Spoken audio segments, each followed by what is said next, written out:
Been so long.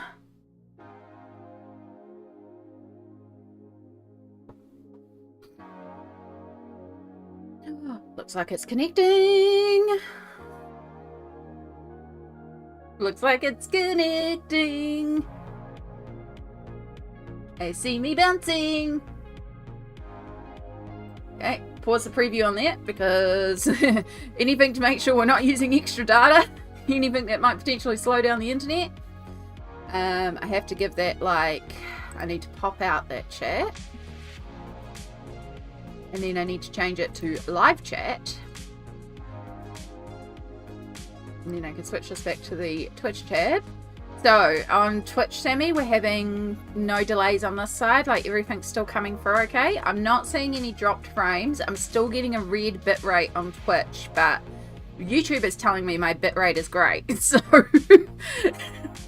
I don't know. Oh, looking good. Oh, Sammy, you're on YouTube as well. Thank you. And you tested that my chat is working on YouTube. Let's check that the bot is working on YouTube. It always takes an extra second on YouTube. I'm sure that's an alias. There it is. Yay! The commands don't quite fit as nicely on YouTube, but I can't be bothered adjusting everything just for YouTube. Cool. Okay. Well, it looks like everything is actually working. We're also doing things a little differently today as well because I am also streaming with no lights. We're using entirely natural light at the moment, and because I just have windows in front of me. You are the best mod. That's why you're the only mod on YouTube right now. I keep meaning to make Smalt a mod and I just forget to do it.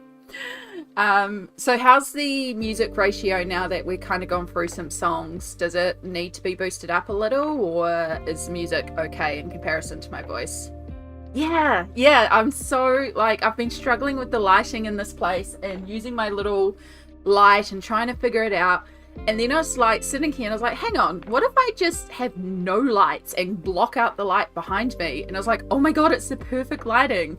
Does mean it's going to be an issue when the light starts to move right around, but I get all day, like until about 5 to 7, depending on the time of year, and then it starts moving up here, which is why I've left these curtains up, because when I'm working, the sun comes directly into my laptop. But I removed the curtains from the window in front of me because it just looks out onto the, like the river and the mountain. But there's a giant tree blocking my way, which we are going to cut down at some point. It's good volume. Oh my gosh. Okay. I think, yeah, I do mostly day stream as well. So that's why it's like, well, if it works with no lights, and today is actually a really cloudy overview day. It's not even like a really bright day here. It's really cloudy. So yeah, like natural light is where it's at now. Like, it's crazy. And it's like very minimal shadows. It's the perfect light. And the answer was to have no lights. But yeah, it does mean that I just can't, I can't stream at night or anything. But yeah, so now that I know this is all working, I'm just going to go and spam some socials and be like, yo, we're live. Because it's working. Oh, I'm so happy. Thank you again so much for the cable, Sammy. Like, this is the only reason we're able to stream, is thank you to Sammy for actually ordering me a very long cable. So not only could I finish my internet testing, but Ethernet in so I can now stream.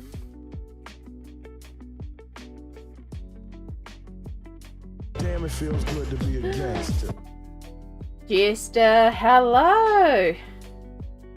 Those alerts are quite loud in comparison, aren't they?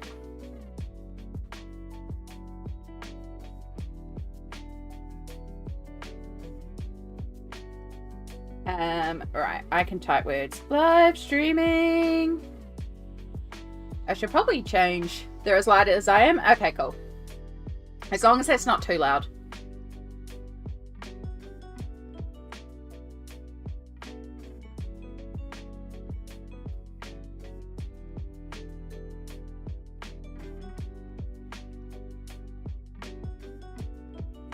Alright.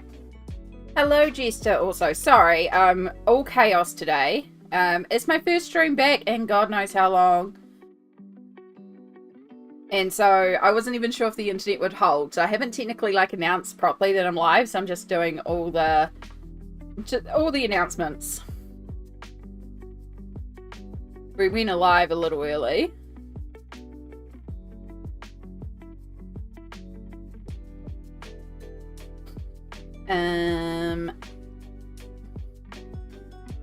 Because I was allowing myself half an hour for having to deal with technical issues, and there were no technical issues. I did have some issues when I first got into the computer, but it was actually needing to do a Ethernet modem reset. Still happy to have your 42 streak. You should still continue your streaks if you had a streak, because of the fact that it's just been a break since I've streamed. And then we want to go and add... No. Oh my god. Come on, phone. Story. Create. Text. Give me some text. Thank you. No. On YouTube, because we got YouTube going as well, and that was the one I was really worried about. I really did not think YouTube would go, because I just know how finicky it can be if the internet's not really stable. But of course right now I'm the only one home and the only one using the internet, so it'll also be different after lunch when it gets busy.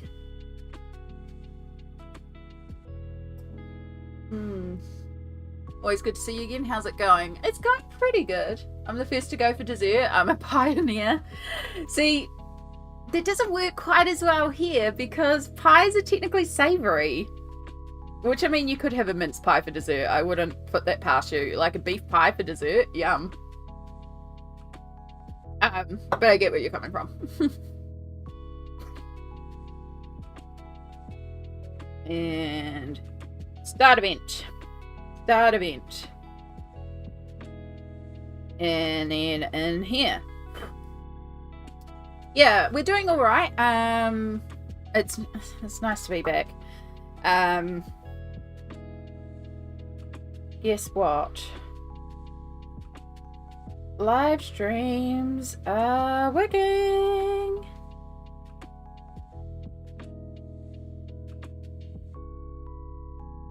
Live right now. I have to remember how to delete this after stream. Oh my gosh, I can't type. I can't type! This is all the stuff I usually do before I go live.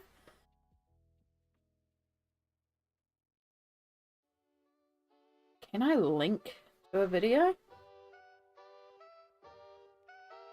I'll just put the link in there, even though it's YouTube. It's fine.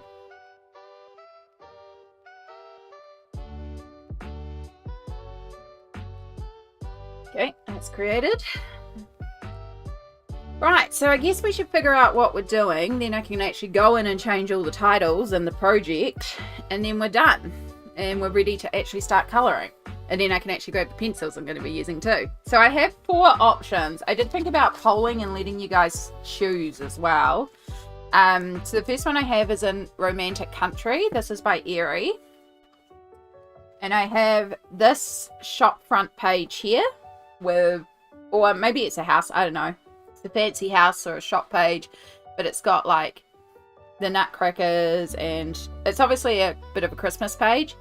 But I am thinking of colouring this, and I did make a plan last night for placing the colours. So lots of pastel blue, pastel pinks, whites, and a little touch of purple, like real pastel colours as well. So I'm excited for that one. We of course could return to Neko, the story of precious cats. This was our stream page before we had to do the massive stream break. This is our Rainbow Candy Village. I really want to get this one finished, so we could also return to Neko.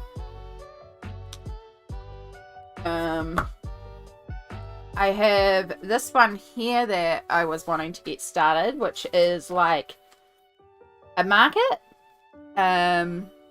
Like a food court at a market. Nice summer market scene. Just very much reminds me of my market times, even though it's all food. Reminds me of the market days, so that was an option as well. And then we also have this whip that has been haunting me for a couple of years, and we could do some more work on that in Symphony of Cute Animals. Not Symphony of Cute Animals, Kingdom of Curious Creatures by Neko Agusa. So yeah, and of course 3 out of 4 are all doubles, and the one that isn't a double, there's some fiddly work to do in it. So yeah,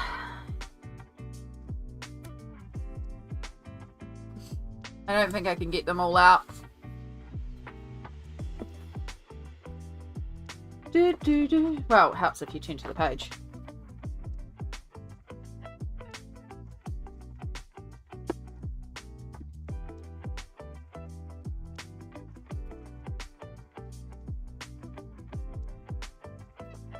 Oh, I can't quite fit them all.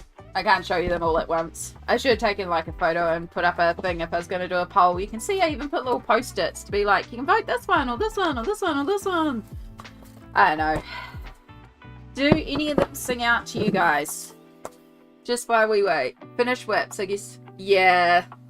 Yeah, I know. It feels like at least Candy Village isn't 100%. I put that one in there specifically because I was like, well, that's the least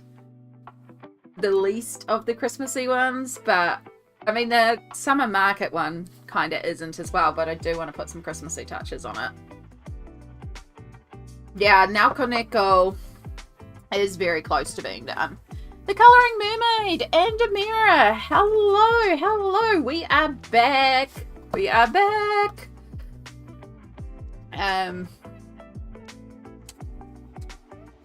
Yeah, it makes sense. Like, we ended with Neko. We should continue with Neko. I keep on calling it Neko. It's the story of precious cats. Neko is the artist. But we should get on with this one. We should get this one finished. It looks close. It's still got a lot. I have not done any pencil shading except for a little bit on the side here. So we've still got a lot of pencil shading to go on this one. Alright, so let me just pull this up. Where did I put my keyboard? Over there.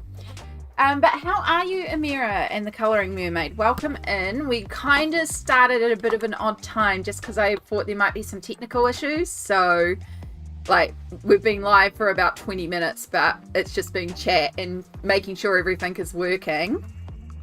And now we know things are working.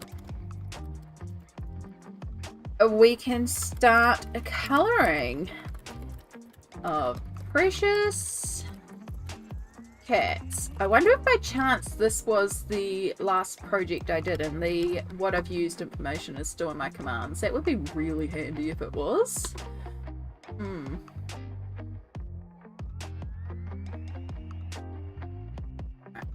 Let's just edit the title over here.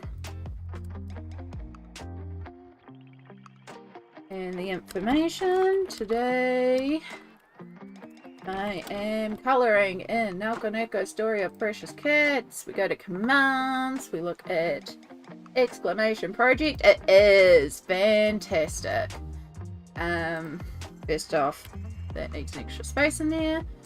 And I'm going to add in Caran dash Pablo pencils because I know I'm going to be pulling those out as well.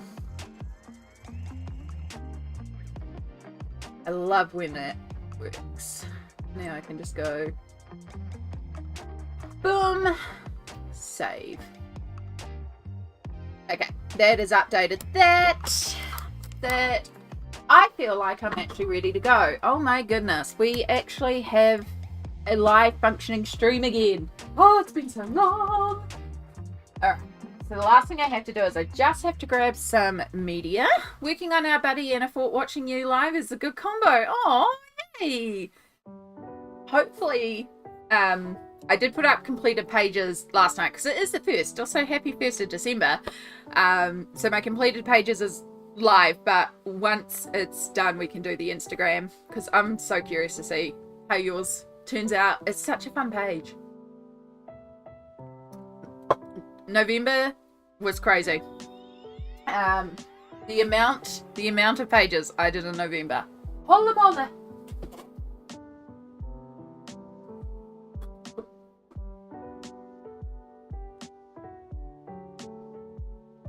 Alright, Pablo's, Polly's,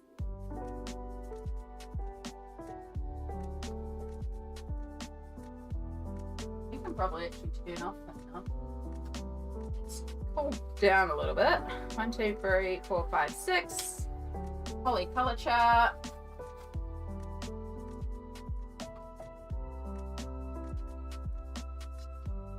Pile to the side, and then I need my spare polys because a lot of them are getting short.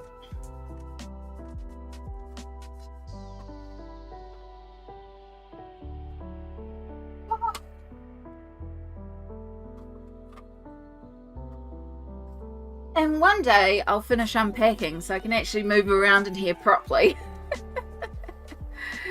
Yeah, I loved yours. Thank you. I really do like how it turned out. Took me a couple extra days while I mulled over the paper choice, and then when I realised the paper was wrong and switched that out, so much happier. All right, so where did we leave this off? We had Inktense the whole thing. Here's something else I forgot to turn on because it's been a while. I didn't turn on my Stream Deck, and I just realised that all my scene buttons are also not going to be correct. Are you even plugged in? Well, you're not glowing, so I'm guessing you haven't been plugged in. Remind me later for an update. I don't want to deal with you right now. Okay, cool. You're not lighting up. I'll deal with you later.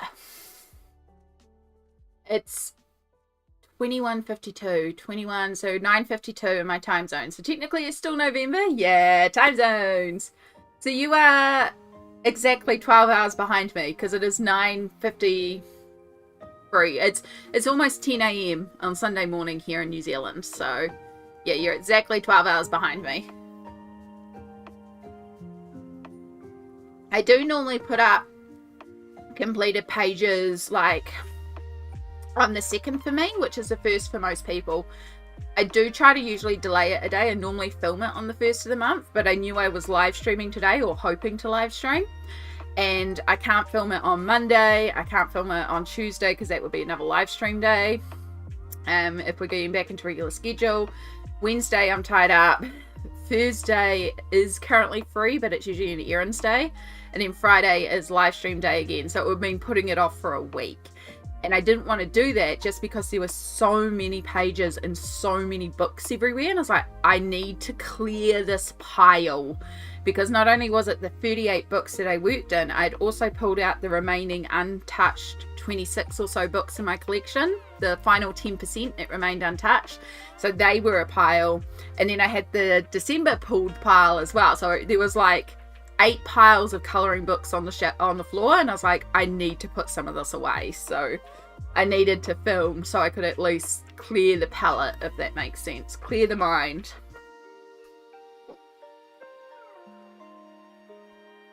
Alright, so where we are at, last we left off, we were starting to shade. So I had shaded in this rainbow lollipop here. It had not been shaded over here, for example. And there's a little bit of shading down the bottom here, but there's still a lot of shading to go on this page. We also, everything has been based, but yeah, nothing is, apart from that one lollipop, nothing is fully shaded. We also have to go in and do all our cats. Now, if you've never seen this book, Story of Precious Cats, I am planning to colour this book with all my cats looking the same throughout the book. So I do have a little colour chart here that I housekeeping that has my pre-chosen colours for the cats. Their outfits may change, but their fur should be similar throughout. So our cats have a very specific palette, but the rest of it is not too much to worry about.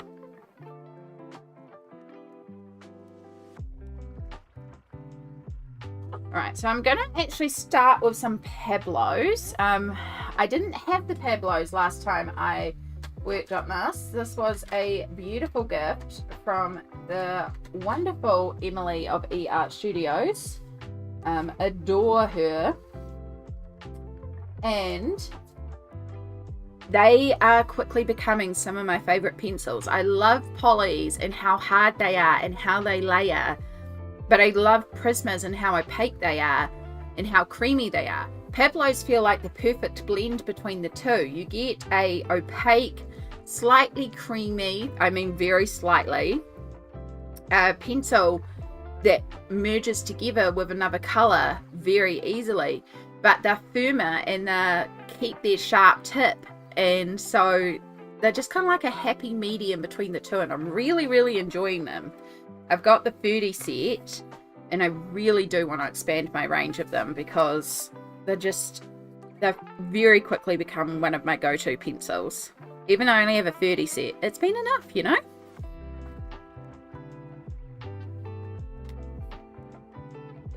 I have to leave, just got company. All good, Mira. You have a wonderful day and a wonderful time with company. It was so good to see you. So good to be live again. So good to be live again. I've missed it. I missed y'all.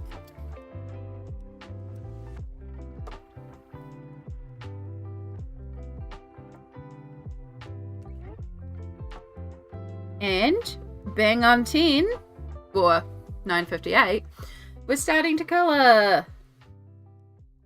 I went live about half an hour early because I just wanted time to sort out technical issues if there were any. Thank you, Samsara, for being here early just to help me in case there were. Luckily, my internet seems to be handling all this. It's just, yeah, even with changing to Ethernet in and supposedly getting 300 down, I still have like little times like it won't connect to Twitch chat, or it just won't load a video, or it'll load most of a web page but then it won't load certain things on a web page. So yeah, not quite sure what's going on there, but as I said, I think part of the issue might be the modem itself. We are looking at trying to get a replacement modem, but that's a whole thing because the internet was still in my dad's name, so we have to do a whole change of ownership thing, and yeah.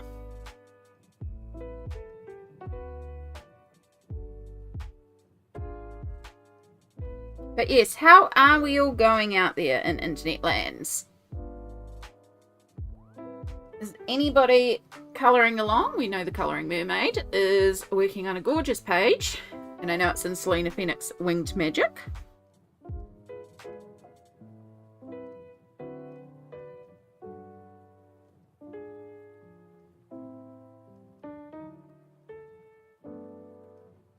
I can't remember why I chose to go purple for the frosting.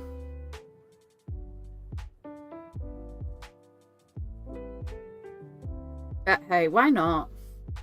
So I'm not necessarily colouring over the whole thing. All I'm trying to do is just darken some of our darks so our lighter seems lighter in comparison. I'm also working with natural light today, so I don't know how the lighting is going to go, but we'll see. I haven't got a single light on.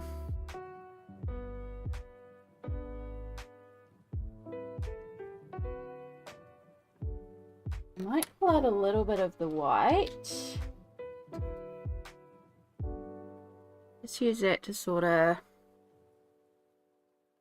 clean up. I think I need to give you a bit of a sharpen.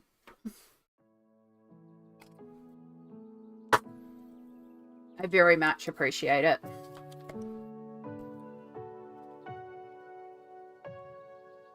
I need like a sharp edge.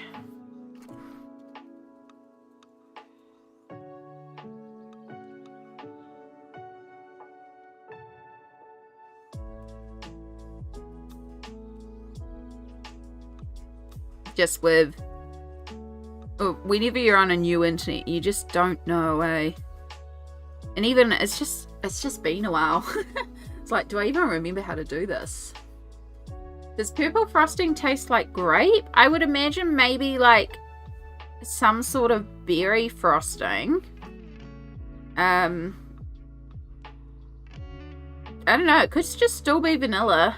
I feel like the purple house was ube, because we did ube, lemon, strawberry, and matcha for the 4 cookie flavors.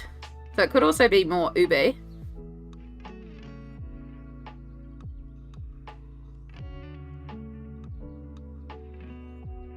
I'm thinking of buying an ugly sweater for my free count avatar, but not sure.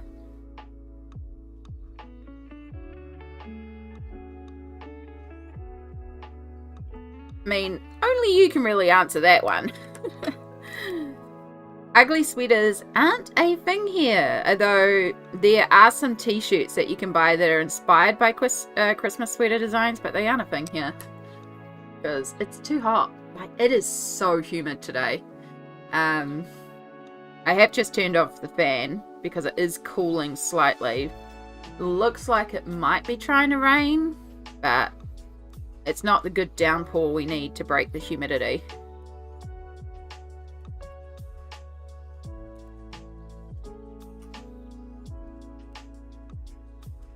I did read yesterday that it is predicted to be one of the hottest Decembers and Januaries, and I'm like, great! Because getting hot and sticky and humid is just oh so fun. That was sarcasm if you can't tell.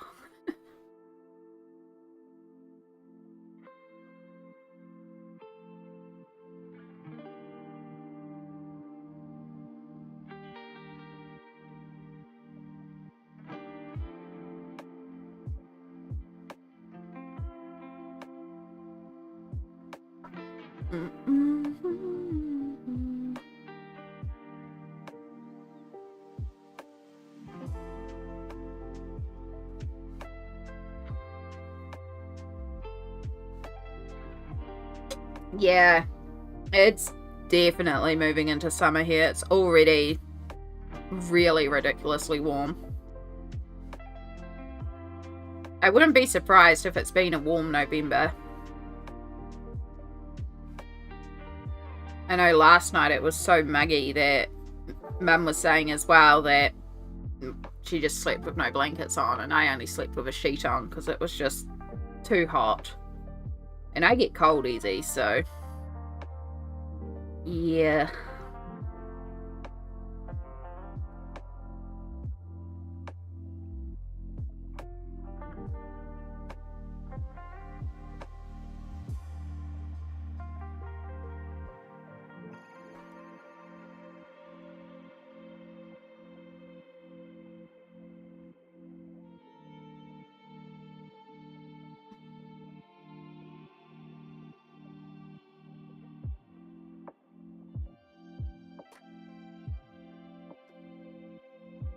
In there too.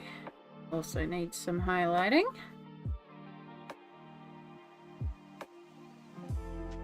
And then since we're here, maybe we should do the vanilla frosting at the same time. So I use like a very light wash of pink, amber, or tan, just to shade, just to give the vanilla some color, because I didn't want it like pure Snow White for the vanilla. I wanted it slightly more creamy, like vanilla buttercream.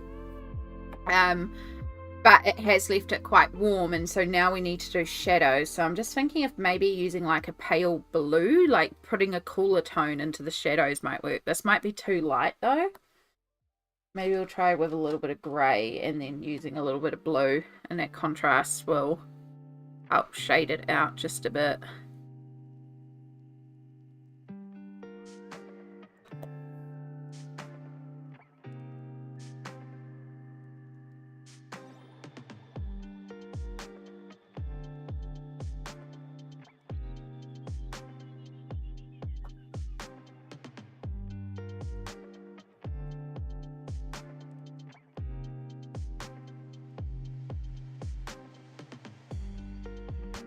Nothing like experimenting live. So yeah, I did put up completed pages on YouTube yesterday. It is 2 hours long because the month of November was the most ridiculous colouring month I've ever had. I worked in 38 books, all of which were untouched, and did 45 pages because I did 7 doubles. Like, absolutely insane month in terms of colouring, but oh, so good. So much of my collection worked, which is awesome. And then as I was putting away the books yesterday, I did decide to unhaul one more book as well. I had a flip through it and I just realised that 90% of the book I wouldn't actually want to colour. There's only like 4 pages I want to colour in that book. And it's just not worth it to hold on because I have other books I'd rather colour more. So one more unhauled from the collection.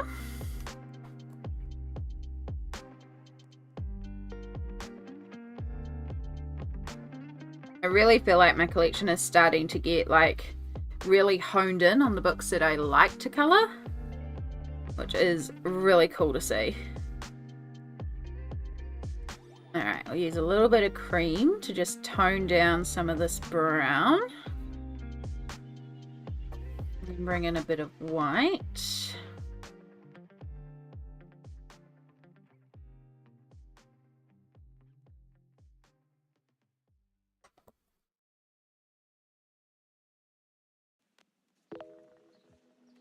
It's very subtle shading, but I feel like a lot of this has quite subtle shading, to be honest. We could probably go a bit darker in here.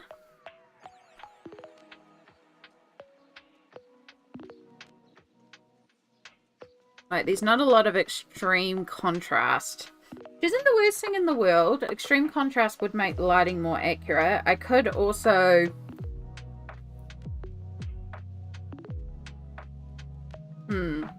I could pull out some Posca and block out the lines. That might actually help a little bit, especially with the light frosting.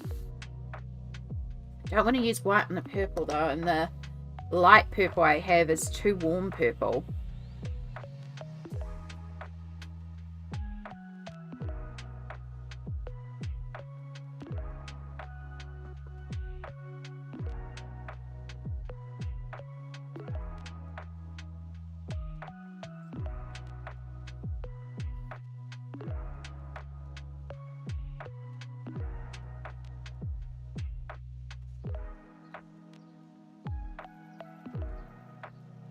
I also just realised I've been shading all this without even considering my actual light source,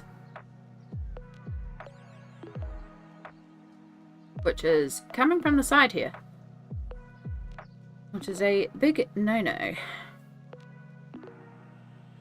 So all of you would actually be a lot darker. Geez, Amy, it's like you've forgotten to colour. Or more likely, it's just been a while since we've worked on this page. Because it really has, because I was working on it on stream, and then of course we had to stop streaming with the move and the breakdown and all that sort of stuff.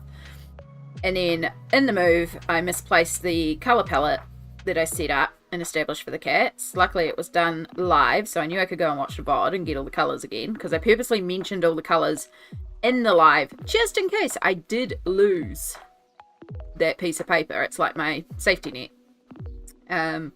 But then I was unpacking and I found it, because with the move, it was basically myself, my mum, my aunt and my uncle moving me in the space of 3 days, really 2 days. And so my aunt and my mum kind of packed while my uncle and I moved the boxes and all the bits, and it, like, things just, I said to them, just pack it anywhere, I don't care.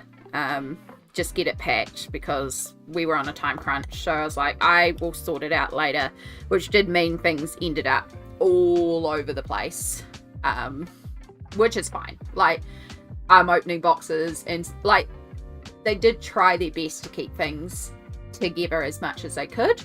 I did pack my colouring books, but Neko was on the desk and the colour chart was separate from it, and it just went in a pile of papers. But yeah, I was just like, it's fine, I'll figure it out. So it's one of the reasons why unpacking is also taking so long, because boxes are just mixed with stuff. It's not like I just open a box and it's one section. Some of the boxes are, like my colouring books were all together, except for a couple of them. Yeah, most things are quite mixed, so it's taking a while to unpack. Plus, it's also just trying to find room for everything and figure out how things are going to work in here. And then also trying to have room and recycling and rubbish and donating stuff, because I'm also doing a declutter as I unpack, and yeah, so it's taking a while, but we'll get there eventually.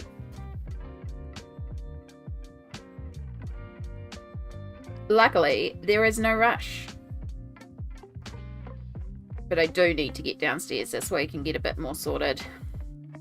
Especially around my mum's market stuff, because she's going to be going back to markets because of December. So we need to clear the way so she can actually access all her stuff.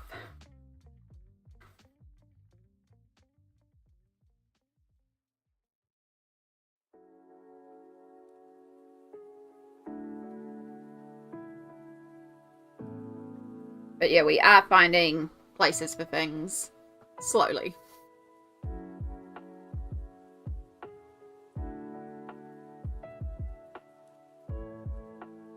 And yeah, because I've moved up here, there's also now a cat. Shadow may come and join us at some point. He did have to go outside before, but the door's open. He'll join us when he's wanting to. Or when he wants treats. There's also another cat around here that's called Piggy Wiggy. He is actually a stray, and he's quite an antisocial stray. He's not completely feral, because he will come into the house. He will even rub up against my mum's legs. Comes nowhere near me, especially at the moment. But mum can't pet him. Mum can't touch him.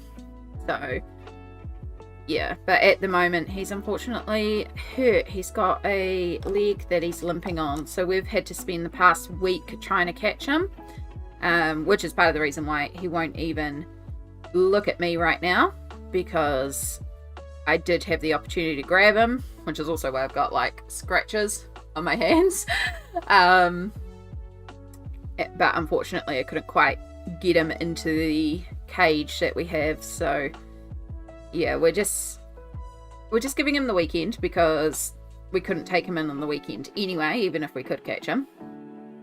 And then hopefully on Monday we'll be able to catch him, take him to the SPCA and get him looked at, and then hopefully they can actually socialise him a bit and get him in a lovely home, because he is a sweet cat when he trusts a person. Like, he can be really lovely with mum, he just won't let mum touch him. And mum can't technically touch him anyway, because she's highly allergic to cats, even though we have a cat. I am trying to get Shadow to at least start sleeping in my room, and he is getting there. It is getting to the time where it gets too hot for him to actually sleep on a bed, unlike in winter. So he is quite liking sleeping under my desk in the art room. Quite like sleeping there, or sleeping in the hallway outside the art room. So those have become some of his new sleeping spots.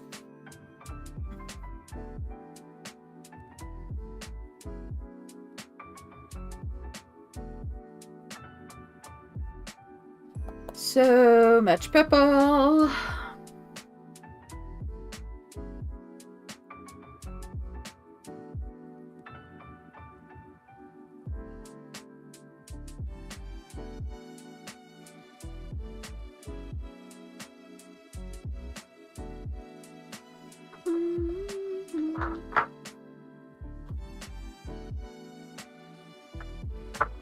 Nope, just me knocking stuff over as per usual.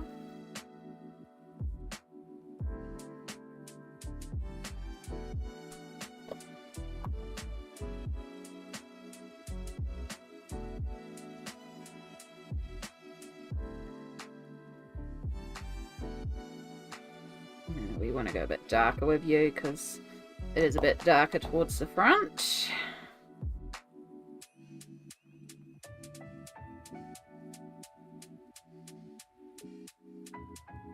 Okay, let's go back to this frosting up here. It's kind of like I'm just working across. It isn't what I was intending, but also if it works, it works. That colour's still not quite right. Do I risk going darker? Is that the issue?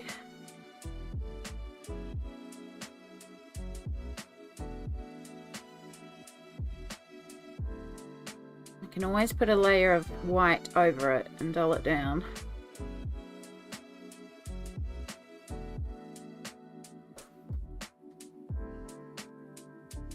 Use some cream to blend it out a bit.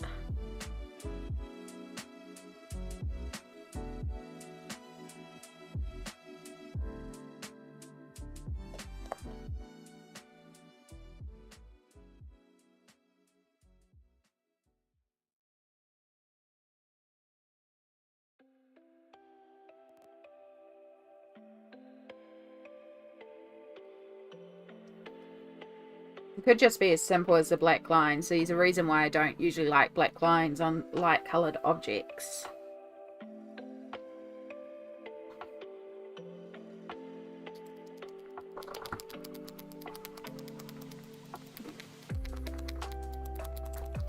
I also realised I've got you guys zoomed right out. I could bring you in a bit more.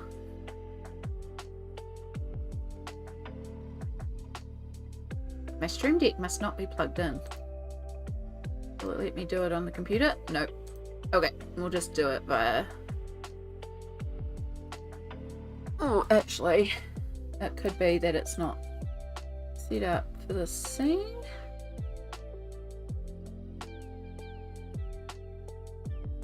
Webcam. Yeah, no, it is that one. Are you just not plugged in? Is that why you're not working? No, you're plugged in. Okay, we'll look at that one later.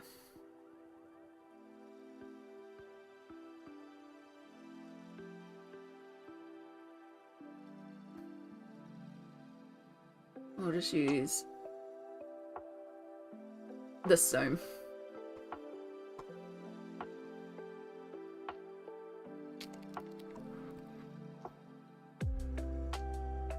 Let's see how I feel about it when I put some Posca over it. I'm using the ivory Posca. My ivory is running very low and I don't know if I have another one.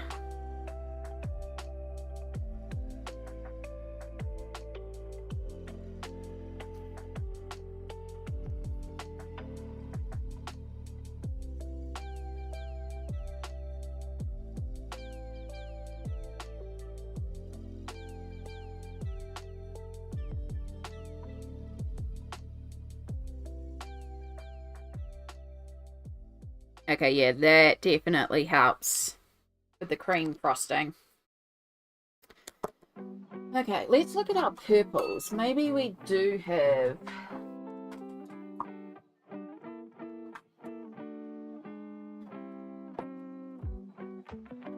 I do have this slight purple, but I feel like it's going to be too warm. So it is quite a warm purple. Actually, that's not too bad.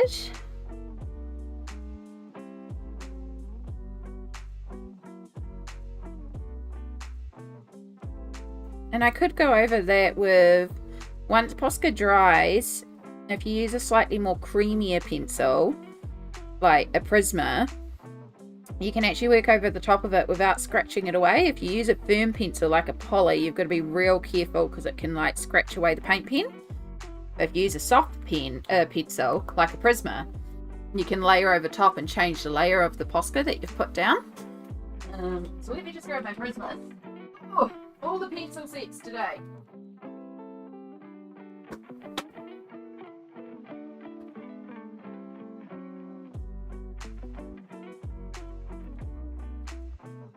And let's grab out a white Prisma.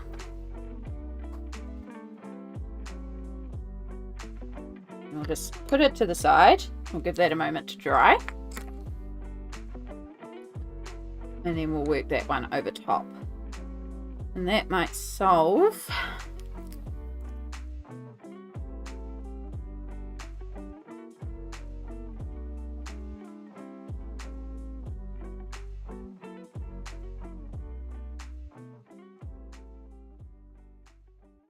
yeah, that definitely helps with the frosting.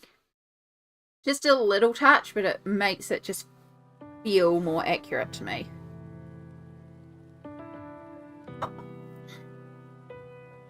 Especially with the darker shading down here, so I do need to do some darker shading.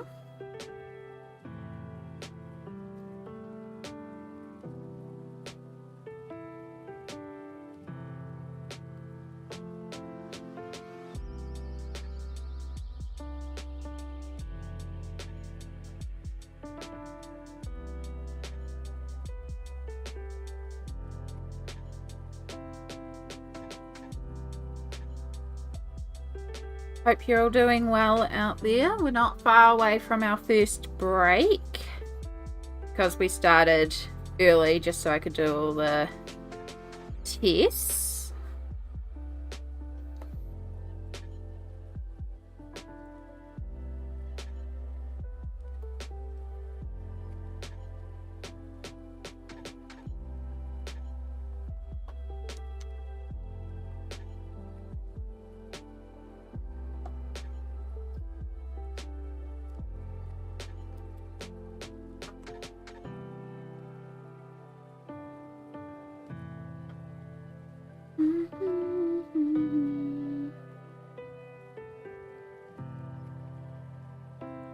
Okay, now let's use, I was using a little bit of black to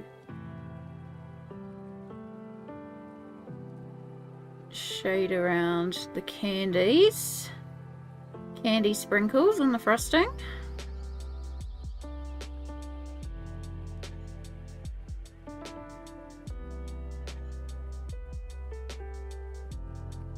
And then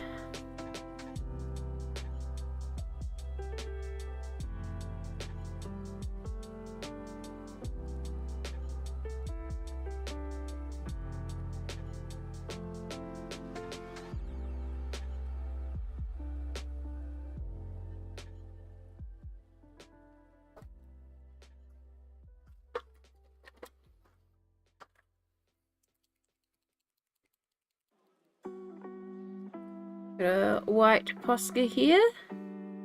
Just do a little shine highlight on our candy.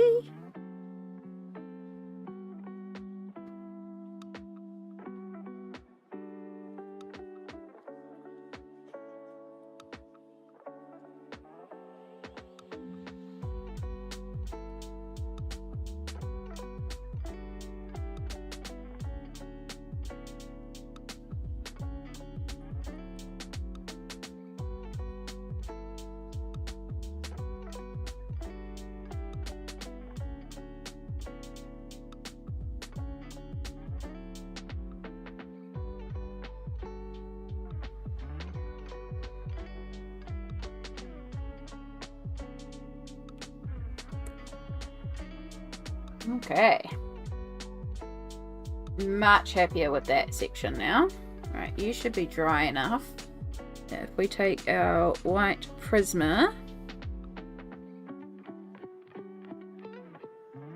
over this purple Posca, we can just sort of tone it down slightly. Create that sharper highlight.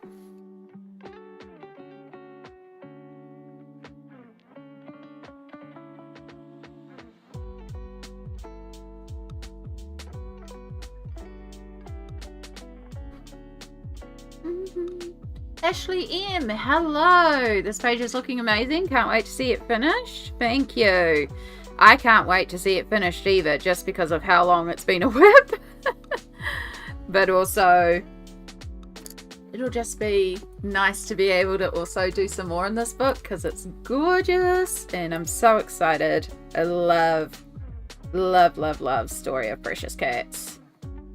It is such a cute book. It's actually a book that I'm thinking about making a bit of a focus book next year.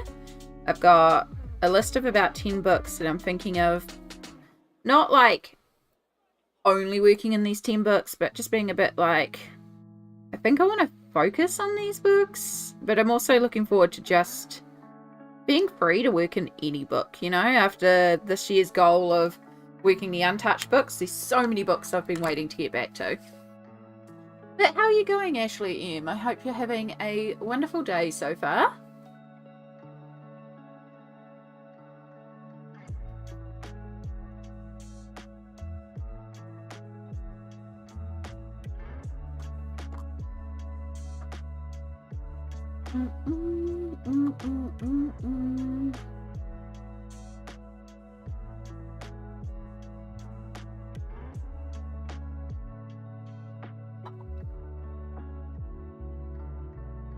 Okay.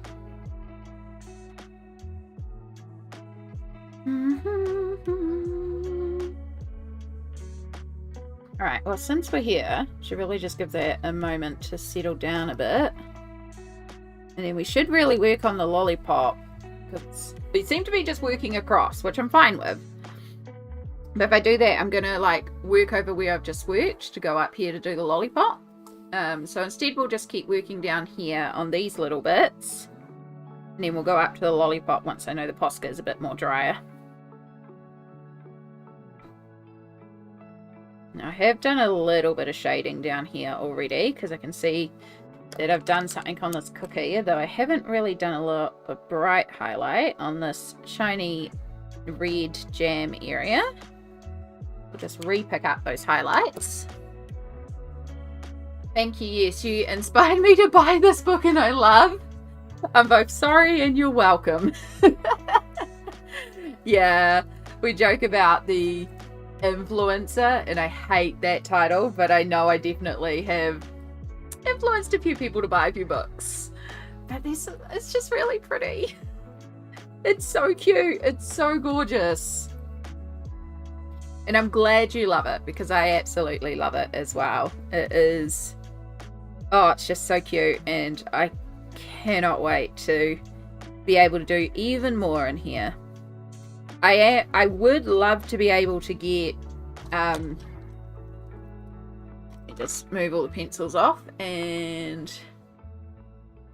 That's the wrong button, Amy. Everything's in the wrong place today because we're getting used to streaming again.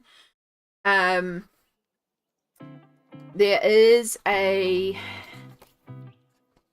this double page spread here with Cat Santa and all the presents and stuff. I would love to be able to get to this one this month as well. I doubt it, but I'd love to. We've also talked about, if we don't get to that one this month, the next one that I think we're going to tackle in here is the double page pirate spread, because this one is just so cool. Yeah, so that's the hope. But I am being yelled at by Twitch because it is time for our first break. If you're not familiar here, every hour we stop and put our pencils down for 3 minutes and do a self-care break. I encourage you to take a moment to stretch, hydrate. Do you need to take meds? I have to take some medication. Just get a little bit of self-care in. It's just for 3 minutes while we look after ourselves and set ourselves up for success in the next hour. So we will get this break started. For those of you on Twitch, you may or may not get an ad, and I do apologize if you do. But running this ad now while we're on a break and not doing anything also means that when our friends join us on Twitch, they don't get any ads and they can just join straight in on the fun.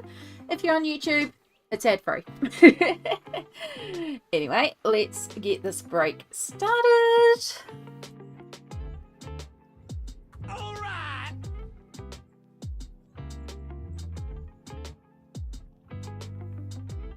And thank you to our new follower.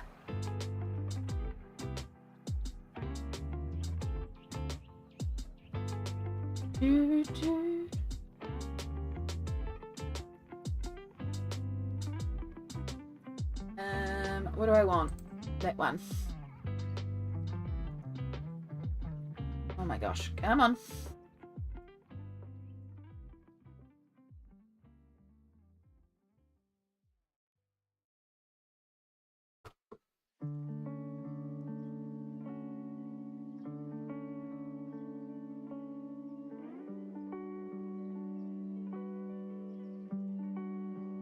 I'll have to figure that one out later.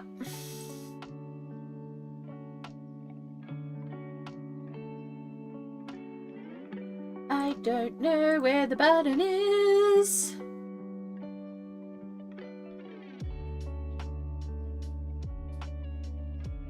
Ooh. Oh, there's a clip on the back.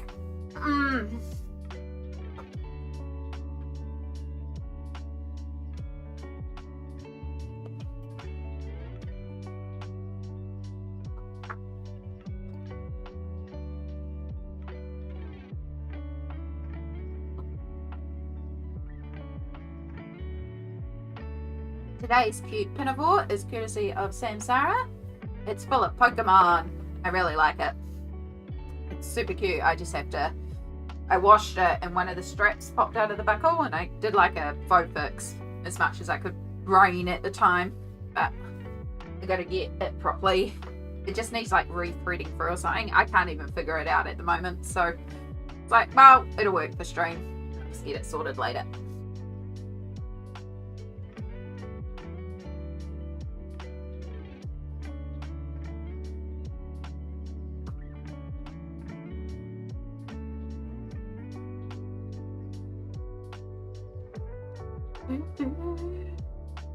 Get those good hip wiggles in.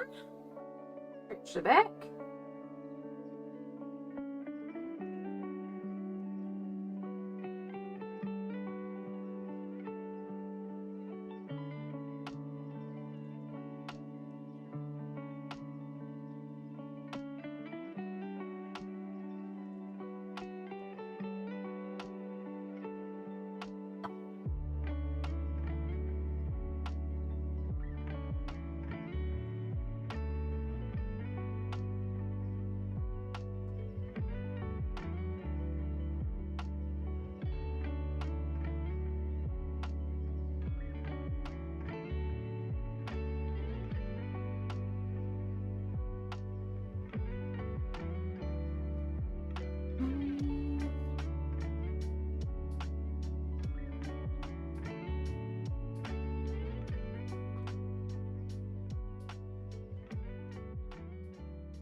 Oh, found the thing I was looking for. Alright, we've got about 10 seconds left in our stretch time. Oh, there's another back click.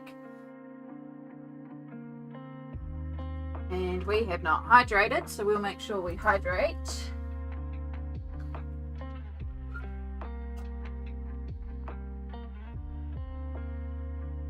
And there we go. Welcome back, everyone. I hope you enjoyed your self-care break. We do that every hour. Helps me actually stream a lot more comfortably without my back fusing, which is very, very important.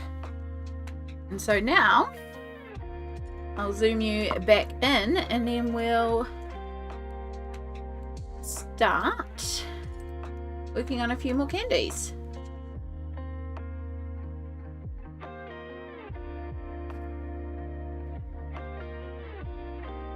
We've got all these little candies down here that we need to put the shadows on. I did the purple before when I was doing all the purple frosting. We'll just make sure we get a good shadow in there. And then this is when we start pulling out all the rainbow colours.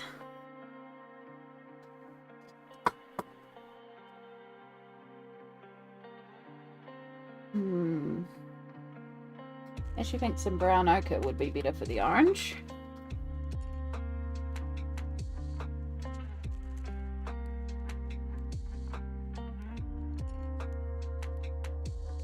Fade out that black a bit.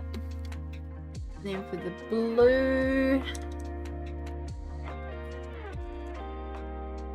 try some ultramarine, but you might not be quite dark enough.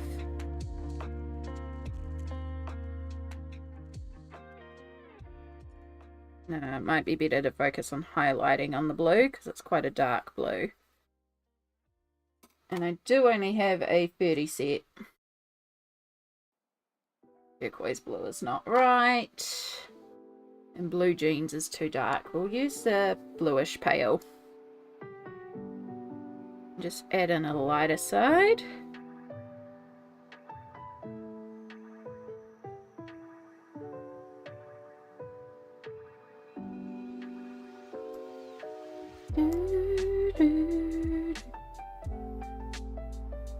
I gotta remember not to color like this because I block you guys.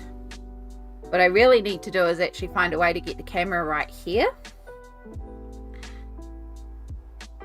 And in theory, because it's on a boom arm, I could put the boom arm in front of me and have it quite low, which would be fine for close-ups, but it wouldn't give you a good overall view of it. KP, hello, welcome in. Love the hairdo, thank you.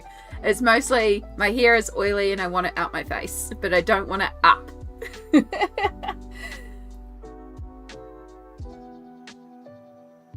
How are you going today? It's good to see you again, huh? It has been so long since we streamed.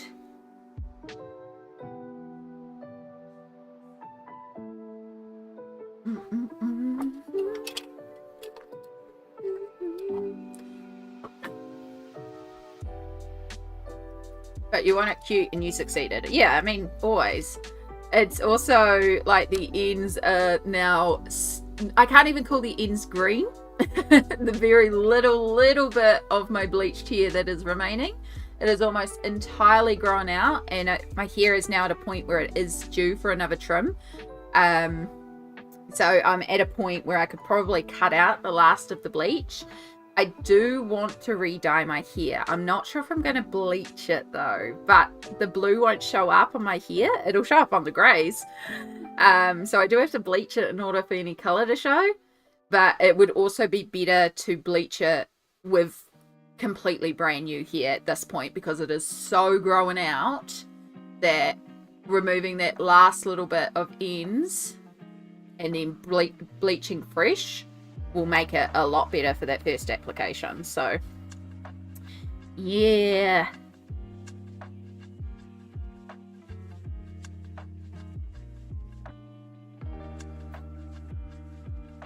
we made it to Calgary for the locker room sale this year. I'm not sure what a locker room sale is. Do you literally go into a sports club locker room? But I'm glad you made it. Yeah, it has been a minute. The internet's not entirely sorted, but it's sorted enough for me to stream, which is amazing. And it's mostly due to Samsara also helping me figure out ways around to make it work for now. I've still got to like sort it out proper because the Wi-Fi is terrible. Like I'm using my mobile data for Wi-Fi most of the time, for internet on my phone most of the time, and it barely, like, there's not a lot of reception here, so we need to be on Wi-Fi, and the Wi-Fi's not really working. King, hello. Oh my goodness, all the friends coming in. I've missed you all. So good to be back. But how you going, King?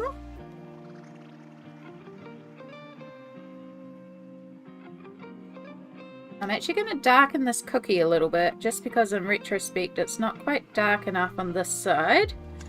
So we do want to deepen our shading on this side a little bit. It's been so long.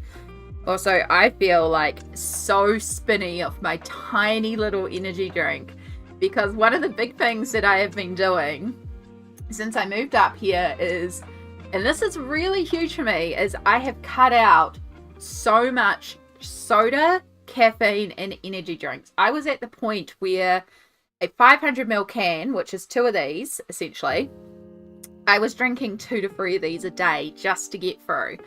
And then I had anxiety attacks, a bit of a mental breakdown, moved into mum's, And then one day I suddenly realized it had been 2 weeks since I'd had an energy drink, because I had one on the day I spiraled out and I didn't have one afterwards. And I just been 2 weeks without one and I didn't even realize. And I was like, wow, okay, I wonder if I can push this out to 3 weeks. And so I did. And I didn't even need like any energy drinks. And so I was like, you know what? I'm just going to make the decision to not have any for a while. And so I have, like, on occasional days gotten one, but the cut down is huge. Like, to go from being dependent on 2 to 3 a day to 1 a week, and it's more a treat item now. It's like a huge difference. And then the other thing is, I would also drink a lot of cola, sugar-free colas, or bubbly drinks, you know, fizzy drinks every day. And it was like, I just cut those out too. And that's what I was missing the most. When I realized it, I was like, that's what I was missing, was soda. So what I did was I switched to sparkling water, and sometimes I put a little bit of grape juice in the sparkling water just to give it a little bit of flavor. And I'm talking like in a liter or 40 ounces of water, adding in like a quarter of a cup of grape juice, like very little amount of grape juice, but it just gives it a little bit of flavor and it feels like I'm drinking soda. Rainbow Kitten Cozy Corner, hello, I see you on YouTube and Twitch. How are you? The Canadian Football League, it's our game worn kit and practice footballs and stuff every year. Oh, that's awesome. Sports. But yeah, I'm glad you made it, and that sounds like a really good way to pass on gear and hopefully get some good quality gear for cheap.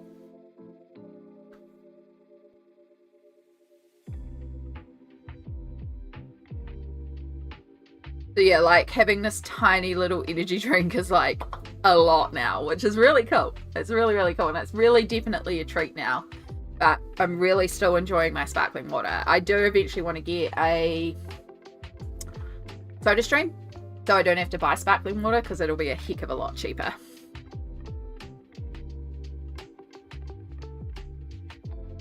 I was meant to actually look at the Black Friday sales to see if there were any on a reasonable discount, and I entirely forgot.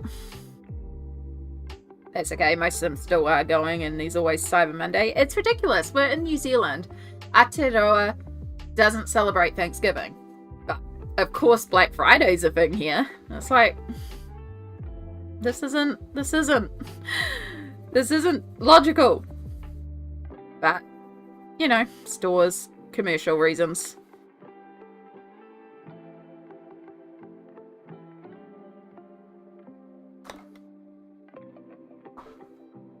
My wife shares her collection on her Blue Sky accounts. I really found a friend group to share history with. Awesome. Canada has Thanksgiving in October and Friday in November too. Ah, see, I did wonder about that, because I knew Canadian Thanksgiving was in October.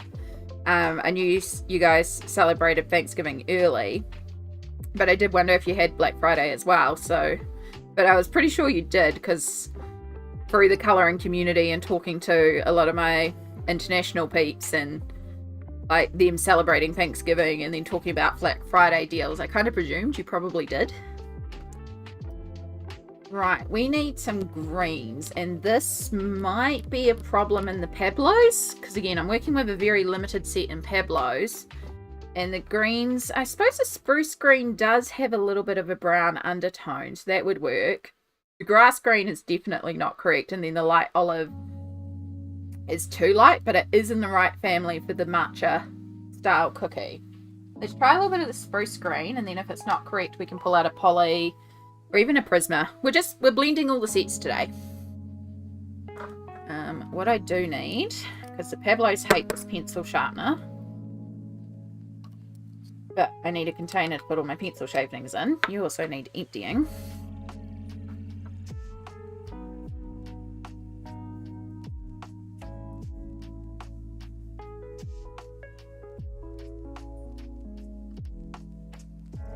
Did get out spruce green, didn't I? Yes, I did. Be right back. All good.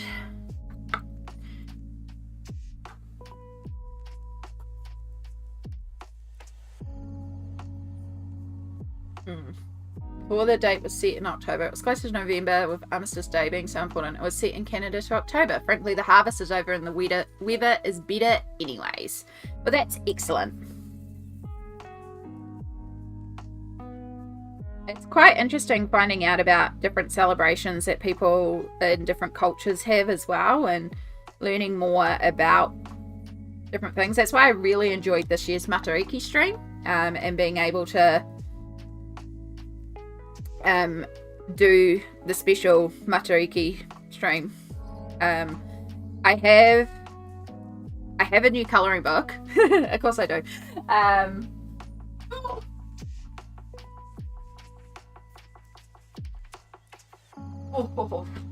I picked this one up recently. This was actually one that I had pre-ordered, but my pre-order never arrived in. Goddess Colouring by Anna Yarden. And I found it locally, and it's got lots of different goddesses in different cultures. And gosh, they're gorgeous. And there's lots of information about the different goddesses. I love this one of Demeter. But it goes into a lot of cultures as well, which is so cool to see. And as I was doing a quick flick through it, the reason why it was an instant grab was there's actually one of Papatua Neko. And I was like, oh my gosh. And I read through the actual lore that they put in here, and it's actually really well written. So, yeah. So I was like, well, grabbing the book, and we know our first page in this book to colour. So, yeah, but it's really, really neat.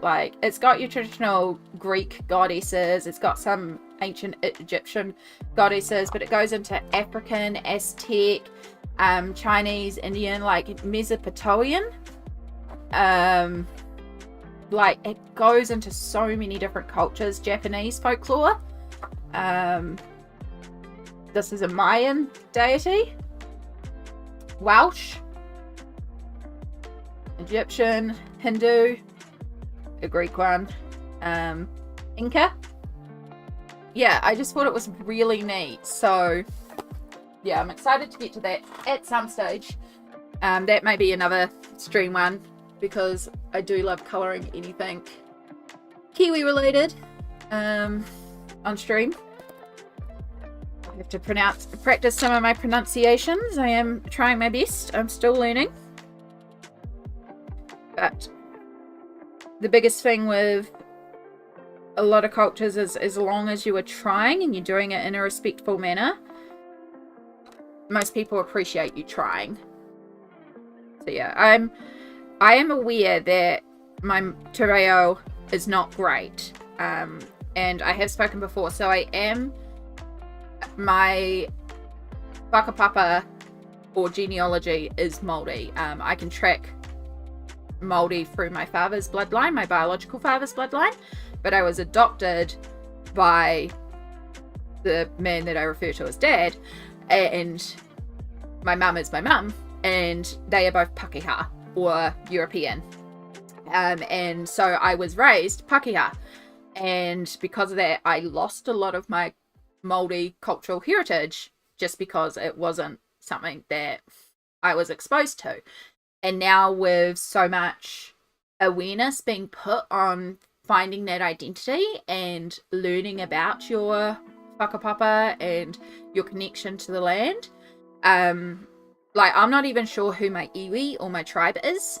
My biological father has passed away, so I never got to know him.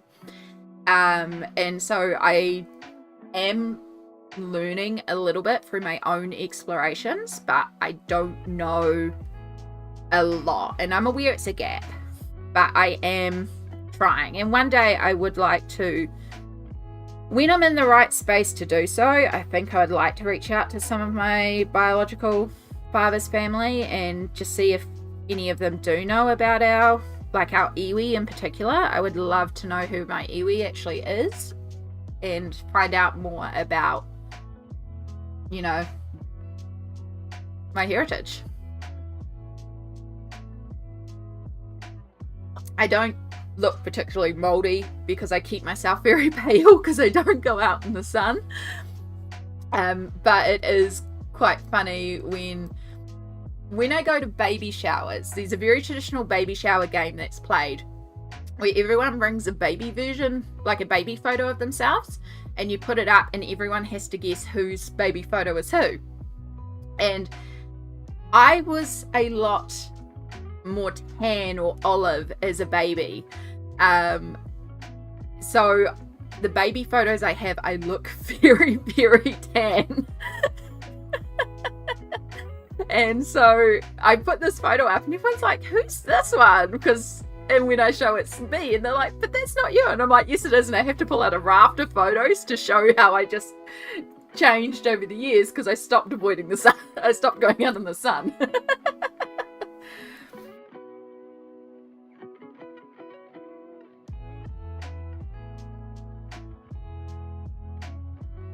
I still don't like going out in the sun. I have to make a point of it though, because otherwise I get very low on vitamin D. And vitamin D is very important, especially for bone health. So, you know. I know when I got very chronically low on vitamin D, my doctor actually said, go out and sit in the sun for 15 minutes a day, take off your glasses, close your eyes, and lie in the sun. She's like, get some sun. Baby Amy is really adorable. I will admit, I am a cute darn baby. Like, I am a cutie as a baby. I will admit that. I've got, Mum's got a collection of baby photos that she loves to post on birthdays and memories, and she's like, oh, look at cutie Amy.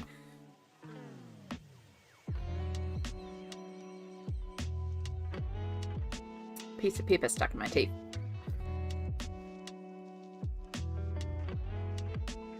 It is. I just love looking at baby photos though, like seeing how much people change as they grow and develop. Like part of it is of course just the physical transformation, but also I do believe there is like, as we mature and develop and become our own person, it's also reflected in our appearance. Like there's a connection to that as we develop who we are, and you can also see that in the way people change.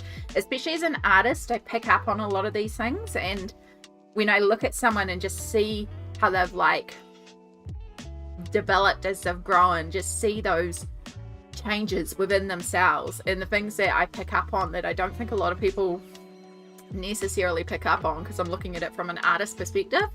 I just find it really fascinating. I am the weird person who will stare at you, but I'm staring at you because you're artistically intriguing and beautiful.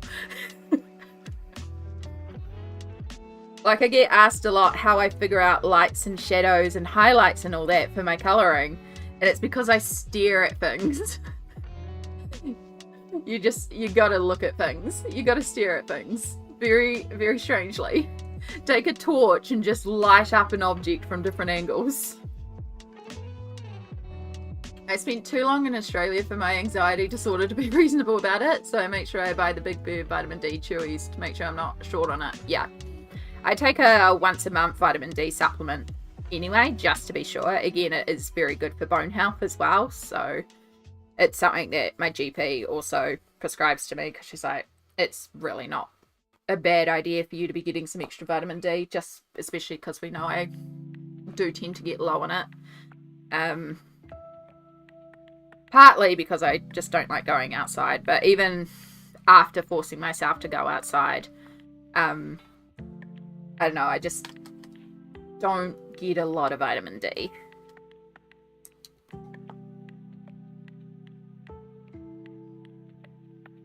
But, you know, we try. I haven't been low on it in, I think, 8 years now. So I probably could stop taking the supplement, but also it's once a month, and I'd rather have that peace of mind of just a once a month. Oh, vitamin D time. Take the pill and be like, cool. It doesn't hurt.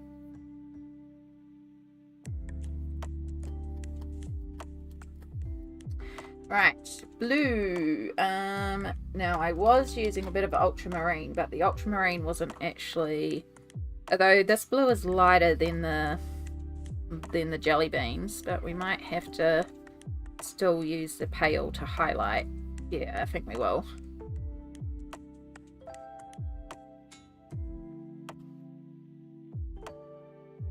No, I'm trying to keep the colours back in place because we're going to be pulling and putting back a lot of colours today. We're still in frame. Good, good. We're also trialing today not using a single light, and I feel very odd. I also feel like I need light, but I'm just so used to working in extreme bright light. But I do actually have enough light. I just have to remind myself that no, I have enough light. Because I'm so used to just having lights blaring at me all the time. I kind of want a rainbow pretty dress like the kiddies. Me too. I want a rainbow dress. I think it was Sourpuss. For a long time I was looking at they have some rainbow dresses. This was quite a few years ago though, but I know I looked very hard at them. I'm not someone who buys clothes brand new. I buy 99% of my wardrobe secondhand or on clearance. But I did buy a Sourpuss dress. Sourpuss, they do plus size and they're like rockabilly style. And they had, it's a unicorn dress. So it's a black dress. It's actually got like straps like this that cross over. And it's got unicorns and rainbows and love hearts, but it's actually a black dress with lots of little rainbow fun items on it. And I saw it available locally in my size. I was like, oh my god, it is gorgeous. And I think it was $120 at the time. This is going back for 3 years. 3 years.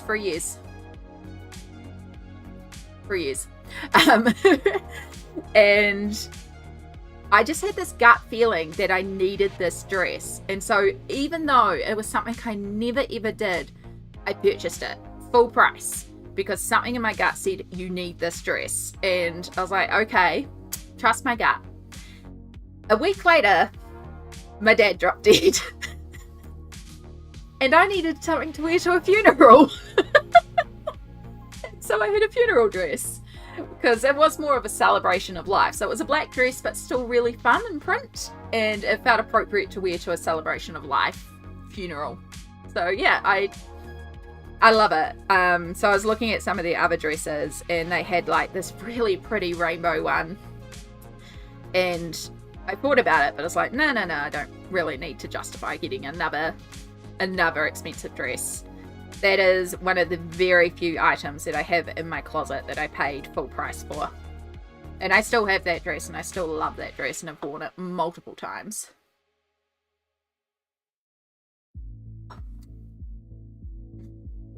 The lighting levels look great. Thank you so much. Find the material and I'll make you a dress. Yes. I should. Oh my gosh. I should also get you to help me fix up the tutu that I made. So that I can also have a puffy tutu under my skirts. Because I have a petticoat that puffs out both the unicorn dress, or I could put it under this one and it would puff out. But it's made with like horrible polyester fabric, so I sweat a lot in it. It's fine if I wear tights, but then I'm wearing tights and the puffy out tutu skirt and then the skirt on top, so it's a lot of weight. And I have this really beautiful rainbow iridescent tulle that I used to wear over top of a skirt to turn it into like a princess dress, but I don't need to have, that skirt is turned into rags now, but I still have the tulle part, and that could be actually turned into a proper tutu to go under these dresses and have a cotton lining so that I can wear it under the dresses without having to wear tights. Though when do I not wear tights under a dress? But it also would be not as sweaty and not the horrible polyester fabric. I do also need to get all the green fabric to you too as well, because I don't think I'm ever going to make that cloak, so you may as well have the green velvet and the green fabric. Yeah, I should have looked at, no, Spotlight did like 40 or 50% off fabric recently too.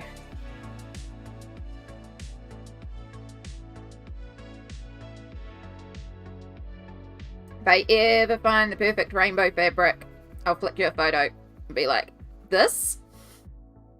I can find lots of rainbow fabrics. The problem is that I only wear cottons, or cotton blends, and I did go through all of my closet and actually basically remove anything that is polyester, because I've found that I get really overstimulated by polyester fabrics, and like certain types of fabrics I just can't wear anymore. It's just too much.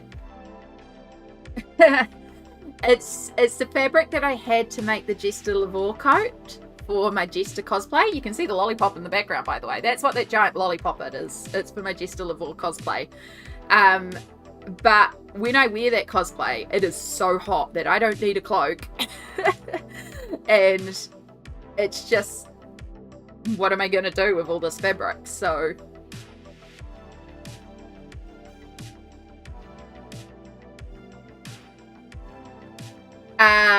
hers was more of a cape, but I think the pattern that I had pulled was I had pulled a cloak, but I think she technically had a cape, and I was also thinking about putting armholes in it so I could wear it like a cloak, but then I could also put my arms through it and have the sleeves out and wear it more like a vest.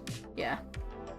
But again, that Jester Lavore cosplay is so hot, I genuinely don't need it. It was only because I used to go down to Wellington Armageddon, and that was the only time I ever would have needed that cloak. Because you can't wear a coat over top of that cosplay. But then, like, I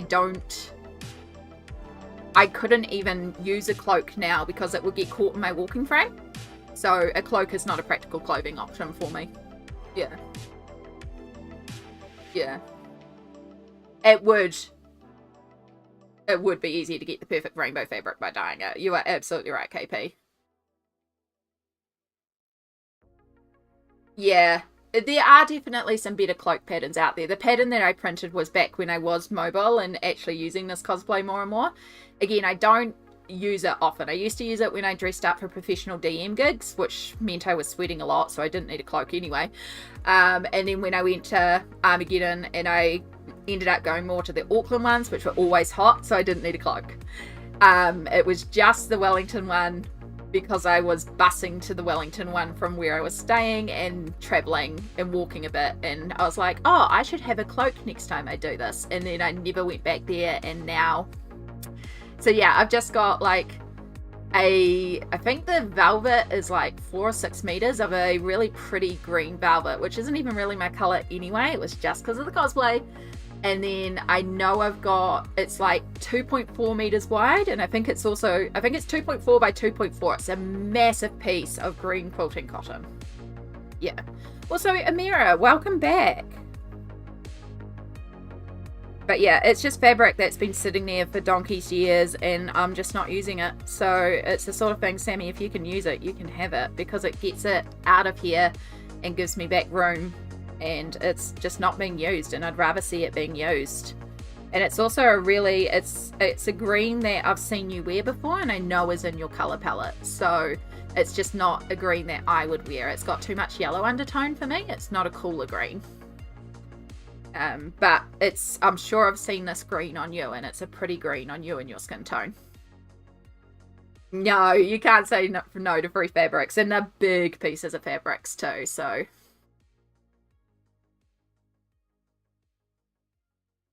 yeah, I think I've given you pretty much every other big fabric that I had. I've just got all that little fabric left, which I do actually have a project for now, because for one of the Nibblings Christmas presents, they've just gotten into fashion dolls, like Barbie dolls in particular. And they love dressing up the dolls in outfits. So what I'm going to do is I'm going to use those scraps of fabric to make some basic doll clothes, but most of what I have is plainer fabrics. I do have some pattern ones, so I'm just going to make a raft of clothes. But then I've also got a bag of small trims from when I was crocheting toys. And so I'm going to give the Nibbling this bag of trims and some fabric glue and some fabric markers, and let them design their own clothes and give them like a little kit of the clothes made that they can decorate. And let them, because I like to give to the Nibblings very creative projects or creative things. I don't want to just give them a toy. I want to give them something to keep them entertained, something that they can learn from. So yeah, I had that thought and I was like, actually that's a really good idea, and it uses all the stuff I already have. And to be fair, I make all colours look good. You do, and it's rude.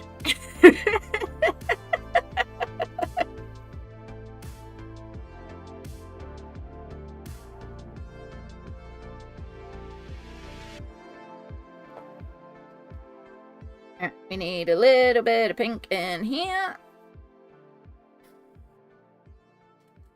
And then we'll get, just got this red and this green jelly bean, and then we'll highlight this area. And then I think we'll move on to one of our lollipop trees.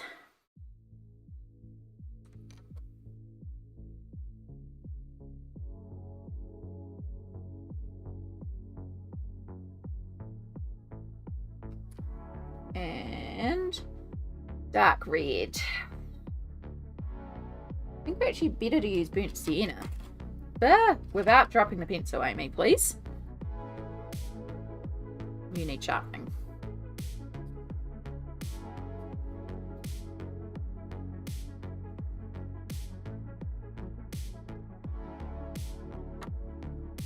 So yeah, unfortunately on a page like this, because there's so many little details and with us using so many colors, it does take a while to like do all the shading on it. And I did try and do as much shading as possible with the Inktense for this reason, so I had less shading to do, but there's still shading to be done.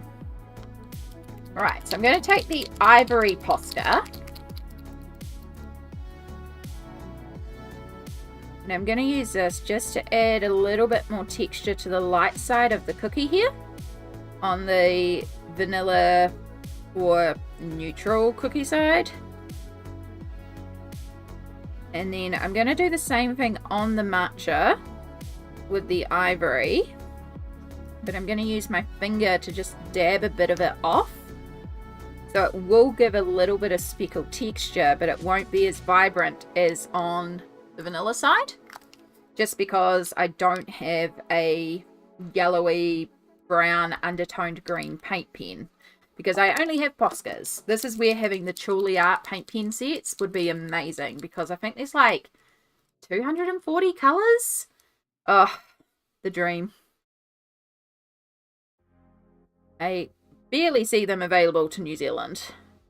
I think I found the pastel set available once on Amazon, and it just sold out instantly. I was like, all the paint pens and all the colours.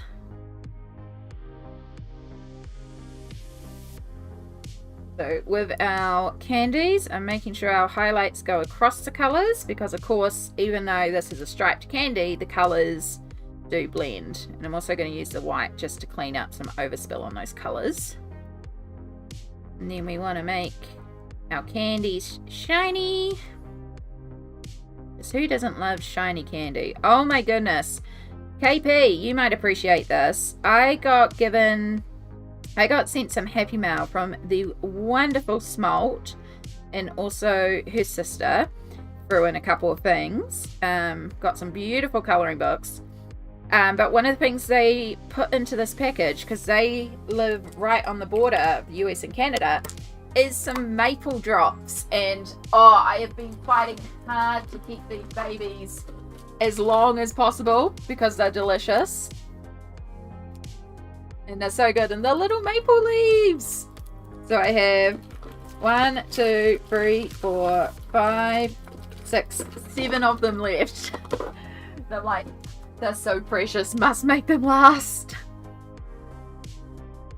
Yeah. Oh, it's so delicious.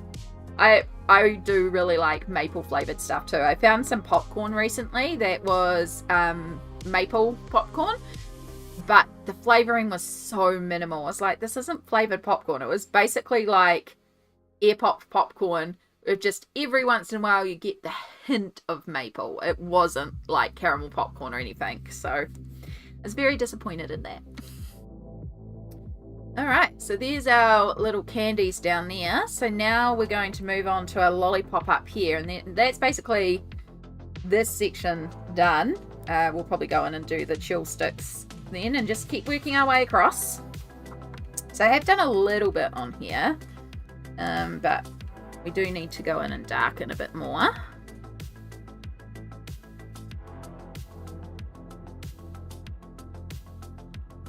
So we've got like a cake pop, I think is what I was imagining here.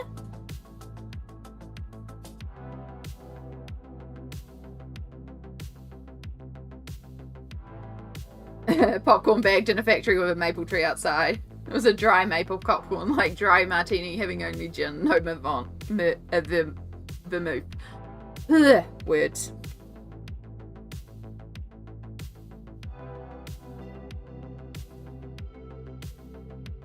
I'm a little scared to open links. I have a sneaking suspicion my computer will not handle opening things today. I don't know.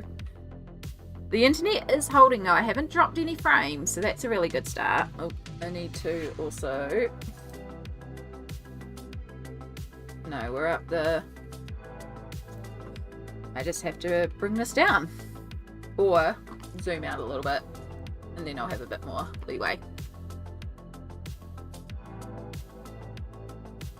I also realised that I put a couple of hanging items on there and I never finished actually sorting that out. So the hanging items aren't even in line properly. I just looked at my overlay because we've got a brand new overlay today. Bear with me 2 seconds. Whoops. Let's make sure we've got the right object. Because that... I think I was just playing around with... We're going to bring that one up a bit. And then... Yeah, I've still got like little elements that I'm playing with on this page.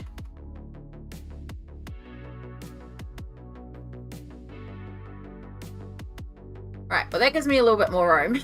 I've still got to finish, like, I haven't finished quite setting up all the dangly bits and stuff like that, but for the most part the overlay works. It is very cute though. I'm a little sad to lose the blue, but I really like the cuteness of this overlay. So I promise it's safe for looking at. Oh yeah, no, it's not the content of it, it's more just the stress on the internet. Yeah, my internet, I wasn't sure how stable it would be because like since I've now etherneted in, I can at least watch Twitch. Like, I mean, I can watch Twitch because sometimes I couldn't even get on the site, but I could only watch in like 160p, and then sometimes the chat wouldn't even connect. So now I can watch, and I can actually watch streams at a reasonable quality, but sometimes this chat still won't connect, or certain things won't load on websites. Even though the website might load, the full website won't necessarily load. Like sometimes the pictures won't load, or just certain elements of it won't load. And yeah, so it's there and it does work, but it is a little glitchy. But I believe the issue is the modem itself, so we are looking at next replacing the modem. But to do that, we had to do a whole bunch of authorization stuff on the internet account, and that's still taking place. I love your galaxy coat, Samsara. It's such a cool cloak.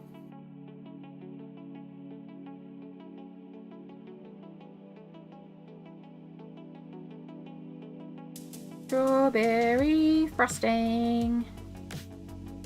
I can't imagine this is like a strawberry chocolate.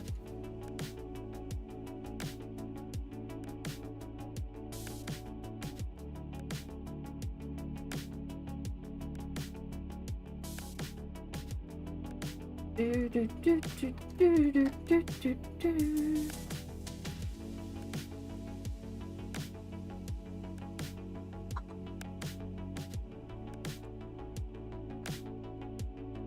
Alright, we've got some tiny sprinkles to try and highlight here. Start right on the edge because your hand will go over these things if you don't work right to left. because even though I can technically write with my left hand, I colour with my right hand only. I am technically ambidextrous, but it's more from the fact that I have broken my arms so many times that I had to kind of teach myself to write with my other hand, because I've had my arm in cast so many times. I can write with my left hand, though it's been a long time, so I'd have to do some warm-ups and stuff and get back into the swing of it. But I definitely only colour with my right hand, and I know I am like right hand predominantly. It's just situationally I've had to learn to use my left hand.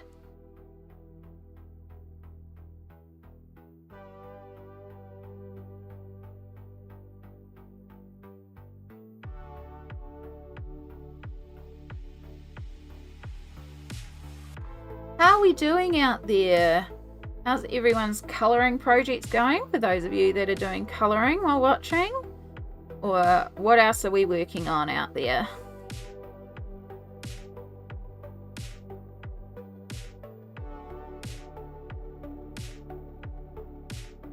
Add in a couple of shine dots for some yummy glistening chocolate.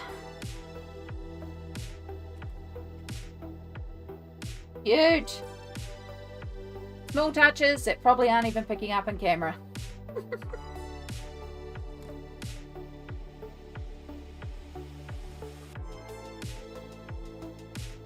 Mum does her crosswords with her other hand so she can practice both skills at the same time. That's smart. That's very smart.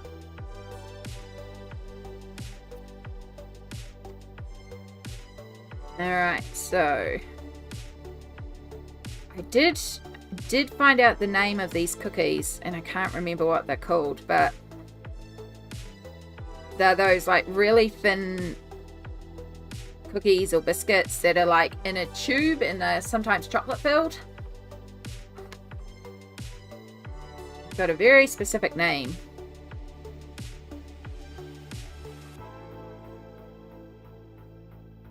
Can't remember for the life of me what they're called. Alright, you're almost done. Not quite.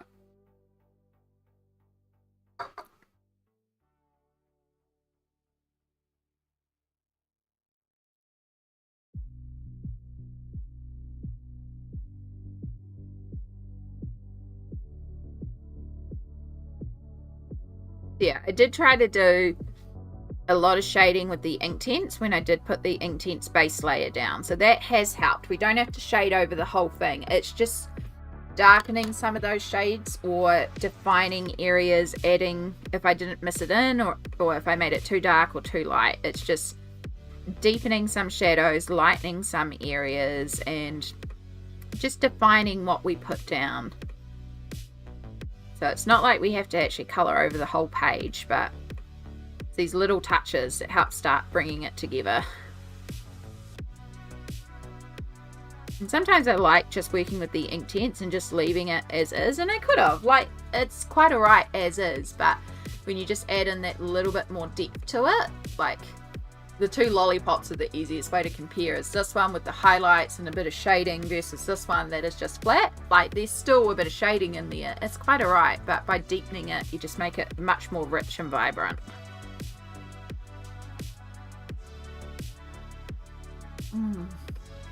Suzanne, hello. Looks fantastic. Thank you so much.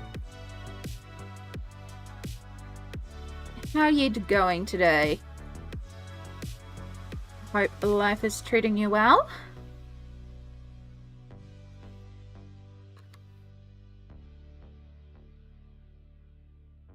Right. So if we're moving across, next would technically be the cats, but we'll do the cats last. We'll just focus on getting all the background elements shaded. And then we'll come in and do the cats. Because I like doing the cats last. They're like, you know, they're the focus. So we want to take the most time with them. Plus, some of these areas I want to do fur texture on. So I want to have the background all done. So I can use do some fur texture and go over the background a little bit.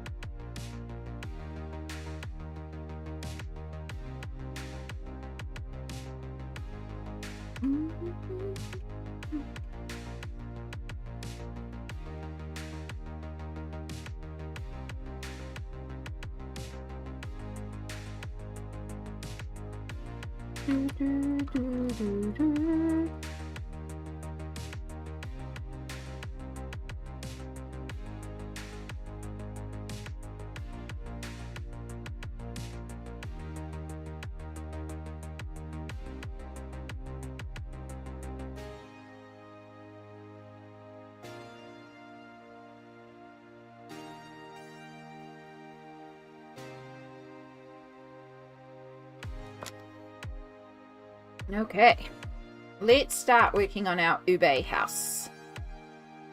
So one of the things that I didn't like when I coloured this was the fact that I actually used a dark colour for all the windows. Like, they're cookie houses, so, you know, they're empty inside, so technically the dark is correct, but I don't like it. So I was going to go over the windows with a lighter colour and just warm up how the houses look. So I do have to decide if I'm going to do yellow or if I do like a light purple on the inside, since our sky is purple and our ground is purple, or if we use a different colour for the inside of the houses. Just putting stuff together in Unity. Let's hope I didn't break anything. Fingers crossed. Feeling well. Been a good day, and you? Hope you're feeling good. I am. Today's a very good day. Today is day 1 of my injection cycle, so it's sort of the best mobility day for me, but it's also just lovely to be back streaming. I've missed it. I've missed being live and colouring with you all and chatting and just hanging out, and I'm so glad that the internet is holding and we'll be able to live stream again.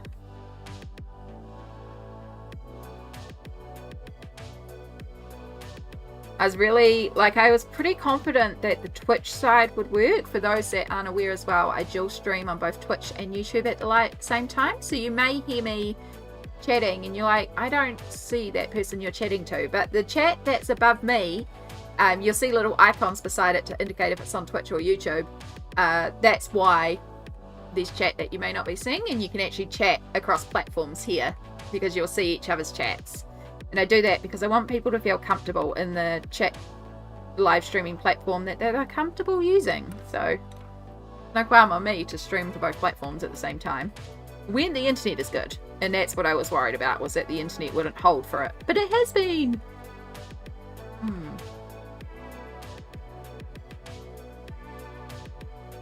But yeah, with the move and then trying to set up and get established here and just life things going on as well, because I've talked a little bit on YouTube about all the stuff going on, but there's stuff that I'm not quite ready to talk about publicly, and some stuff I might not ever, and that's okay. But yeah, there's a lot, and so I've just needed time, you know. And oh my gosh, after the move, I was sick during the move. I had a chest infection, but after the move, I was just out for 2 weeks, basically, just recovering. I was so sick, just with all the stress of everything going on. So I really don't recommend moving house with a chest infection. Really don't recommend it. But luckily we're doing much better now. And now I get to colour and live stream again, because I've missed it.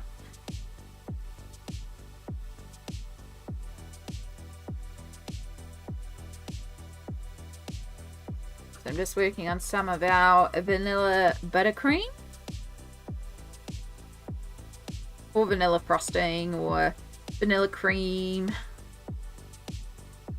I suppose technically it would be royal icing, because that's actually the glue that you usually use on these, well, what are technically gingerbread houses, but we've made them cookie houses because we're making this a candy village, because rainbow candy is fun. Now I'm gonna dot this Posca along the edge instead of just doing it as a solid line, because of That is a loud meow. What is the problem, Shadow? Are you feeling all alone?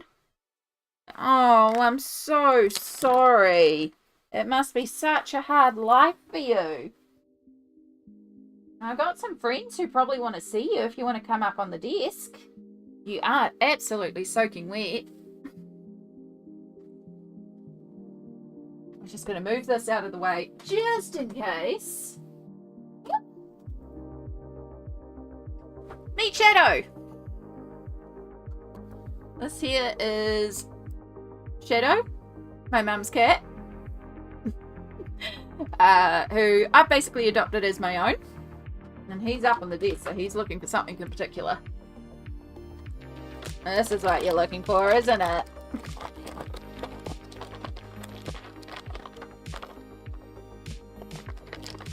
So yes, this is Shadow. He is troublesome and a pain in the butt, but also really, really adorable. And he's probably missing Mum and feeling quite alone. Oh, you're on high alert. I wonder if the other stray is around. These two strays around and one of them's a little troublesome. You can have a couple more. Calm down. They're coming. Give me a moment to open the bag. He's not a cat that likes treats normally, but he goes absolutely nuts for these.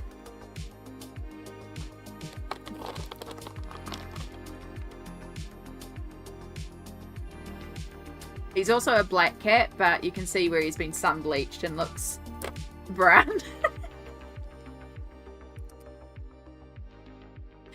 Yeah, he's pretty cute. The strays probably come in and eaten all your food, and that's why you're here, because you're very upset that you don't have proper food. Well, you should have eaten your breakfast. Alright, that's enough treats for now. You can have some more later. Hey? He's also molting like crazy at the moment, so... And now he's going to start rubbing himself a bit against the camera, I bet. Can't drink the paint water because I purposely covered it, so you can't drink any more paint water.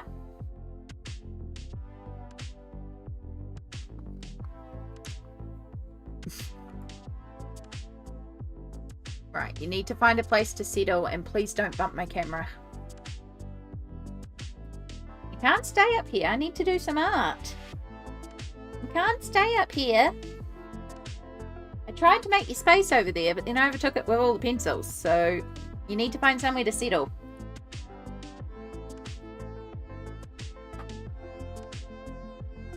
If I make you a space, will you go and settle in there?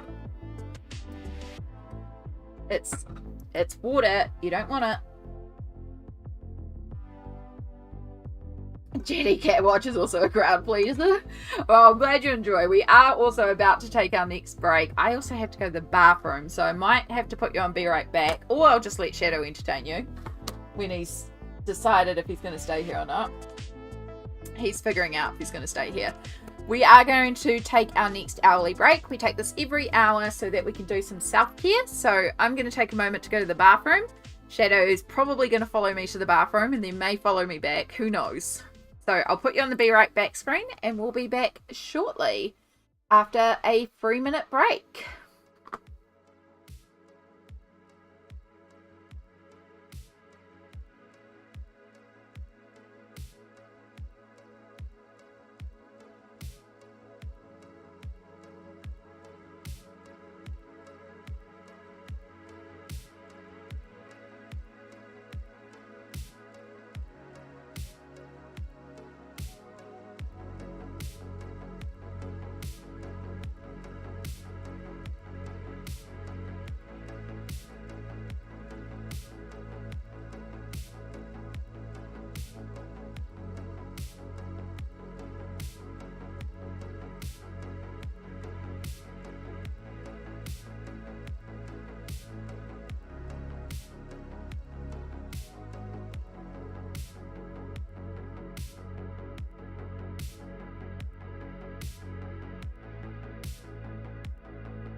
just with so many new screens, I keep clicking on the wrong things. I've got to clean up all my stuff. But Ruby, hello! You got to be away lurking, but yay! So good. Sorry, I just had to pop to the bathroom and now we're dealing with a cat. Will you find a place to settle, please? Oh, Shadow. Oh, but yes, we've still got about a minute left of our break. We'll give that a moment. You love the new overlay too? Thank you. Yeah, I decided it was time for a change. I loved my blue overlay, but I wanted something really, really cute. The only problem with the overlay is the, like, break screen or the starting soon screen is that the kitty who's wearing a frog outfit, which is super cute, is white.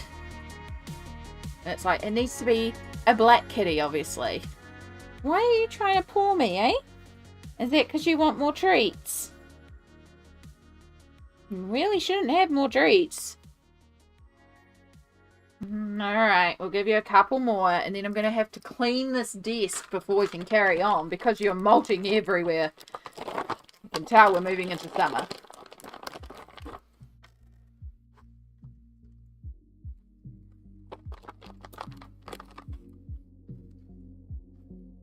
There you go.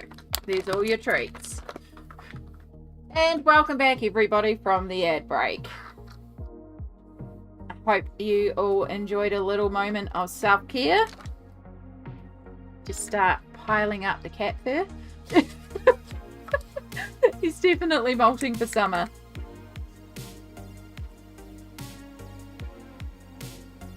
Right, that's it. You're not having any more treats. You're done. You're cut off. Alright, come over here. Come and settle over here. Come on. Over here. Please. Thank you. Good cat. Alright.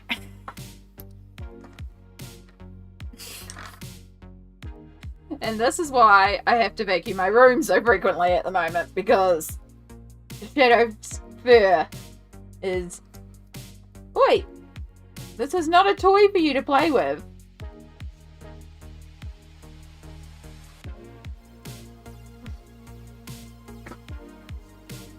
Alright. Gianna, hello! We are live back on YouTube with Program Director Mr. Kitty, yes. Mr. Kitty is named Shadow. He's a troublesome little creature at times, but he is also very adorable. He also loves to molt everywhere. But yes, we are back. YouTube Lives are back. It's working. It's holding. It's feeling stable. And you look cute too. Thank you. I actually bothered today. God, I've got cat fur all down the front of me too now. Right, looks like he's settling down a bit over there, so we might be able to carry on now. He's had some treats, and we've also had a break. Gone to the bathroom. So... we were working on the Ube house. I might have just gone on a bit too far, because we're working up here. I think Shadow also bumped our camera slightly. He likes to scratch himself on the pole, which, fine if I'm not live streaming or recording, but if I'm recording, it's like, my entire home is fur lined. Yeah, I've learned very quickly that you live somewhere with a cat and it's just fur everywhere, like, especially with a cat with black fur, and the carpet in my room is quite light, and yeah, there's just like big black clumps of fur on the ground, mixed with my hair that tends to molt on the ground as well. So I've really got to get a vacuum cleaner going in here, because it's just fur city at the moment. But it looks like he's starting to settle. Nope, he's deciding it's time to leave. He's had his treats. He's been entertainment. He's like, I'm done.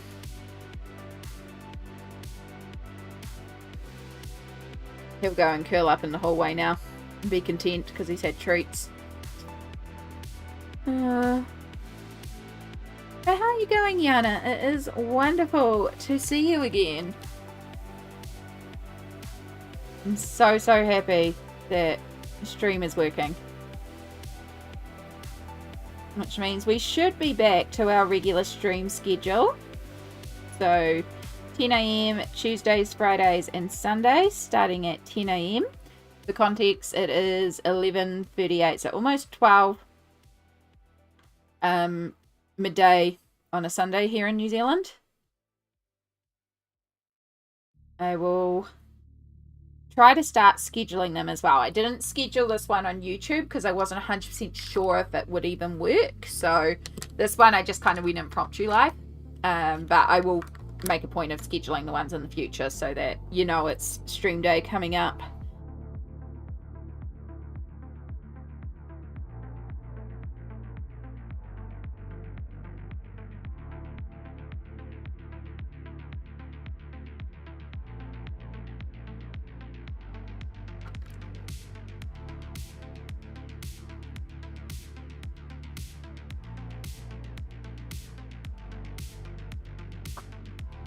Just remembered too, I was going to get my phone on charge. This thing does not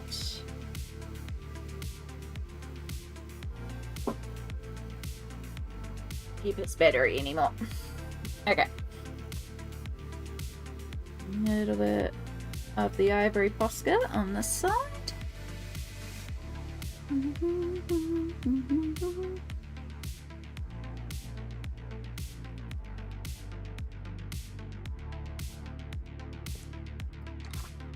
Right, so if our light is coming this way, technically there would be a bit of cast shadow from this house here. So these ones down here would actually be in a bit of shadow. And it would... even down here would be in a bit more shadow because it's behind the house.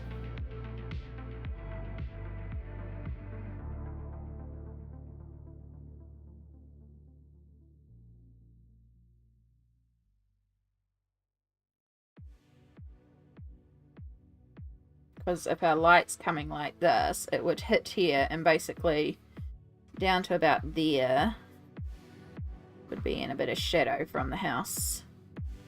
In front of it, our lemon cookie house would be shadowing our ube cookie house. Because rather than doing a gingerbread village, we did a rainbow candy village because rainbows are fun and candy is tasty.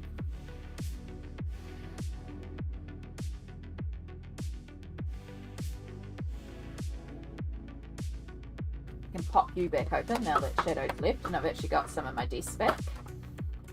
So with the move, one thing that is really neat is my workspace is basically doubled because I've still got my massive 1.2 by 1.8 meter desk, but then there's also room for me to put a 1.2 meter table beside the desk. So I basically have a 3 meter work surface against this window, which is just one big window. And the reason why I've done that is it gives me an area to dump like all the pencils and the extra stuff onto, and I have a little coffee stand on there too, so I can make myself cups of tea and coffee without having to go out to the kitchen. But it also means that when the nibblings come round, there's an extra stool under the table, so I can pull that out and they can also join me and colour in here. Now they haven't quite done that yet because for a very long time they were not allowed to go down the hallway because there was stuff in this room and they weren't allowed in this room, so they still think they're not allowed in this room. And I'm okay with that because I don't want them in this room without me in here, but I will take the oldest nibbling down here one day.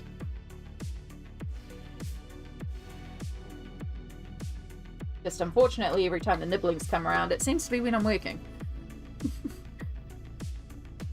Sometimes I'll take the laptop into the lounge where they play while I'm working so that I can hang out and still hang out with them, but I'm also working at the same time, so it's not like I can put all my attention on them because, you know, I'm working. I need to get them around one day when I'm not working so I can actually properly hang out with them. Or just go around to see them. They don't actually live too far away from me now. Before it was a bit of an issue to get to them, but now they're actually just around the corner.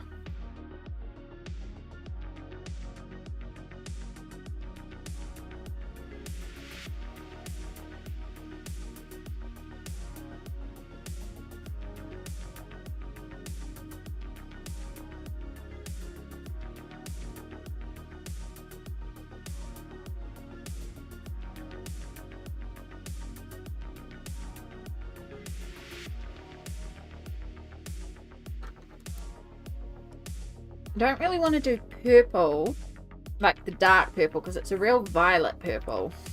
But I think if I actually do some burnt sienna, it's a red brown, and it'll pick up on that red purple. You can use that just to deepen some of these shadow areas.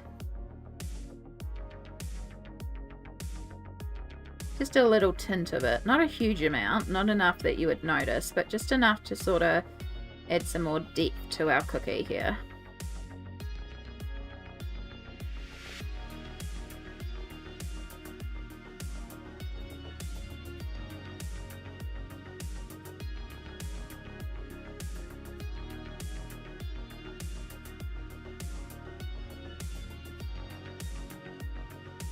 Yeah, I like that.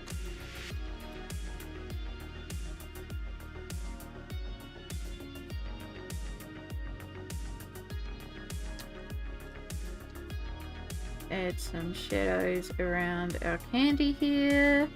You'd be casting a little shadow. You're all technically in shadow.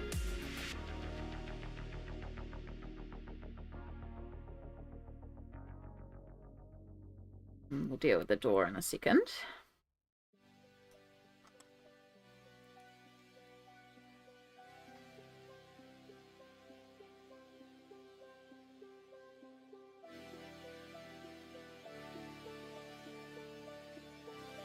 So half of this frosting would be catching the light. The side that's the right hand side, because our light is coming from the right. So we need to add in a little bit of highlight.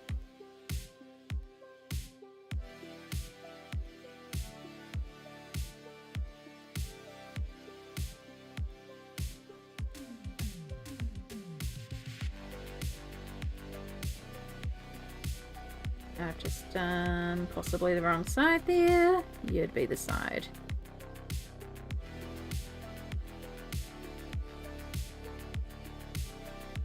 You'd be catching the light.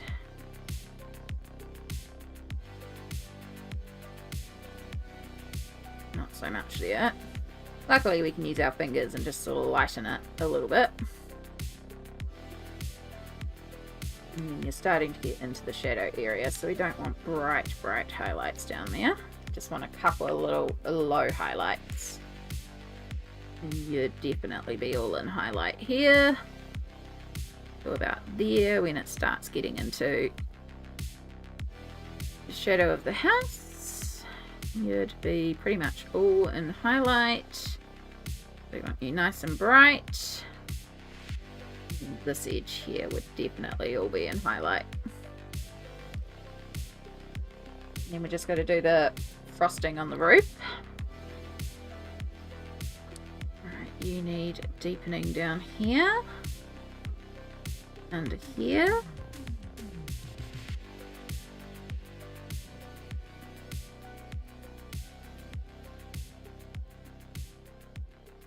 And then all this frosting under here is basically all in shadow. And our candies are also pretty much entirely in shadow because of the shadow of the house in front of it.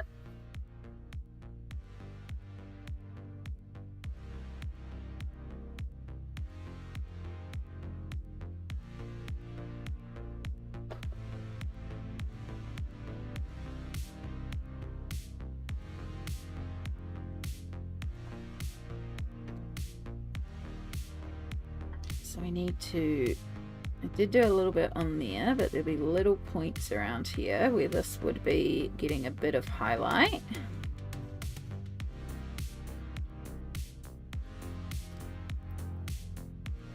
Cool, and then we've got our doors, which are recessed in, so they are quite a bit in shadow.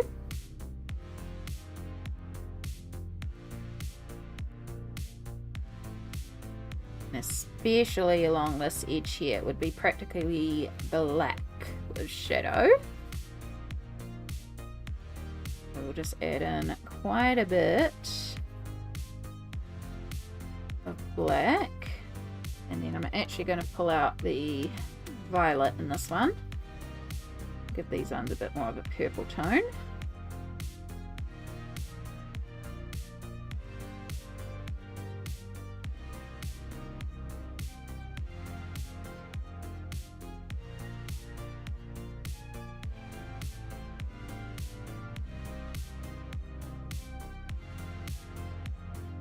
bring out our purple violet, and we'll just add in a little bit of lighter purple on this side. This would really only just be catching a little bit of the light. Most of this is just really in shadow.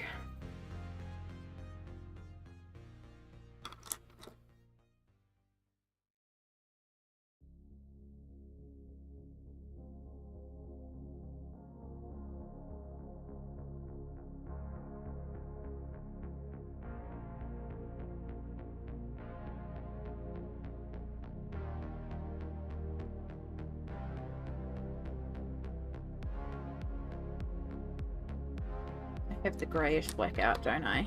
Yeah.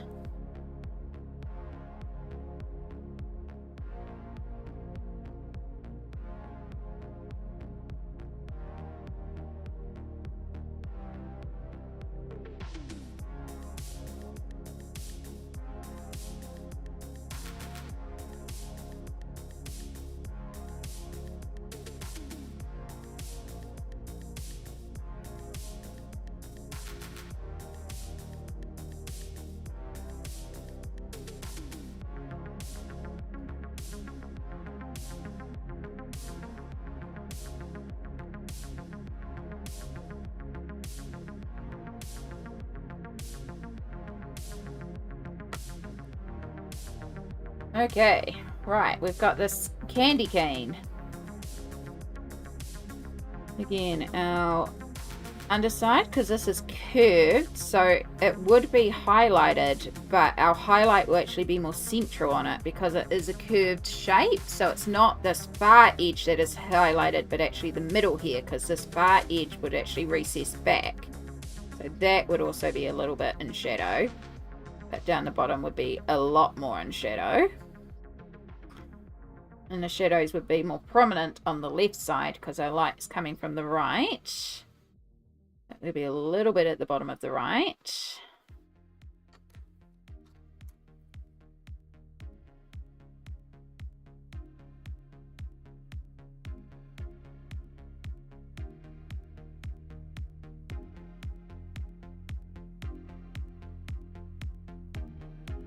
Start by shading all the whitish area, slightly tinted pink. And we add in our red violet.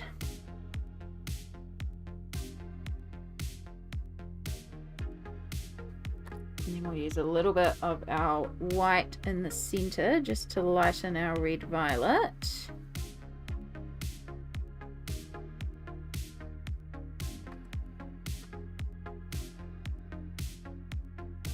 Add some violet in the shadow areas. Help create that 3D effect. Smart! Hello, Smart! It's working! It's all working! I can live stream again!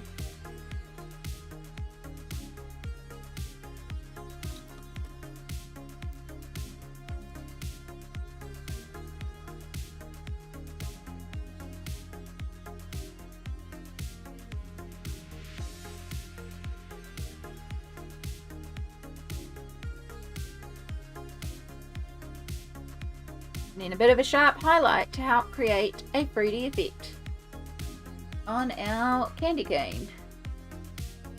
That way, that way, that way. Yeah, now our candy cane looks a little 3D. Our little corner of chill lives. It does indeed. I'm so happy that the internet is holding. And we're managing to stream to both Twitch and YouTube, which is just, oh, so good.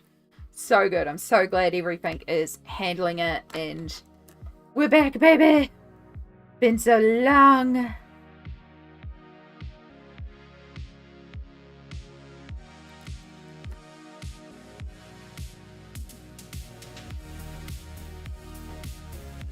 Right, so now I just have to decide on what we're doing for these window inners, because as I said, when I originally did this, I coloured all the inners of the cookie houses grey because I was like, well, they're dark inside, but I'm not actually liking it.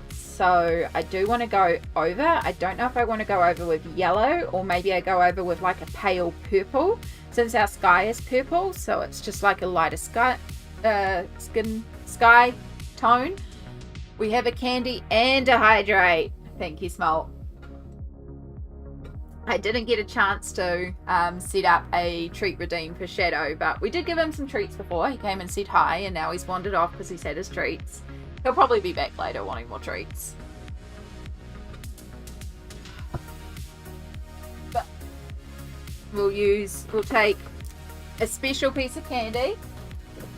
I'll have 6 remaining after this one. Been making them last as best as I can. They're also absolutely moorish, and I could have demolished a whole packet instantly. We will have a maple drop as our candy. Happiness. Sugar. Sugar, sugar, sugar.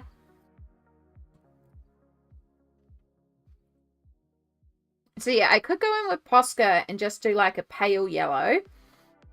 I can also go in with Prisma and do something more gradiated. I'm not sure if I want to do pale purple or a bright yellow for the interiors. I could do yellow because there's also no interior on the yellow house, so yellow would work, and it would be obvious that it's different from the houses because it's not on any of the colors of the other houses. Yellow might be a good option, but we can do our, I think I was imagining these as like little macarons. Oh my gosh, I almost brought macarons yesterday. There was some really delicious ones looking at the supermarket, but they weren't priced, so I asked them to price them, and they were so expensive. And even the shop attendant who priced them was like, we're going to look into that because that does not seem right. It was like $20 for 6 macarons. Like I know they're not cheap cookies, but come on. That's like gourmet prices, not just your bog standard supermarket mass produced price. 6 drops lived. Amazing. They're so inhalable. They really are. They really are. But how are you going, Smalt? How's your day been so far? I'm so glad you're here, hun. Smalt was the amazing, lovely, beautiful soul who not only last month gifted me a ton of glorious things, including these maple drops, originally gifted me this book as well. This was for my birthday. And I'm so happy to be back in and showing some love to this book. I actually think next year, because I've been thinking about 2025 colouring goals and what I want to work to in 2025. And I think I want to have some focus books. Not necessarily like I only work in these books, but books where if I'm like, what am I going to colour? I could colour in these books and try and show a lot more love to 10 books in particular. Because I realise there is exactly 10 books that I would really love to show some more love to. And Story of Precious Cats is one of them.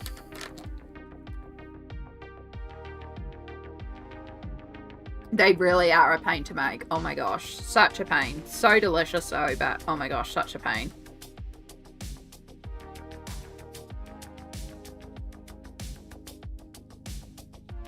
Day has been good. Went on a walkie today. Oh, yay. Love that. Love that.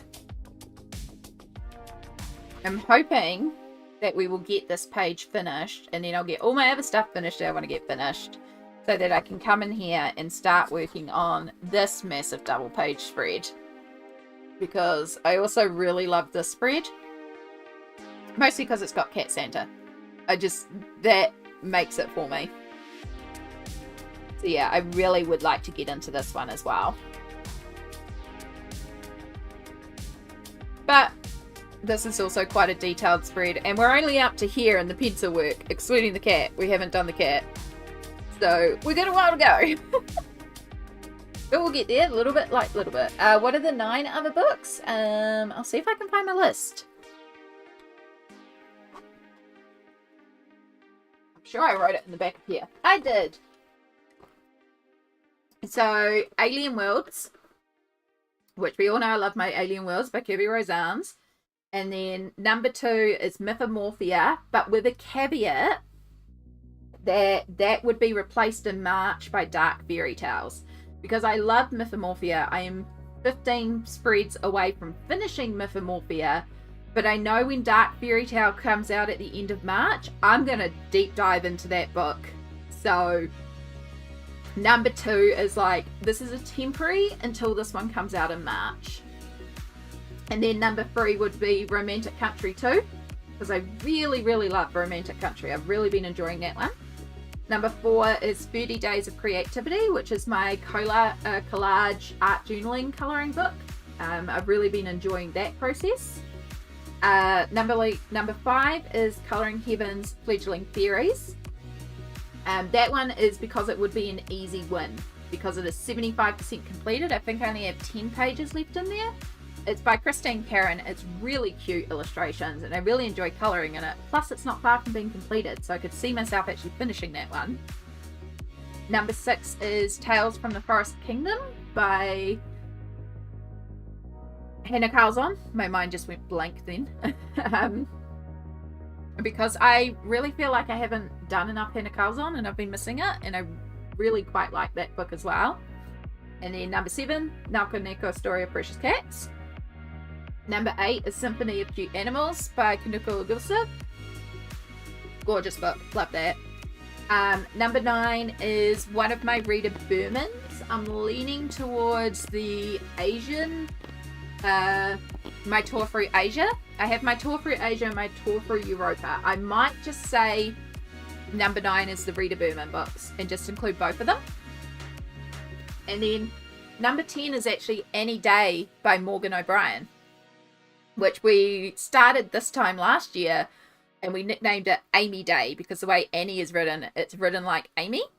So I'd like to finish that because they're really cute, simple illustrations. And I did 4 pages in a very similar style. So I want to do all the pages. There's only like 25 pages in that same style. And there's a new Annie Day book as well. So I get that second one and carry on with it. And then there's a bonus, which is just mythographics. I couldn't choose a mythographic, so I was just like, mythographics. Just general mythographics. So technically 11, but the mythographics is just like a branch of, I just want to colour more mythographics. So it's not like I will only be colouring in those, especially after this year, because I was so focused on new books. These are the books that I've really been feeling the itch to get back to and to do more in and just show more love to. And there's still a lot more books in there, like Fairy Celebrations by Clara Markova. I was like umming and ahhing if I put that one on the list, but Any Day and Fledgling Fairies are both not hard to finish off books, so I'd have room to then slot in a new book. I'm going to purchase new books next year, so it's like there'll be books that I want to also deep dive on when I get them. I'm looking forward to almost loosening the reins, so to speak, because this year has been so focused on the new books and the untouched books, and I'm glad I have. I'm so glad to have so much of my collection worked now, because we're almost at 90%. We're at like 89.8% or 89.2%. Like, it's very close to 90% completed. And it's been worth all the effort to do it, but because I've been so focused on working those untouched books, these books that I've had on my shelf that I've wanted to colour in, but I've chosen to instead focus on other books because they were unworked. So I'm looking forward to getting back to those books.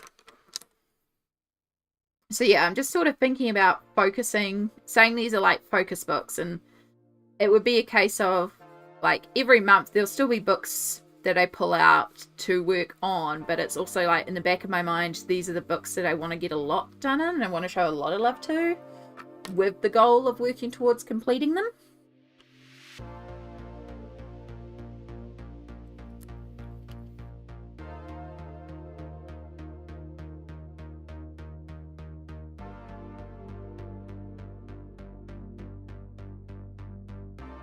I can't see completing all of them. I can see completing 2 or 3 of them, because that's something I would like to do next year, is also actually complete a colouring book. I have never completed a colouring book. Got a lot of work done in a lot of colouring books.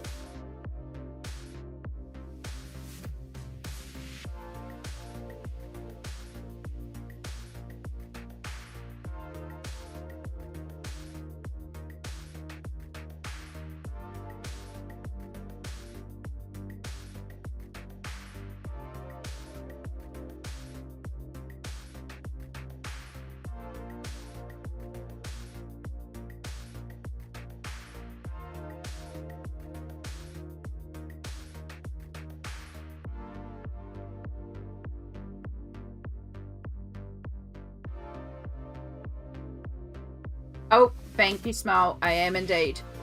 Let me zoom out because actually I think Shadow... I mentioned that Shadow might have bumped this when I was patting him. Right, I think that's more lined up where it was. We'll see. Thank you.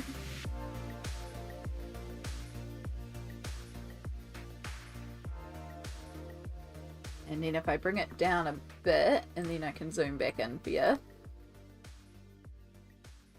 And then we are actually in frame. Thank you, Small. I have my 2B colours for Christmas all on my 2B coloured shelf and ready to get colouring. I think I've recovered from the tornado at work. There were turkeys flying out of the store, left, right, up, down. 3 days of turkey dinner orders filled before first day. I can't even begin to imagine that chaos. But I'm glad you recovered, and I'm glad you're ready to get in and get a colouring. I wasn't sure 100% what I was going to work on today with stream. It made sense to carry on with Nelco because this is the one that we left off with after the internet blockage. So it made sense to, you know, carry on with it. But I did pull out Erie and the Romantic Country too, because I have a spread in there that I want to do. And I actually spent last night, I wanted to do something creative, but I didn't feel like pulling out the pencils. So instead I took a photo of the page and I used Photoshop to plan out my colours. So I have a full colour plan ready to go for that page, which is quite cool. I don't often do that, but I did do that last night. Also, thank you, Smile. I'm trying to train myself to colour like this, but I'm still very inclined to colour like this. And then keep pinging me on it. If I keep doing that, keep pinging me on it so that I learn to go like that. I pulled out my colourful town. These like a market spread that I'm looking at doing it there. And then the other one I pulled out was Kingdom of Curious Creatures because I have a very long-term whip in there that is going to get done this Christmas season because they're all Christmas themed pages.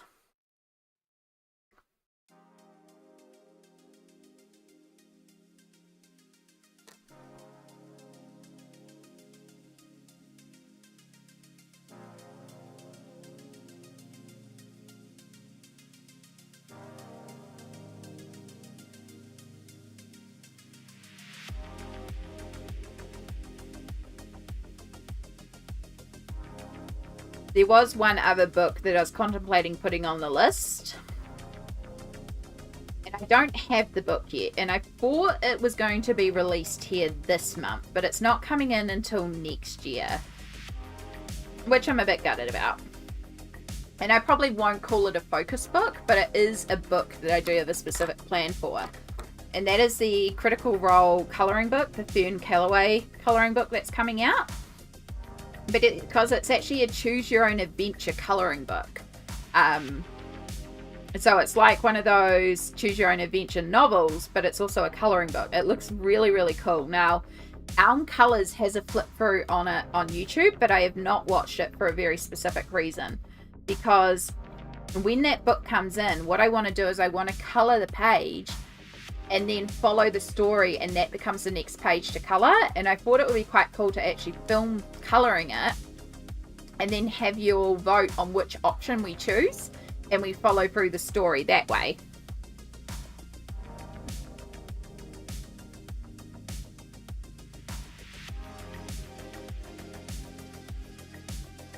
Should those warnings be posture checks because it's hand posture?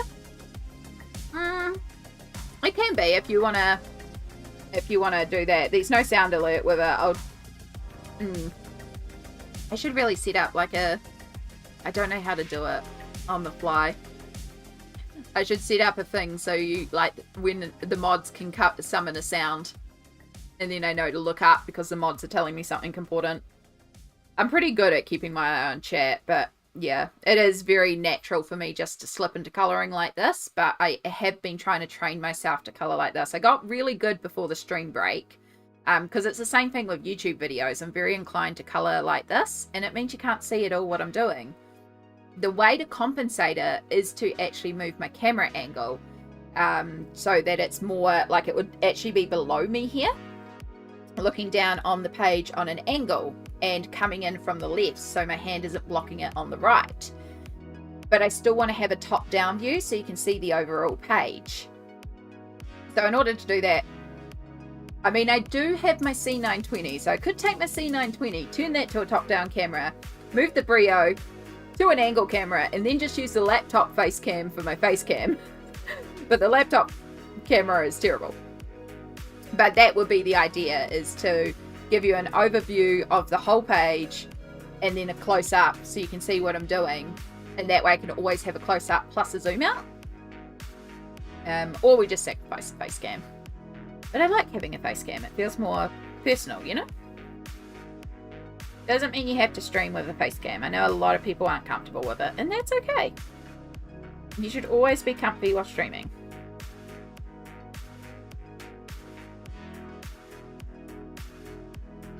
I need a quack or something that mods can redeem for you. Yep. Yeah, I need to figure out a way to set up a sound redeem that doesn't cost the mods anything, so it can sort of ping me and go, hey, look up.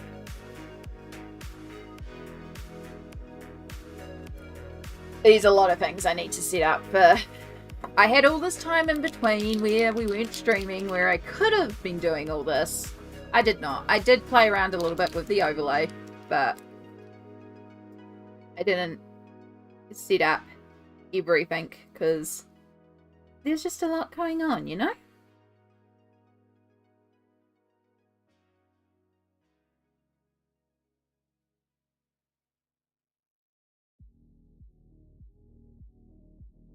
There's still a lot going on.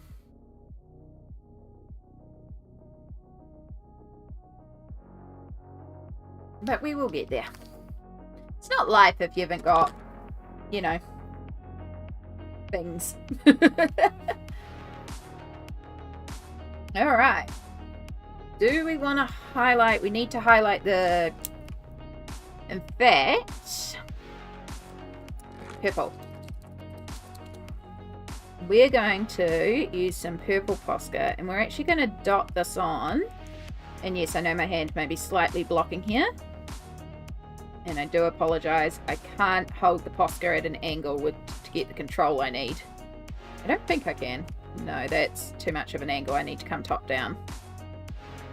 I'm just adding a lot of little dots to these little tubes that are on the top of the house to make them look like they're sugar covered. So I'm just stippling all over them essentially right now.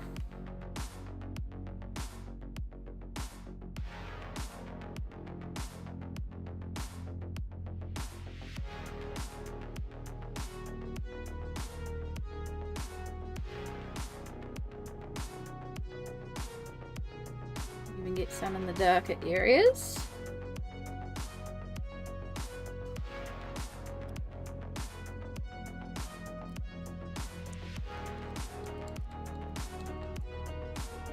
And we'll pull out our white, and we'll add in some white. Concentrate it more towards the top right, where the light would be the strongest. Just sort of fade it out. And so yeah, we're getting like little tube texture, hopefully. We call them jubes here. I don't know what Jubes. I don't know what other countries may call them, but they're like sugar-covered jellies.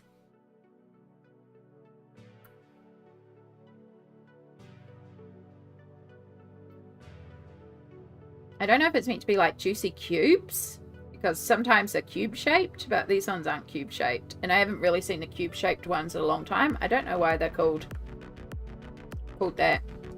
Candies have weird names sometimes. Gumdrops? See, when I hear gumdrops, I think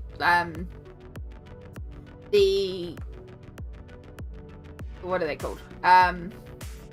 They're like hard candy on the outside, but then they might have like bubblegum in the middle. Yeah, Smokes here. Okay, yeah, you've definitely moved down.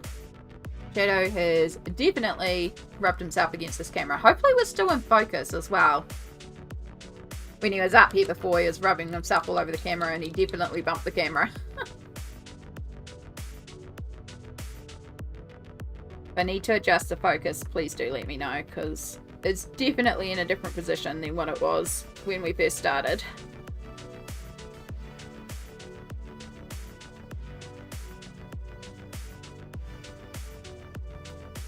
I watched your completed pages video. Quite the accomplishment, Amy. Thank you, Yana. Thank you for watching the video, because it's 2 hours long. Like, Happy Catastrophe, Candice, this month actually put up a completed pages video halfway through the month.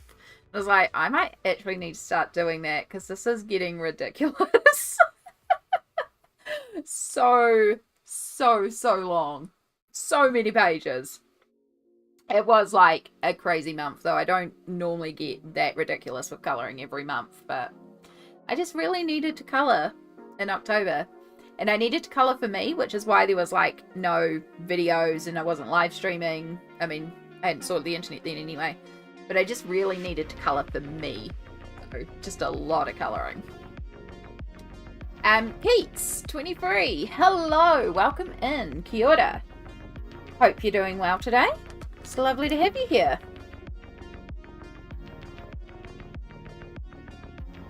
Okay, so the last thing we have left to do is actually cover over these windows. See if I can do it with a Pablo and if it'll read right. If it doesn't, I can always pull out a Posca.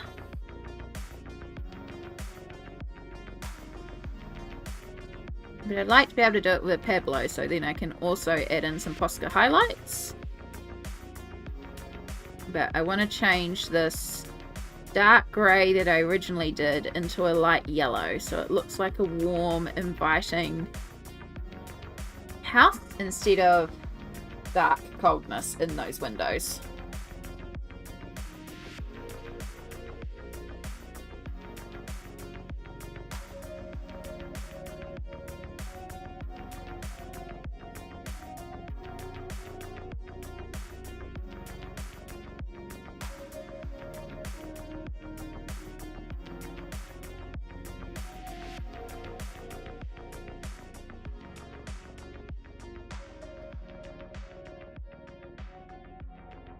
I so enjoy Candice's videos. Candice is lovely.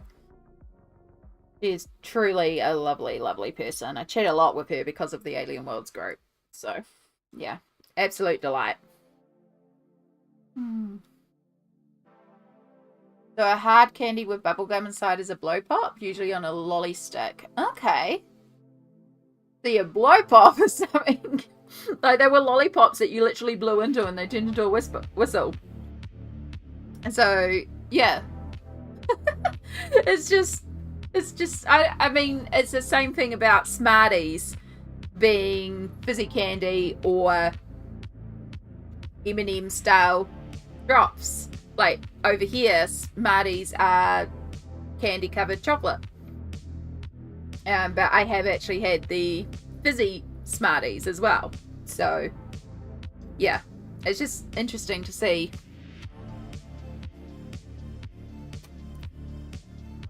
Right, I don't like that. Posca to the rescue! Oh, is that another ivory? Yes! Do have another ivory, thank goodness. I think I'm near the halfway point in your newest completed pages video. Fantastic. That's a good effort. It's a long video. It took so long to record, and I was trying really, really hard not to ramble or go off on a tangent or just let the video get ridiculous. Like, I was trying to keep on task, and it's still 2 hours long.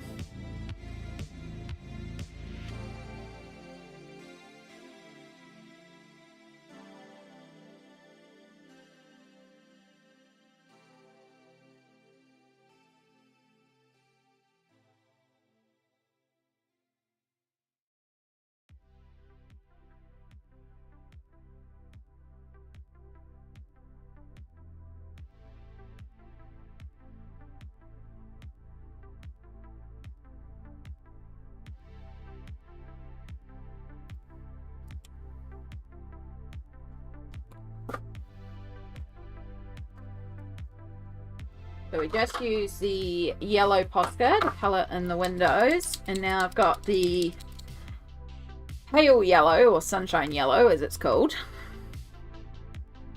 I'm going to use this to, if it wants to give me some ink, I might need to give the other Posca a bit longer to dry. So we'll try and lighten in the centre of it. I just realised how uneven my yellow application was.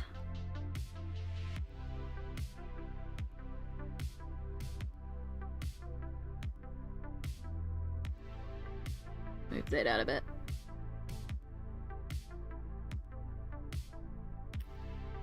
Okay. And then we'll lighten in the center to give more of the illusion of lights, and then we might add in like some white lines just to give the like glass reflex on it. 2 hours of trying to stay focused is so much focus. Yeah, I did end up recording the video in chunks, so I do like half an hour or so and then stop, have a drink, have a stretch, get the next pile and record. And if I knew there was anywhere where I had to like insert a picture or a link or name anyone, that was like a stopping point as well. So it was broken up into little mini record sessions because I just knew there's going to be a lot, and that helped a lot too, is instead of just trying to do it all in one take. And it was much easier for editing.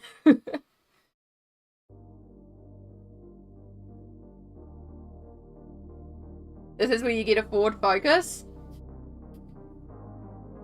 Well done.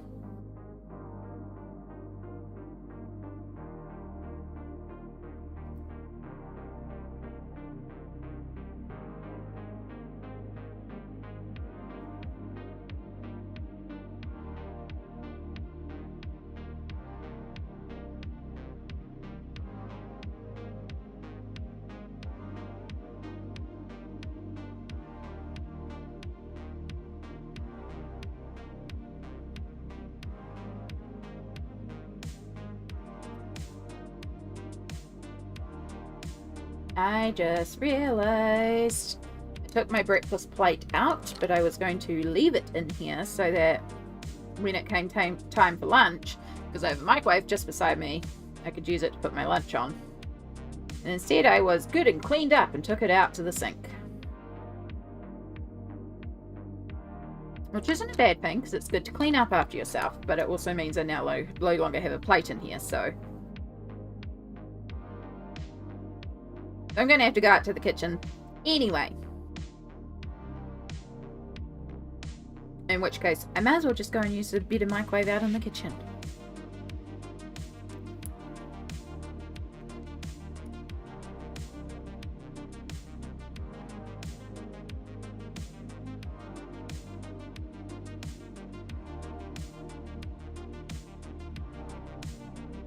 Does mean I could make another cup of coffee. It's actually gotten a little chilly, which is really nice because it's been really humid here. But it's just like dropped a couple of degrees, and I've got the window open so there's like some fresh air coming in.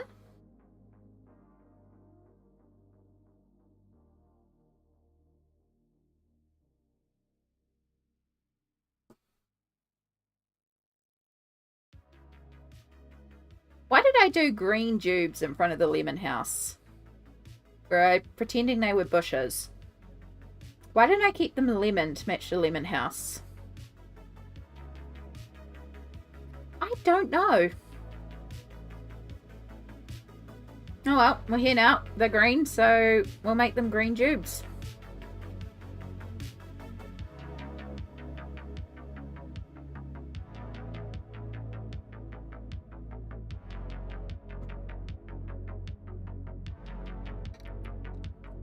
It's probably trying to bring the green over, to be honest. Because, yeah, there's not... Well, no, because there's a matcha cookie as well, so there is a bit of green over here. I know, I probably have run out of colours by then.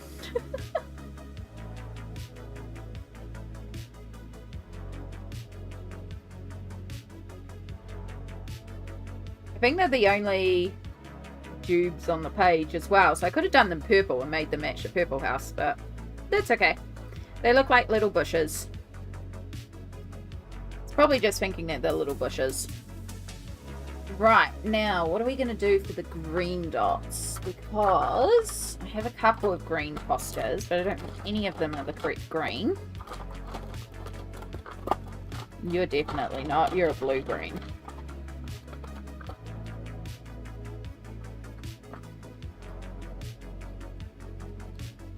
Lime gumdrops do make candy bushes, exactly. Maybe at that point you wanted to integrate some green and you were getting tired of yellow. Probably. It's probably very likely that I was just getting tired of the yellow.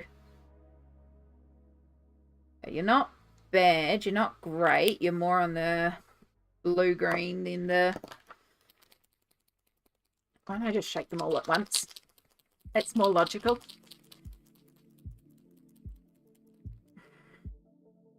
This one's light green. Okay.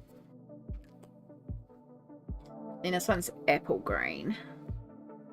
Okay, I like the apple green. It's more yellow, but it kind of reflects the yellow of the house. So we'll use the apple green. And this one, I can actually hold a little bit to the side because it's not a... It's a 1M, not a 1MR.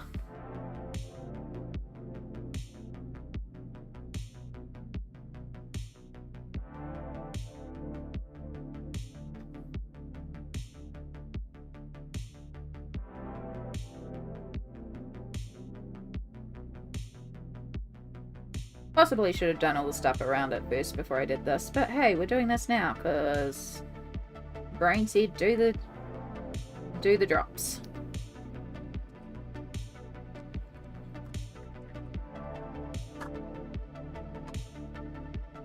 No, not ivory. White. But we'll give that a moment to dry. Very, very carefully up here. There we go. Make sure our light yellow is actually properly activated. Whoa, you're pouring out. Posca problems.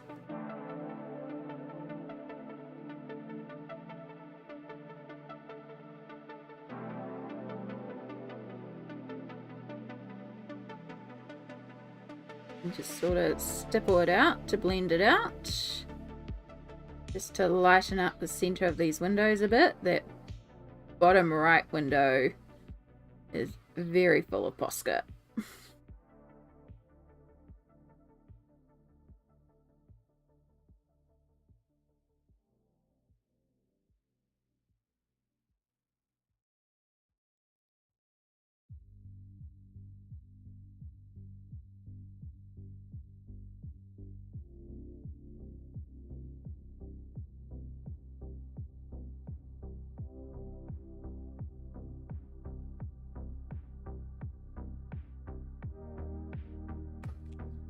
Go.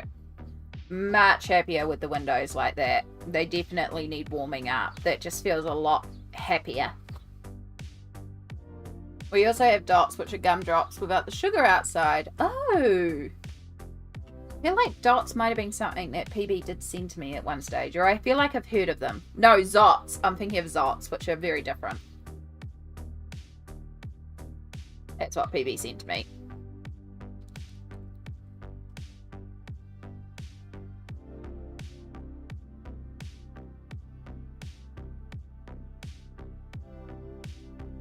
I like doing these as gumdrops because it means I get to do lots of little dots on them and give them some texture, which is quite nice on a page like this where we've got so much going on to just have a different texture for the candy, because we're going to have lots of like shiny candies and candy highlights, so it's nice to have one that's got a different type of highlight. Just add some interest to the page.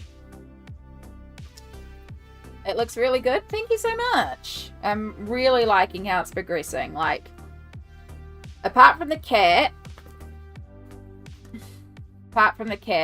oh, that side still had wet Posca on it because I just used the test sheet to activate it. And it helps if I zoom you back out. So apart from the cat, basically that side is shaded. So we've still got a long way to go, but little by little we are increasing. And it is just about time for our next break. So we take a break every hour on the channel so we can do some self-care. So it's time to check in with yourself. Have you hydrated in the last hour? Have you stretched? Have you taken your meds, or do you need to take your meds? As I said, it's lunchtime here. I am hungry. I lost half my breakfast to Shadow, who decided he wanted to eat peanut butter toast for breakfast as well. So I have some garlic bread in the fridge. I'm just going to chuck into the microwave and just slightly warm up, and make myself either a cup of coffee or a cup of soup. It's a very quick lunch. It'll take the 3 minutes of the break. So do some self-care. Oh, yes, goody goody gumdrops ice cream. Small, I forgot about it because I don't like it. That's why. But yes, I will put you on Be Right Back and we'll see you in a moment.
Thank you!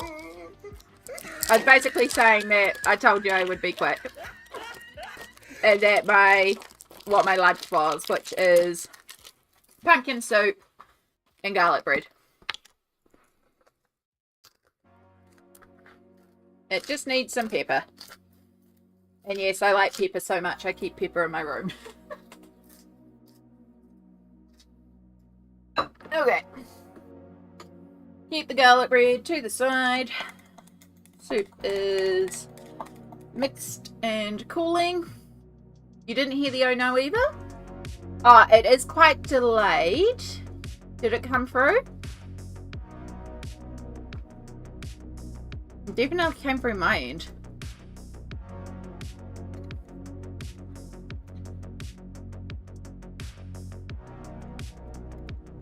You just jumped out of your skin? Welcome, Keith. What was quite loud? At least it was quiet. It is a quieter alert, so it's very possible. I ran out of... Well, I didn't run out of time because I started early, but... Yeah, I should.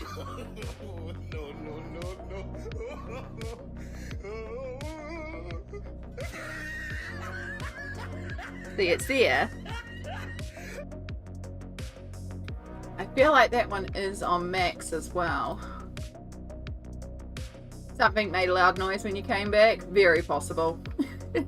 I and my microphone is very loud. My alerts. Oh, really quiet in comparison? Okay, let me just have a look at it and see if it's on max. If it's not, I'll turn it up a bit. Oh, you think it's lunchtime for you too, don't you? I know why you're meowing, because the strays have come in and eaten your food. But also, that's your problem for not eating your breakfast. And you're not eating my food again. Oh, goodness. Oh, it's only on 11%. That's why it's quiet. Ow! No. You do not scratch me. Right. That should be a bit... It's been basically tripled. So hopefully it's not overly loud, but we'll figure it out. It'll be fine.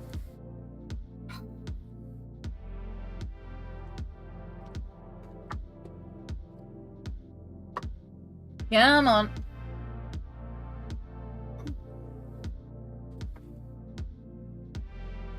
Here you go. You're not eating my lunch. You're not eating my lunch. You already ate my breakfast. Everyone, this is Shadow. If you haven't met Shadow before. Yeah, peer into the microphone. I'm sure they'll love that. No, just hit the microphone.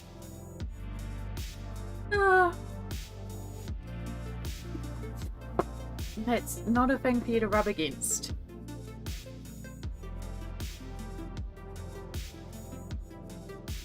He is very, very demanding. It's garlic bread. Oh my god. You won't like it. Sometimes you just got to give him a piece to try.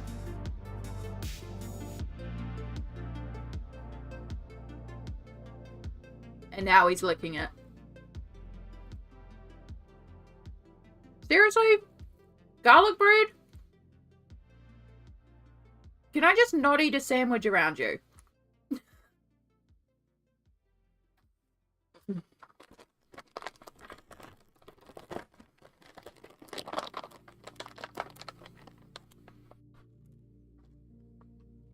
He loves bread.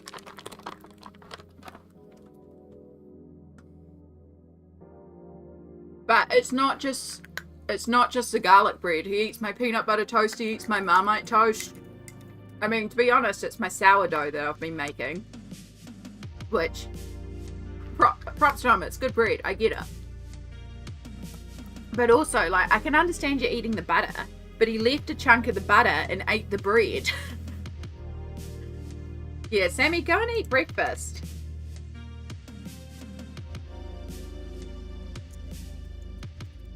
You definitely need breakfast. Shadow says he's the leftover fleece. He takes his job very seriously.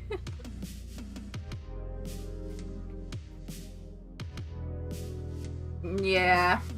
Well, normally if you give him a little sniff of something or a little bite of something to try, and then he tries it, and then he's like, oh no, this isn't my food, it's fine. And see, now he's just following the plate. No. No. Oh my gosh. I might have to go and chuck some biscuits down for him or something, because... Okay.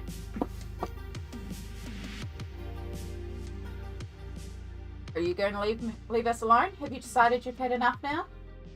I will kick you outside if you keep being a pain. I'm trying to live stream here. You're really stopping my productivity. I understand Pencil Butter's cat chaos now. And I only have one of you to deal with. Yes, go sit on the windowsill.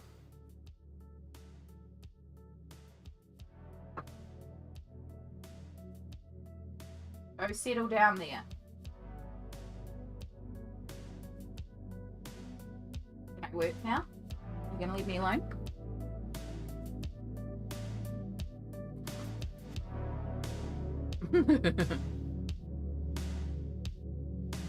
Hey Shadow, become your stream manager. You'd have to behave.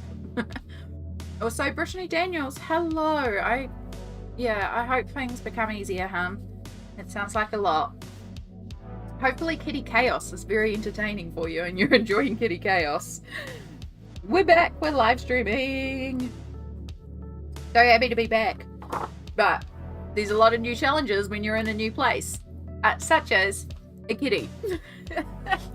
We're managing. He's finally settled on the windowsill. He quite likes sitting at the windowsill and watching all the birds. I just realised though that my bookmarks might be blocking him from stretching out. So we'll just move those.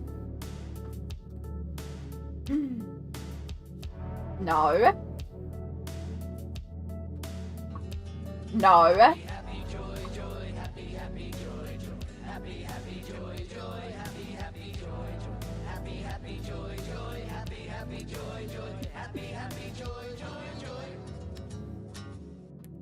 People with cats, how do you deal with this?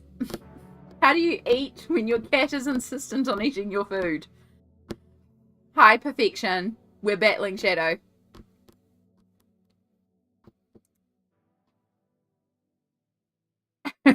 Peanut Pencil Butter's Aussie says bread is the enemy. Shadow says bread must be devoured. Yeah, see, Shadow loves chicken. You have anything with fish and he doesn't give a flying. He does not care about fish. Problem is we don't eat a lot of fish. But anything dairy, every time you cut cheese, you have to pay the cheese tax. Every time you have milk, which I don't. Oh, he's given up. He's given up! I get table space back. I can leave the food there. Oh. See, normally when I eat something and I'm like, you're not going to like this, and I just give him a little bit, and then he's like, oh, it's not food I like, and then he'll walk away and leave you alone, and you're fine, and you can carry on eating. Did not expect him to eat the bread, but I guess he really likes bread. Like, I figured he'd like the butter, but it's also garlic butter, so it's not even like regular butter. But no, bread. Which, understand, because bread is where it's at. We love our bread here. As I was saying, I've started making bread again now that I'm back up living at Mum's. I've been pulling out the bread maker, and I've actually been making sourdough in the bread maker. To be honest, Tom doesn't bother with food. I can leave food in here with Tom, and sometimes my dog as well. Ooh. My senior Siamese, Lily, loves popcorn, chips, crackers, and cookies. Oh, all the snack foods. All the snack foods. When I was younger, I had a cat that we called JB. He was a ginger boy. And he was called JB because he used to love eating jelly beans, which were called JBs here in New Zealand. And so we called him JB because he would eat them, especially the black jelly beans, which as a kid was great because I didn't like the black jelly beans. So I was like, here you go, JB. And we'd just give him jelly beans. I like this new layout. Isn't it cute? I'm still going to, like up the top, you can see there's some flowers and leaves hanging down. So I'm still going to play around a little bit with that. We have a new break screen and starting screen and stuff like that, which I just thought, oh, love that. And then like our chatting screen is like this. So I might add some more of the little stickery bits around and stuff like that, but it's enough to get started. It's a little bit more like cottagecore-y, cutesy, animally, and what I thought with like the break screen, the starting soon screen, I should put on the starting screen, these screens here, is to me, all those pictures on the wall look like pictures that have been drawn, and you can see like a little journal and a cup of tea, and I was just like, yes, this is perfect. The only thing that stops it from being 100% perfect is that the cat, which is wearing a frog hat, which adorbs, is white, and it needs to be a black cat. But I was like, it's pretty perfect. And for a pre-made layout, it came with all the elements, so I could put it together however I wanted. Really like it. Maybe you need a cloth. I do have one somewhere actually. Where is the question? But yeah, though the one I have is like a fabric one, so he'll probably be able to destroy it or pull it up. He's probably hungry because it looks like the strays have been in and eaten his food, because he's a nibbler. So what I should actually do is go grab his biscuit bowl and the biscuits and set him up a biscuit bowl in here. That would stop a lot of this actually, and then keep him happy. That would be quite logical. Maybe I'll go do that in a second. We'll give him a moment to sulk. I like the new layout. It's very easy on the eyes. I'm glad to hear it. Also, Haunted Sandwich. Hello, hello, lovely. We're back. We're back.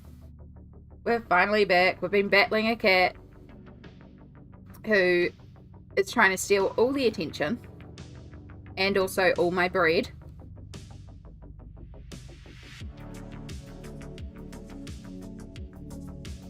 I am glad I did make lunch though, because I was actually starting to get really peckish there for a minute, so it was definitely lunchtime. Oh, no, we need to be colouring like this so you all can see what I'm doing. See, learning.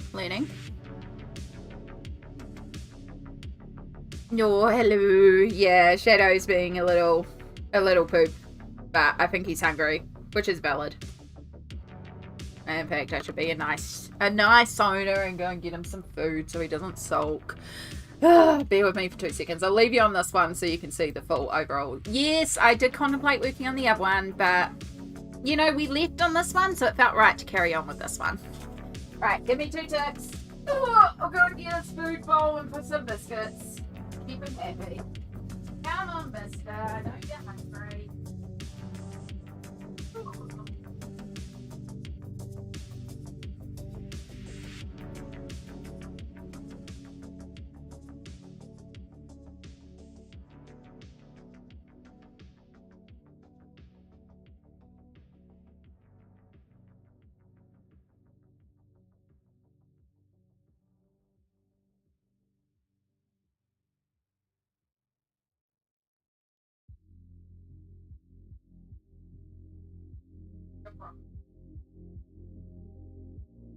Because you're starving. Heaven forbid you go without food for 2 hours. I know. I'm so mean to you, aren't I? Yeah, not bringing wet food in here, but maybe dry food.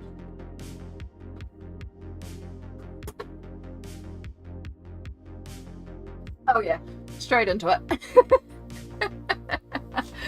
Straight into it. He's much happier. I won't feed him his wet food in here because he's kind of a messy eater.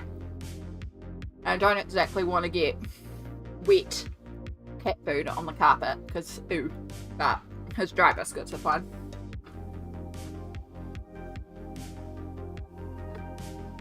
He'll be happy now. So maybe we can actually get some work done.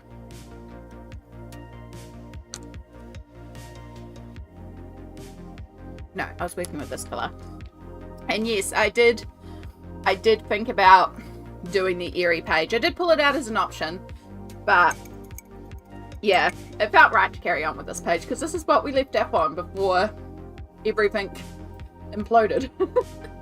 There's no other way to describe everything that happened but an implosion. Going into the colouring zone? Heck yeah, go into that colouring zone. Napoleon is doing the same thing right now. Oh, cutie. Yeah, it's because when Mum left, I said to her she could leave the doors open because Shadow needed to go out. And I figured he'd wander in here when he was ready. But in doing so, it means there's a couple of strays.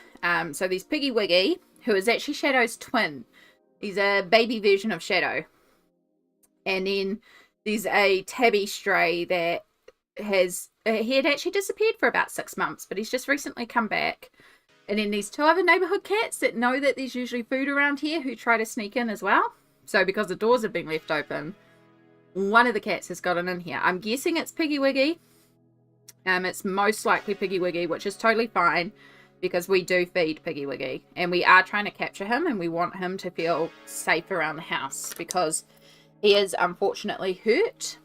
So we are trying to capture Piggy Wiggy to get him to the SPCA to get him looked at because he is a feral cat. He's not completely feral. He's antisocial.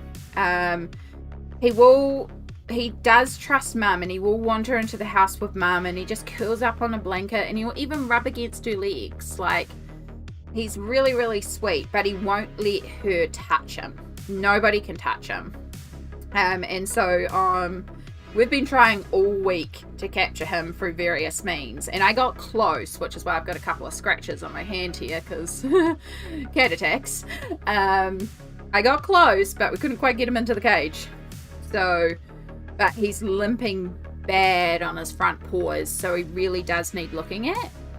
But even the SPCA couldn't catch him. So we're trying, but he's been a bit stressed out by all the attempts to catch him and stuff. So right now it's just like trying to get him to feel calm and safe around the house again. So that on Monday we can give it another go. Because the vets that will take the feral cats, the ones that are trained in it, don't work on the weekends. So even if we could catch him, it'd have to be in a cage until Monday. So it just seems cruel. So instead we're just focusing on letting him have a chill weekend, calm down, and then Monday, fingers crossed, we can get him. Kitty Grand Central Station in the making. One of the nibblings did say we need 12 cats. Apparently the perfect number of cats is 12.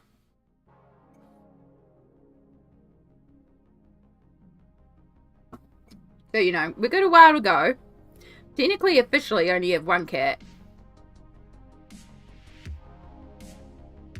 There's just a lot of other cats around here. Between neighbourhood cats. Yeah, so he ate like half the biscuits I put out and now is content and has gone off for a nap. And now I can eat my lunch in peace.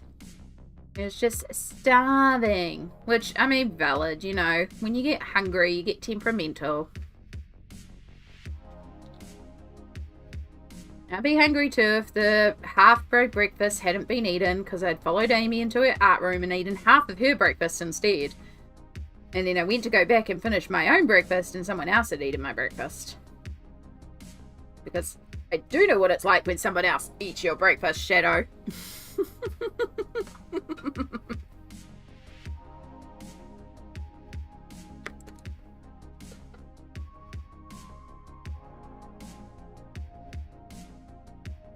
Oops, that Posca wasn't quite set. Not that I was trying to colour over the Posca, but accidentally wiped it away.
Fade the rest of this little bit of purple here.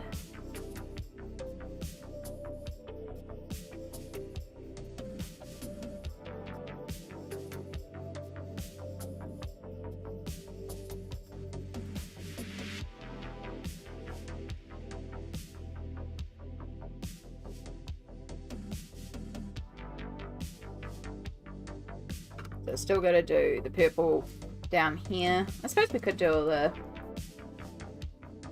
cookies and stuff down here next and then move on to the lemon house. It's so much lemon. So much lemon. And all I can think of lemon when I see, like, hear someone say it's lemon or something, it's just, he's an angry lemon.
How are we doing out there? Anybody colouring along? Or what are we working on? Or just chilling and vibing and enjoying the chill?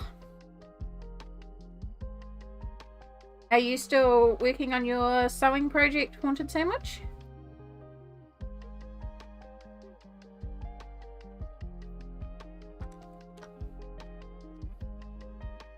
You have food? I am proud of you, Samsara. Well done for self-caring. Why did I pick up green? I don't need green.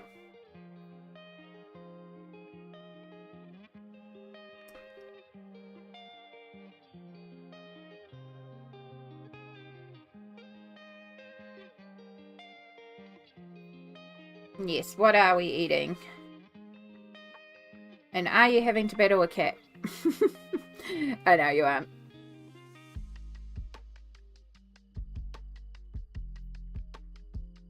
I've just realised I've been off screen for some of this. Sorry. It's so exciting. It's just oh so much purple.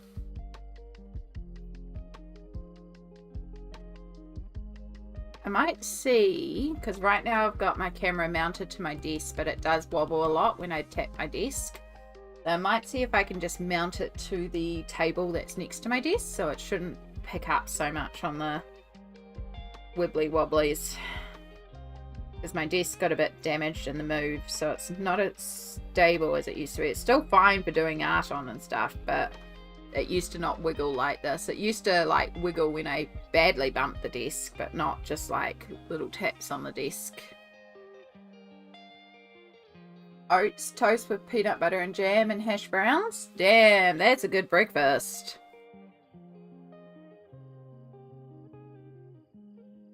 Hash browns. Hash browns are such good food.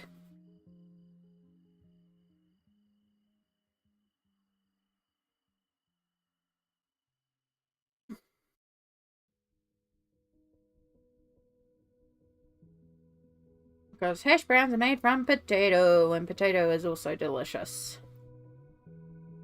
I made garlic mashed potatoes to go with dinner last night, and there's still some in the fridge. And I did contemplate heating up that for lunch instead. Because potato!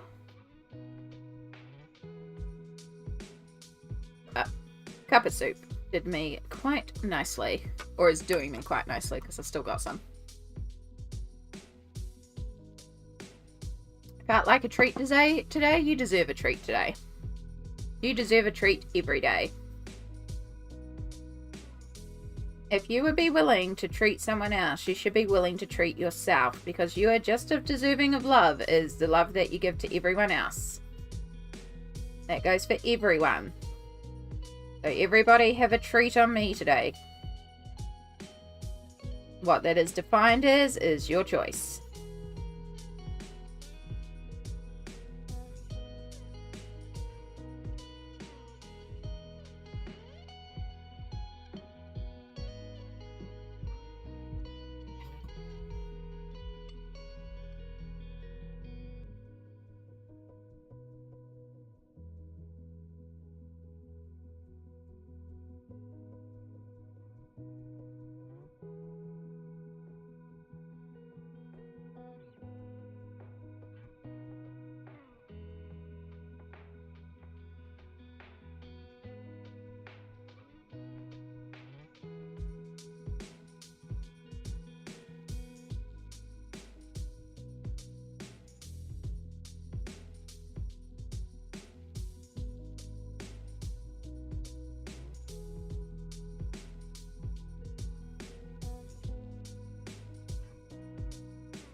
My favorite treats live so far away. Aww.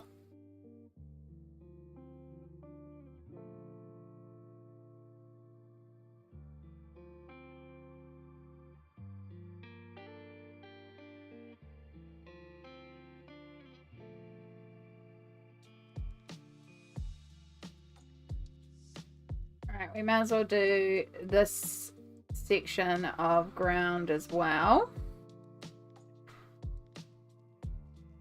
Then all the purple on this half of the page will be done, which means we should do in here, even if we just do that a little bit.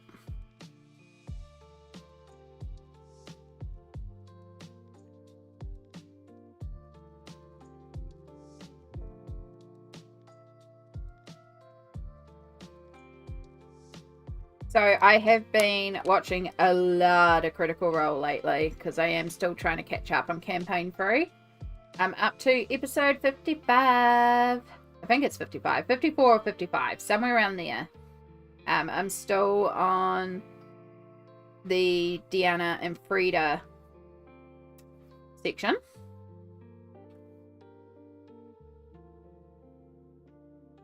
And it's getting, I like the fact that they split the party and we're getting more time. Like, yes, we've got the two guests, but I like the fact we're getting more one-on-one time with the party as well. And it's kind of making me get a little bit more hooked into it because I'm struggling. Oh, 2 seconds, folks.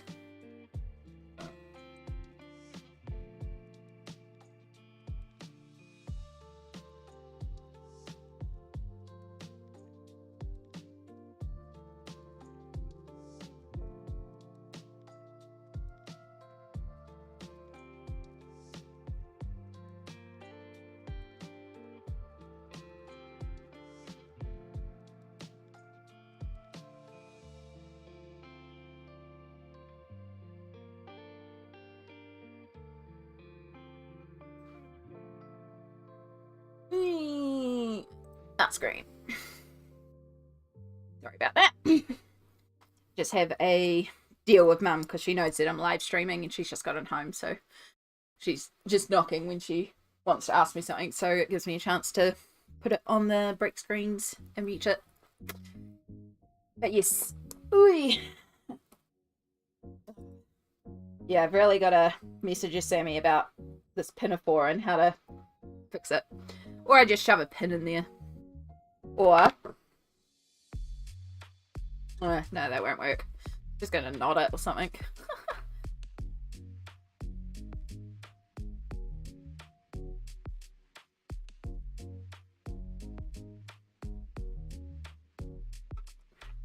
Oh, wait, no, I haven't actually done the purple all the way through. The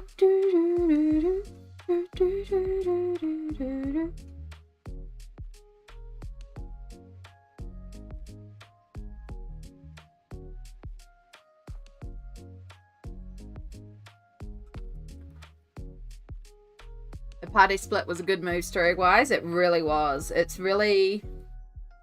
I'm really liking like not only the focus on Chetney's backstory, which is hilarious, but it is allowing more time. Like even with the 2 guest stars, it's still allowing more time for each of the characters to shine. And because so much focus had been on Lordna and her mum as well, with everything going on, and even Fern, it's really cool to see FCG and Chetney have quite a bit of highlighting time as well. So I think once we flip to the other half of the table and they get their time as well, I'm presuming that's what will happen. I think it'll help me just like really fall in with the characters, and then when they come back together, I'll be deep into it, and then I'll just want to binge it and catch up entirely. But yeah, I'm now up to 54, 55, so we're making some progress.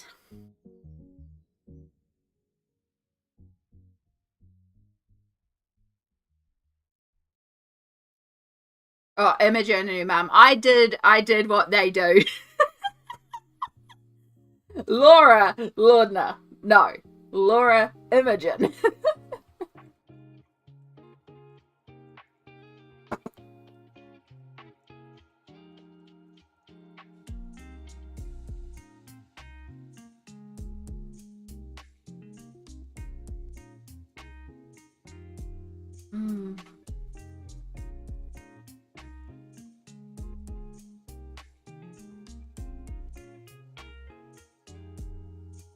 It sounds like a busy day, Brittany. I hope you can, because it's always good to be able to get the medical appointments that you need. But yeah, that sounds like a lot. Fingers crossed, if they will cross. Some days they don't cross.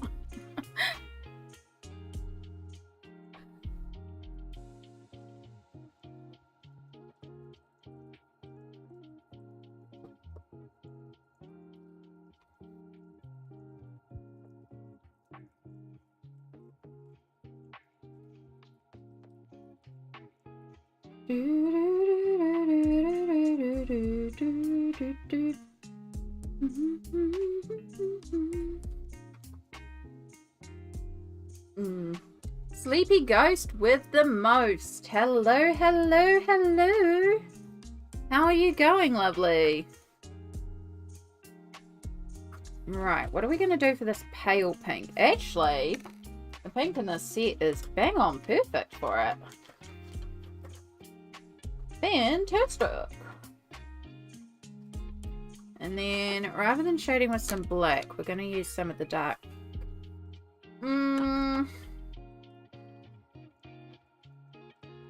Actually, let's start with a little bit of indigo blue, and then we can work some pink over that, and it'll make it slightly more purple. Nope, that's ultramarine. And that'll give us a cooler shadow tone, but won't be as intense as the black, since it's such a light colour.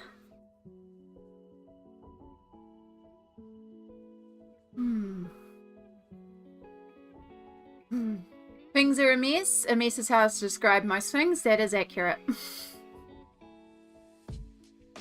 That is accurate. Now, I hope things untangle and unravel and undirtify.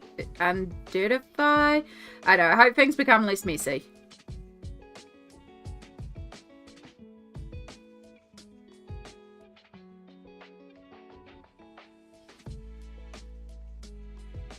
I'd have a little bit of a cast shadow from this one here.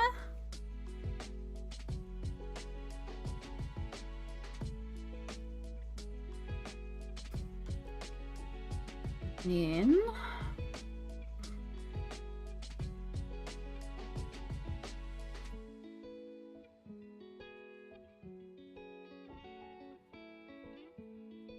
we did watch a Christmas movie with friends today though. Oh, that's wonderful. Spending time with friends is always a wonderful way to spend the day. I'm so happy to be live streaming again. Hehehe.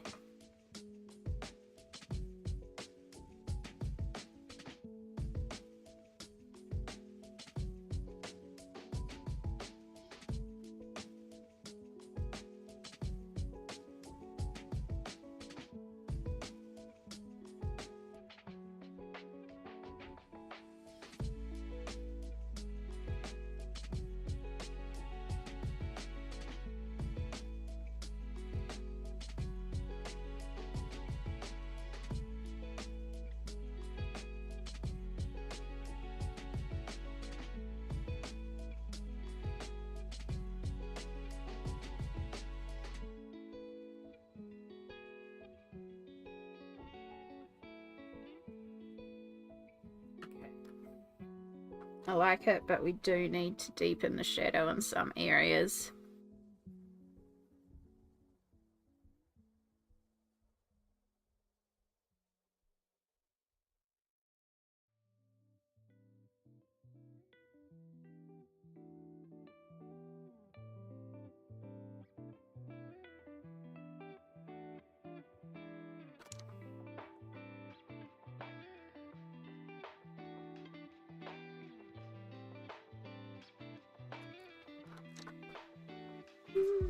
We have a list of a few to watch together because one works a lot. We get together on weekends to watch with him too, so I have a list to watch with him or anyone else separately. Nice!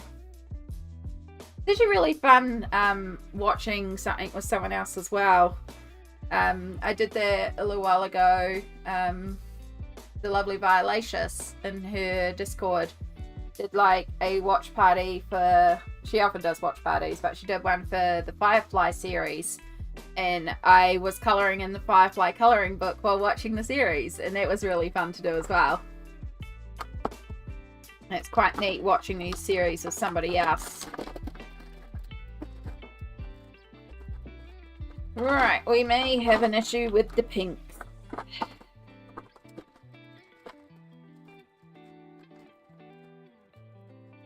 Because I have this coral pink colour, which is very incorrect. I have this one, which is a bright pink. And I have this one, which is a pale pink. And I think it's quite a cold pink. And I just dropped a Posca on the floor. No, come here. Oh, making me bend. How rude.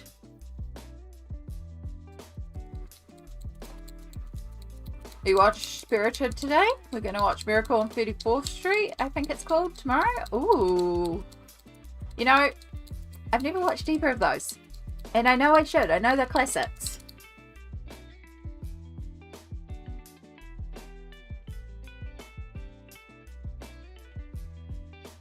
Okay, it's not bad, actually. Not bad. It's very similar to the actual colour. So it's not really a highlight, but we could use it with some white to create a highlight.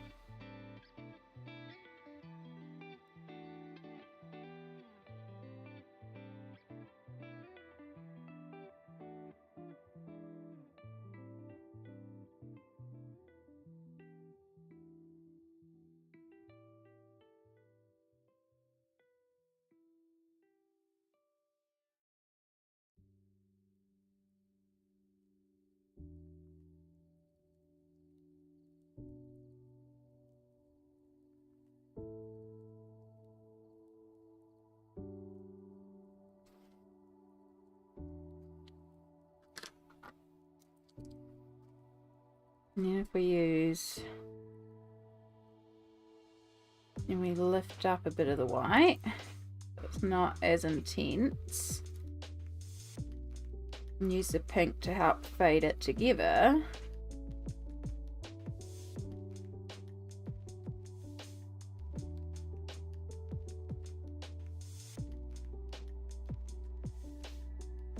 And yes, I know, my hand is blocking you. I have to kind of block you with the 1MRs because they've got to be vertical to work.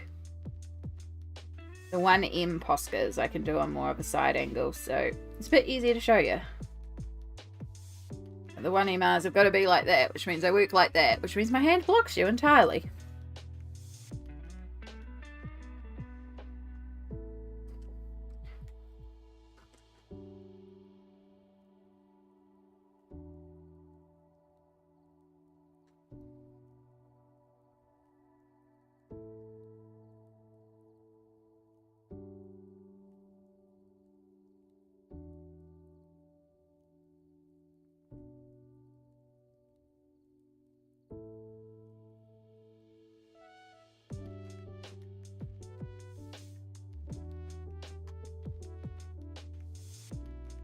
I'm thinking of making swans and neon with gold and a little bit of black. Ooh, perfection. That'll be really cool. Especially because I know the page you're talking about and I can see that.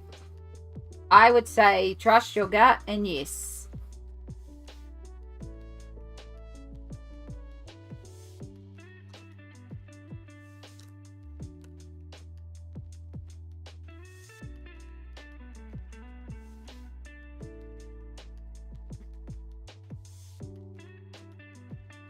I just realized I did edge highlights on this and I've done edge highlights on nothing else except for the frosting.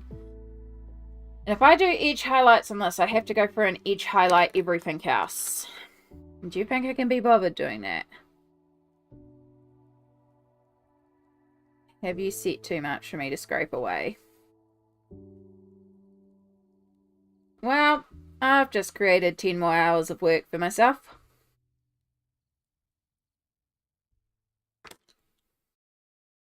Good job, Amy.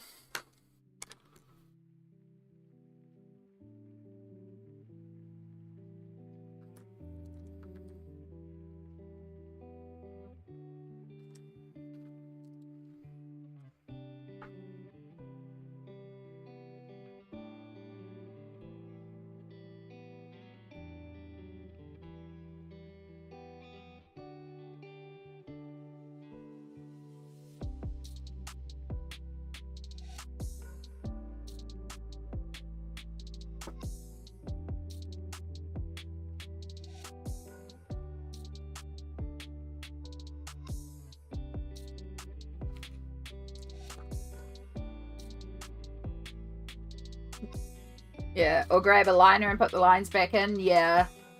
I mean, I'll keep on going.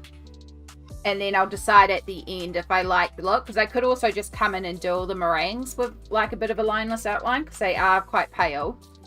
I could just fine liner the lines back in as well if I can't be bothered. But yeah, at a quick glance, if I do that, I need to do that on the cookie. I need to do that on these trees, these, not necessarily the lollipops, like anything that's rounded that would have a shadow behind, the line is fine. But like the edges of all the meringues, these cookies would have a highlighted edge. Like the edge of this cookie should be blocked out then. Like the sweets, like I imagine that they're flat, but even the flat ones have a slightly rounded highlight edge, so I don't necessarily need to block out the edges. The cookies, as I said, like there's a lot that I'll need to go in and start blocking out if I do it. But I can also decide at the end, because I might decide I actually like the look of that a lot more, and then I'll go in and do it to the rest of them. But yeah, I'm just like, cool, yeah, I just removed the lines from that, and I like the look of it without the lines. It makes it look a lot more puffy and light and airy and more like a meringue, and helps with the lighting. But it also means I need to apply it to everything else now to keep it consistent for art.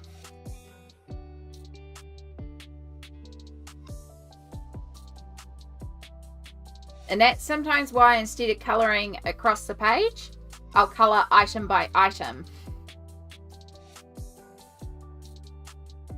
Because then you can do all the one type of item at once. But for some reason I feel like just working across the page. So we're just working across the page. It's okay. We'll make it work. We always do. It's just like a wow, duh moment for me. Which happens.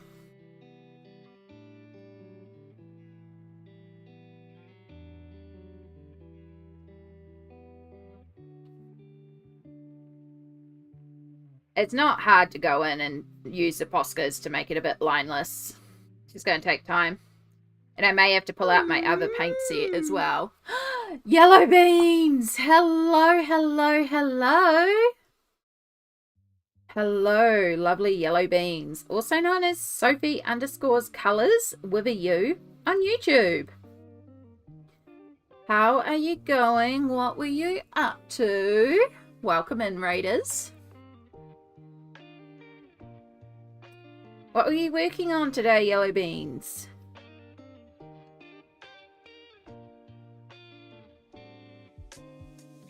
And for all our new friends that have just raided across, kia ora. My name is Amy. I am a colorist based in Aotearoa, New Zealand. This is actually my first stream in a couple of months because I moved house and I finally am at a point where the internet is working enough that I can stream again. I primarily do coloring on the channel. Which is how I found Yellow Beans originally as well, as another colorist here on Twitch. So if you are on Twitch and you are not following already, oh, someone beat me to the shout out, thank you so much. If the heart is hollow, click to follow. Yellow Beans does a lot of colouring, primarily in the Beauty of Horror colouring books by Alan Roberts. Really, really neat, really good use of black and like really dark shading from dark to light. It's a really good contrast. Really wonderful channel to check out. And as I said for all our YouTube friends as well, Sophie_colors with a U, British spelling. If you would like to check them out on YouTube as well, where they do put up time lapses of their colouring. So check them out. I was colouring a picture in the Beauty of Horror where the gingerbread men are cooking Santa for dinner. Oh, that sounds hilarious. I look forward to catching it. Oh, I'm so glad to have internet that I can not only stream again, but also watch Twitch again, because I have missed hanging out in streams as well. Because my internet could barely handle a stream. And sometimes it still won't let me like chat in streams and stuff like that, but at least I can watch content again. But yeah, how have you been, Yellow Beans? It's been a while, obviously, with everything going on. I just haven't been around. I hope life is treating you well. We want malachite green. I really do need to expand out my Pablos. I really, really enjoy the Pablos.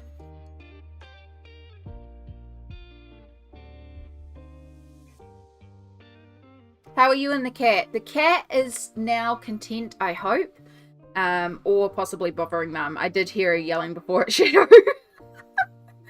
So, yeah. He was being very, very annoying before, but another cat had snuck into the house and eaten all his food. So he was hungry, which is valid, you know. Getting a little temperamental, trying to eat my lunch because he had no lunch. But yeah, now Mum's home, so he has company and he's a lot more content.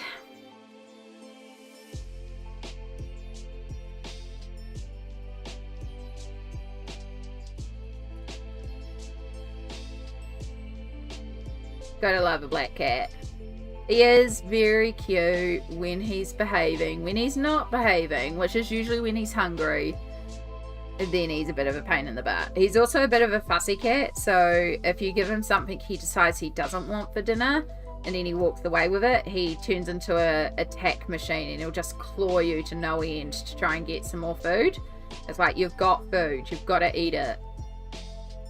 You just have to kind of be strict with him, and he will eventually go back to it. He's just very fussy and only likes certain things, and even if you find a particular type of cat food he likes, he'll decide he's sick of it and then he won't like it anymore. And it's like, stop being fussy and just eat your food. But I also can't be too, like, mad because I'm with him. Like, it's kind of boring to eat the same thing every day, even if it does taste good. Like I love gochujang stew, but I would get sick of gochujang stew if I ate that every single day.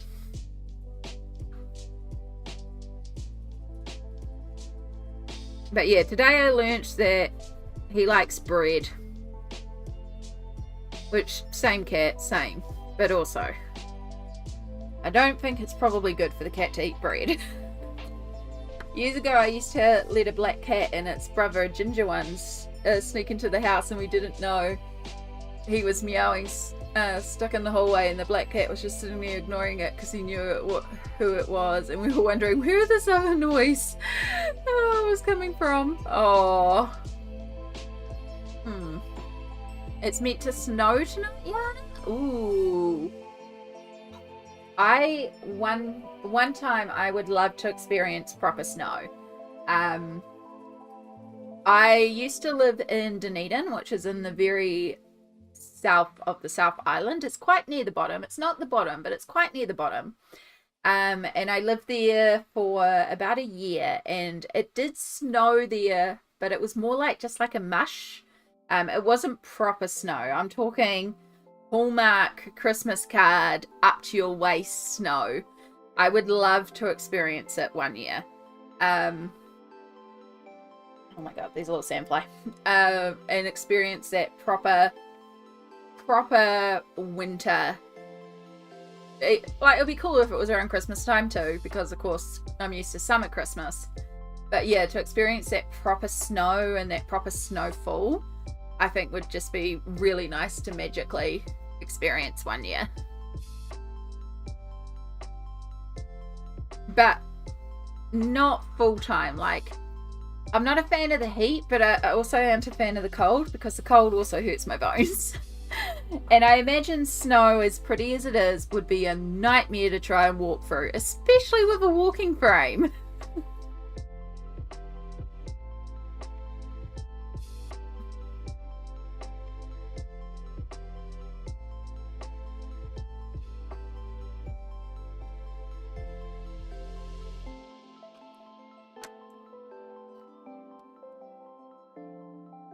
I do have to go in here and just darken this one up a bit, because I don't think I really did enough shading on this one to correspond.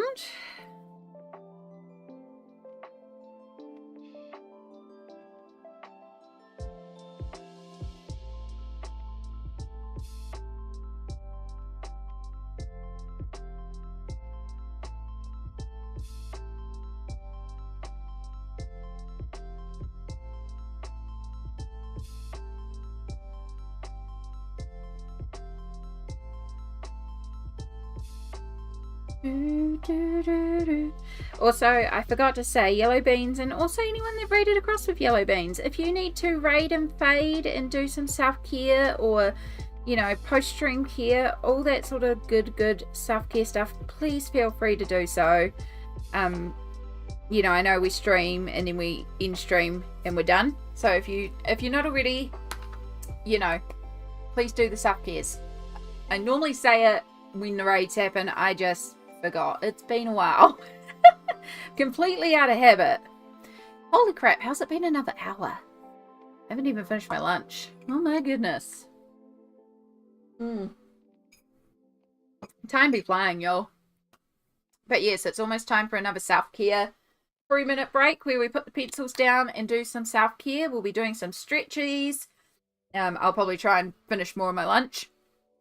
But take this opportunity, hydrate, stretch, medication if you need, take some meds, you know, all the good self-care stuff. You all know how to do it. And I should hope you remember how to do it after 3 months. Ooh, walking frame in snow are not a good time. I thought so. It would make sense.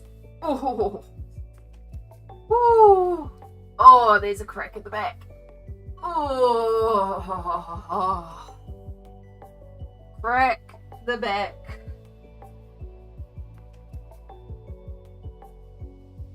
I heated up twice as much garlic bread as I needed to. We'll just finish off this section.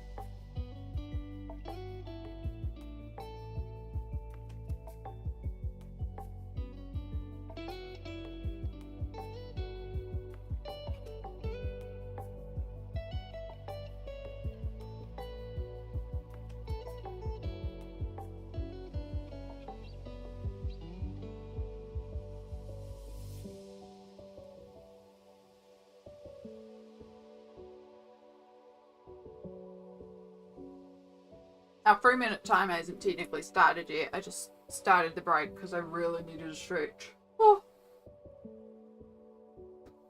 and there's a foot crack. Slowly crack all the bones. There's our timer.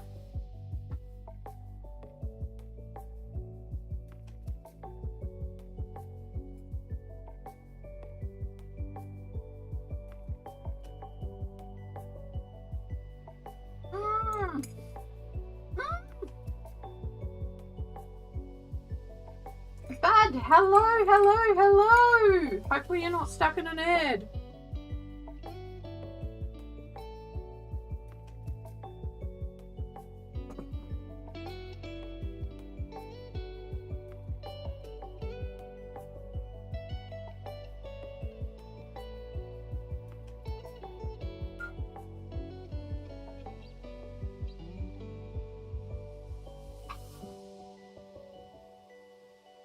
Traditions. It seems to miss me somehow though. Excellent.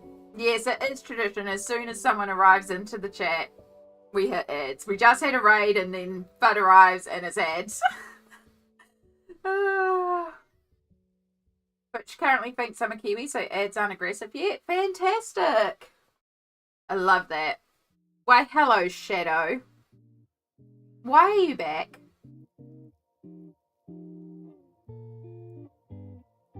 You're not getting more treats. You're already at your quota for the day. I just finished my soup. I'm going to hide the rest of my bread. So we can't eat my bread again.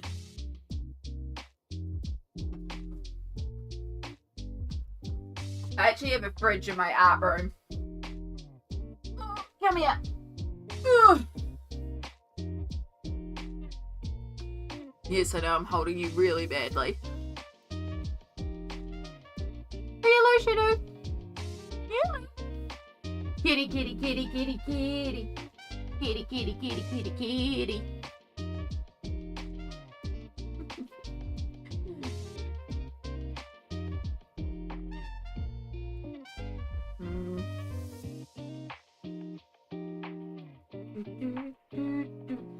Good way to do stretches as well is dance with a cat. Forces me to bend my knees anyway. You can see his white belly as well. He's got a little white marking on his neck. So Piggy Wiggy has the exact same look as Shadow, except he doesn't have the white belly, but he does have the white marking on his neck. Very friend-shaped void with a little white. Yep. What a gorgeous cat. This is Shadow. This has been our problem child all day. We have a stream friend, Pencil Butter, on Twitch who, when she does stream, we call it Cat Chaos. It's 90% cats and 10% art. I'm beginning to understand. She has 3 or 4 of these munchkins now to deal with. I just have the one. But it's already caused so many problems. There you go. Move my cup of soup. Close that up. And move that over there. And look, you've got so much space over there now. Enjoy all the space. Don't come on the art. Shadow is not the problem. He's doing his job, right? And there he is rubbing his neck on the camera again.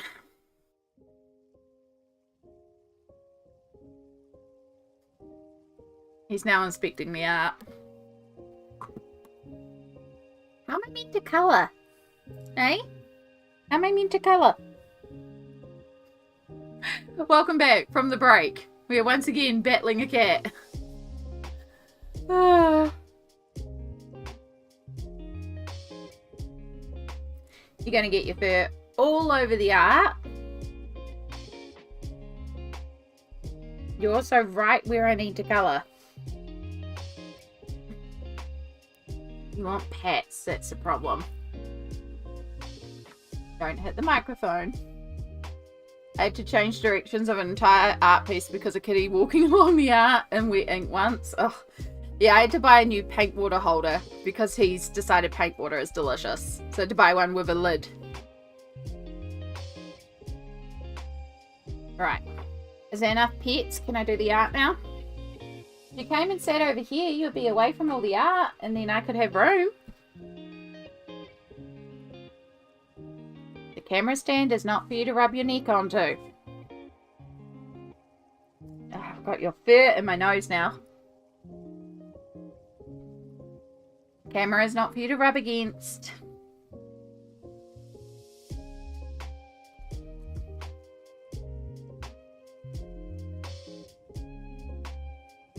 Yes, settle there, settle there. You're fine there, settle there, settle. Ah. Sometimes if you give him lower back scratches, he'll settle.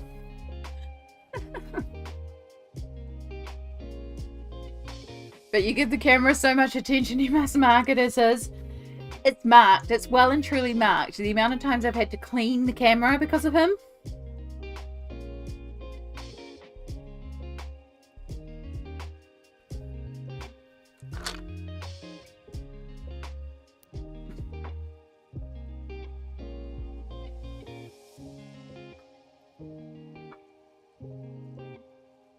Nope.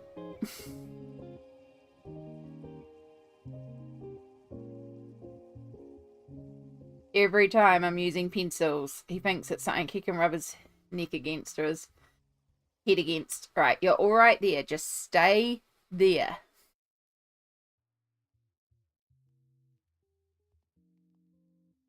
Now.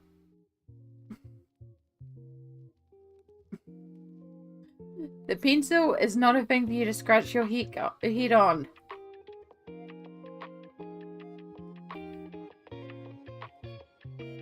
There you go. You've had some scratches. Now I need to do some art. Please stop bumping the camera, Shadow.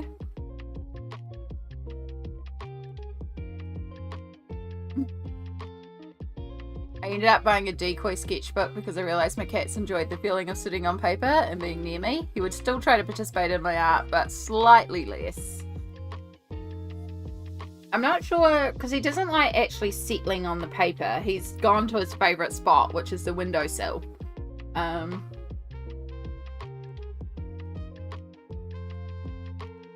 He quite likes sitting on the windowsill and just looking at all the critters and the trees and the bush around it. And the fresh air that comes in on the window if it's open. So he's settling down now. Peace! Clean up all the black fur that's now on the page. He is gorgeous, I do. And he is cute. And when you want cuddles, he is very cuddly. And he does love scratches and cuddles. But when you don't, he's a pain in the butt. And he's decided he's had enough and bounced off now.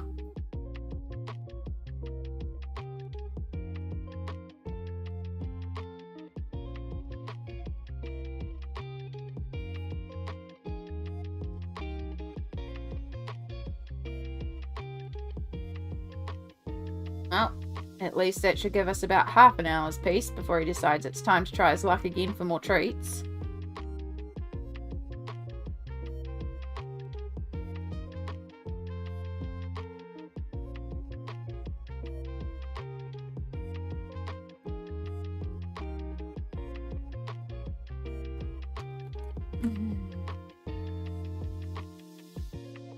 Oh yes, how are you going, Fud? It's wonderful to see you again. Hope life has been treating you well. We are indeed streaming again. Everything seems to be holding.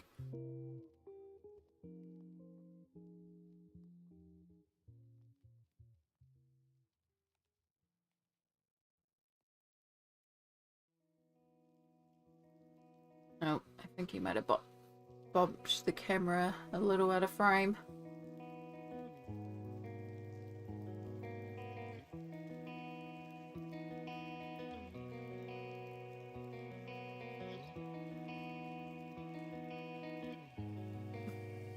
He's definitely made it looser in there because it's shaking with just gentle pencil pressure.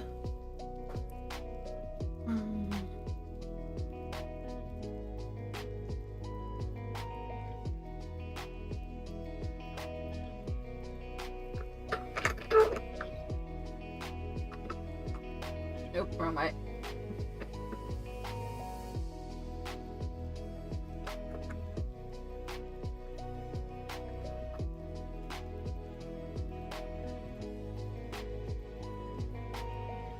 There we go. Sorry, I just had to retighten everything.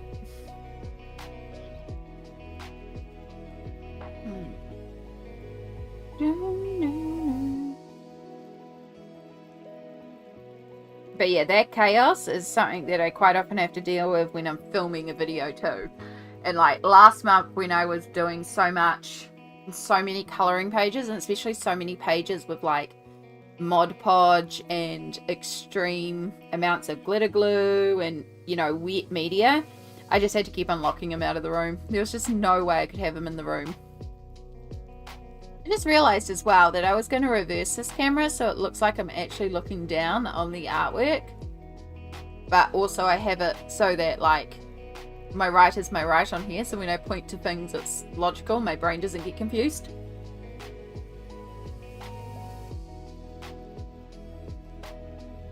Oh well, I look off screen. It's fine. Again, there's still some overlay stuff that I need to do, but it's working.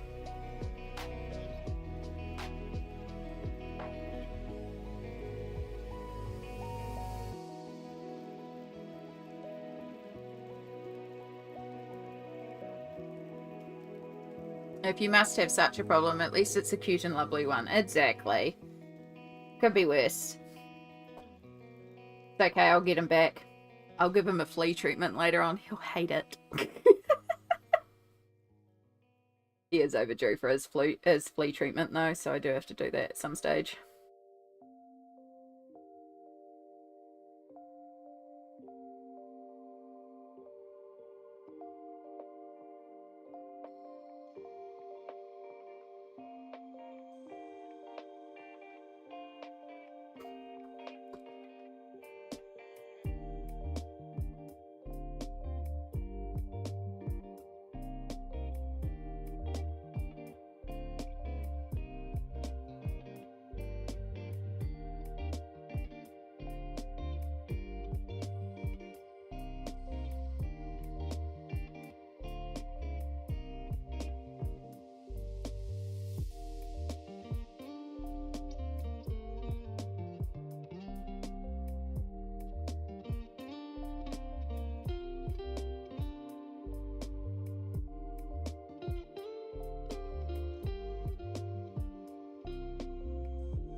Lazy Sunday afternoon. This is also part of the reason why I could have technically streamed on Friday, because I had this working on Friday. But we had things to do on Friday. And like the Tuesday and Friday streams, we have to stop at probably would stop in about 15 minutes because I'd normally take a nap before work. But today I don't have work, so I don't have to like have spoons. But it's also day one of my injection cycle, so it's the day that I'm the most functional and have the least pain, and it's sort of the best. Day one and day two are sort of my best days. It's like, that's actually a really good day. Plus it's the first of the month, so it felt like, you know, the right time.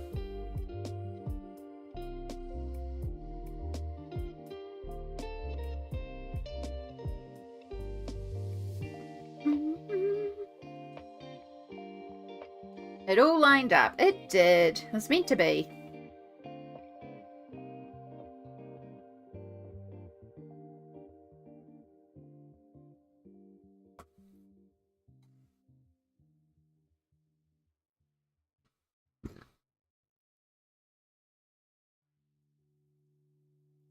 Alright, we don't want to go too heavy with the black, so we don't want to make the cookies look burnt, but we do want to add in shadow. Also possibly the reason why Shadow keeps on coming back, because I keep talking about shadows on the art piece and he thinks he's talking about him. I'm not, I promise you, Cat. Talking about literal shadows.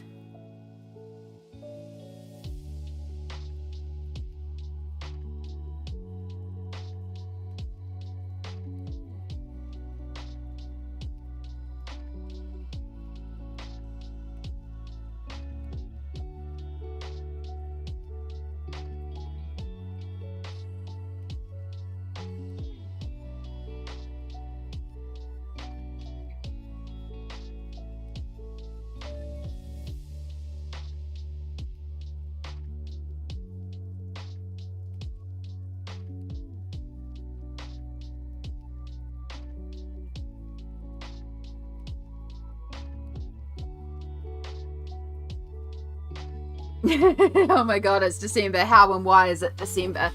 Because unfortunately 11 other months of the year have passed, and so it means by the months that we follow it is now December.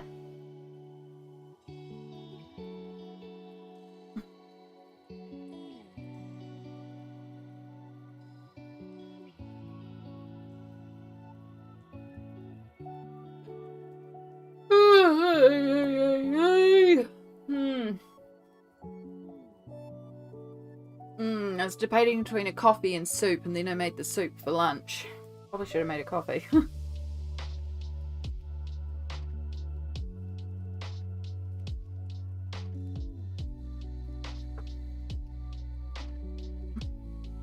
It doesn't sound correct, Amy. Are you sure that's how it works? I think so. But also, you know me and words.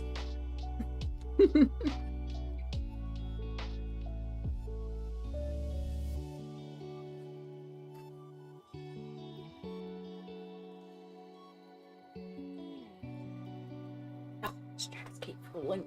Right.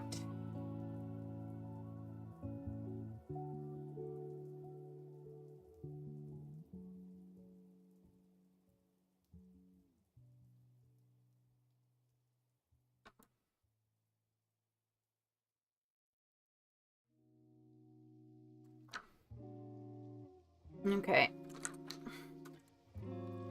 So the jam drops do get a highlight. They get sharp highlights because the sticky shiny jam. I even put a couple extra highlights in there.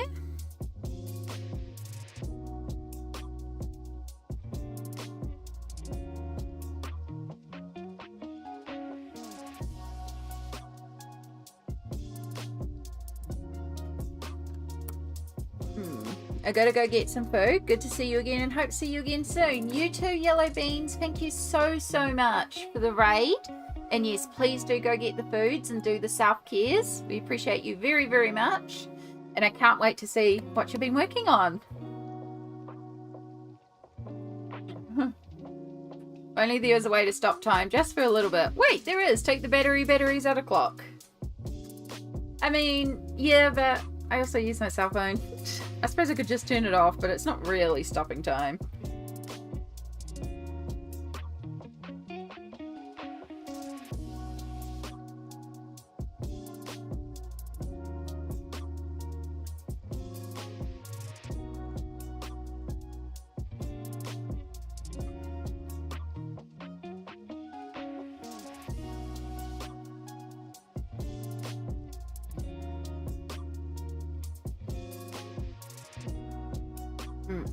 Sorry, I just had a pop-up reminder on my phone now that I'm looking at my phone of something that I just need to have a look at. Yeah, I know, I'm just stuck in old times. Right,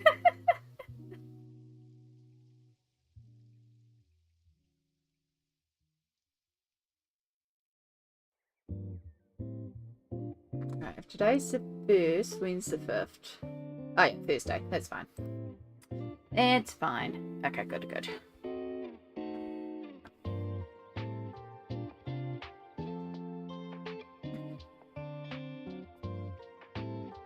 Okay, so that's our cookies. I'll do these little candies while we're here because they're relatively quick to do.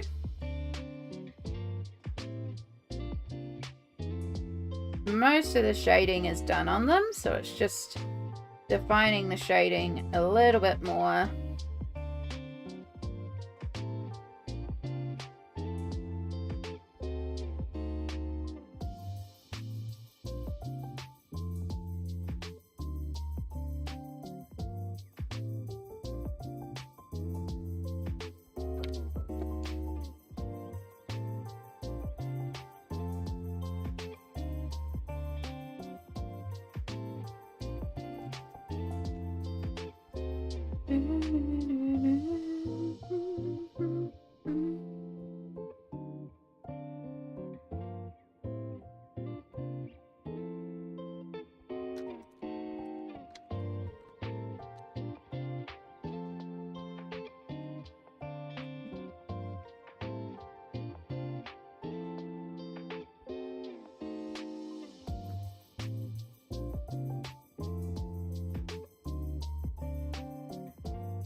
And where's my pale blue? There. I got pencils everywhere, which is a sign of a good time. I do love when we start getting all the chaos everywhere with the pencils. Sorry, I just hit my mic then too. Hopefully it wasn't too loud. I'm so excited. I got so many pretty things that I want to colour this month. So much I want to colour. And I mean, if I look at last month, I should have no issues colouring them all this month, but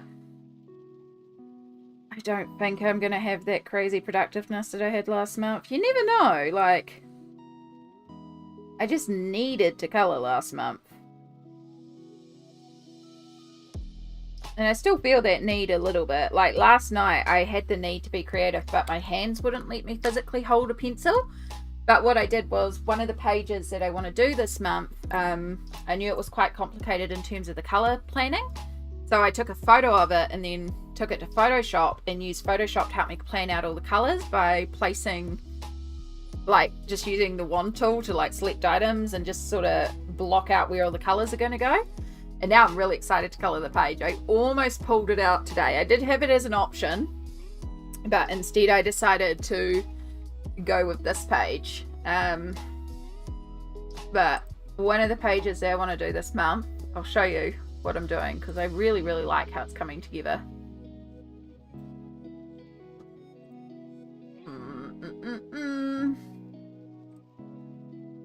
I should really be doing this on... Yeah, because I knew it was coming up huge. Alright, give me 2 ticks to shrink things down to size.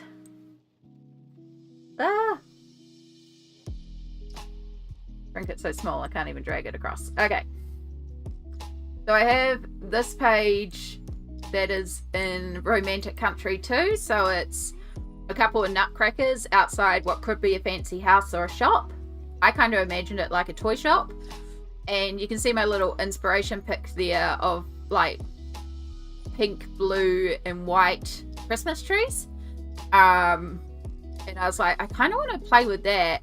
And so I started using Photoshop to sort of place everything down and try and balance it out, which was quite difficult. In the end, I realized to balance it out, I need to actually do snow at the bottom. It needs that white at the bottom. It needed more white. That's what I was struggling with. I also think inside the curtains, I need to do it more yellow. I have used little touches of gold, but I'm trying to not do too much gold. I'm a huge fan of the bisexual Christmas tree palettes, right? I also really like white trees with pink, purple and blue, just in general. Like, if I decorated for Christmas, I quite often did a white tree with blue. And then I did have a white tree with pink, and then sometimes I'd switch them together. Yeah. And then I did have some purple. Like, I don't do a lot of red and green, but I did do a lot of pink, purple, blue and white. It's the colour palette that I like. So, yeah, that's kind of my plan for the page. So I ended up doing that last night and I really liked how it looks. So I almost pulled that one out today, but then I got swayed to do Nelco, Neko, Precious Cats. And I'm not mad at it because it's really nice to come back to it. Because this was actually the one of the last pages we did on stream. The actual last, I think, was right at the start of September for Space Timber. And we did that polar bear. But the last project that I had recorded in my commands was for Neko. So I can't remember if the last stream was Neko after the polar bear or if the polar bear was the last one that we did.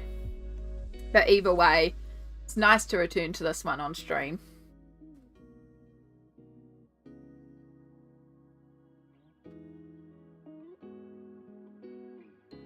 They just look good. They do. And they look really clean as well. And I don't know, it's just a nice palette. It's a nice color combo. Like, you can't go wrong with it. Yeah. I do the black tree with blue and silver. Oh, that would be pretty too. It's quite fun to come up with different palettes for this season as well. Because, of course, you could do... I mean, there's nothing wrong with red and green and gold. It's a very traditional palette. But also, I'm like, let's have fun with palettes. Both very pleasing. Heck yeah! Bytrans color palette is the best. It absolutely is. Thank you for doing the shout out for the beautiful Samsara. I've been playing through the Telltale games, the Walking Dead series.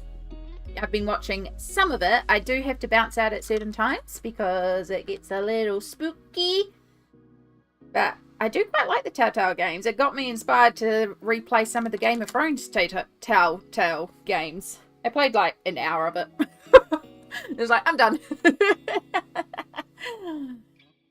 Colours, yeah. I just like the rainbow. I like all the colours. But certain colours just hit right together.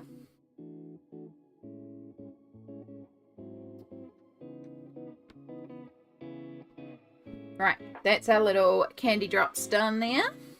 Alright, let's go to the house, because the house is kind of next, and then we'll do the lollipops, and then we can finish off the little bits in here, and yeah, maybe we'll get halfway through. It'll be nice to like kind of hit halfway. But we need to do the lemon house before we can do anything. So, pirouettes. That's what these cookies are called. Pirouettes. I knew the name would come back to me eventually. It was in there. It was in there somewhere.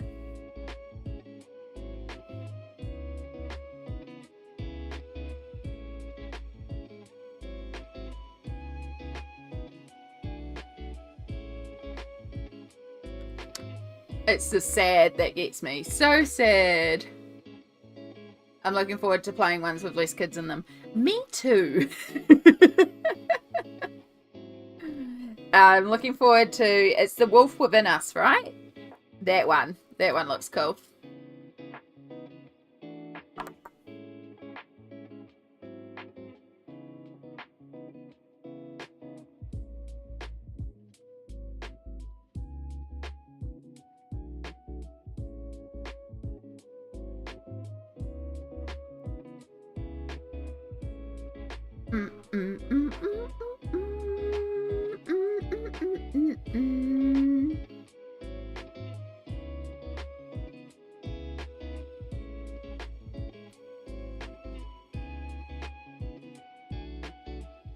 It's after the Walking Dead. Heck yeah. I've never played that one, but I've heard such good things about it. Even before you were raving it up, I'd heard good things about it, so I'm really looking forward to seeing that one.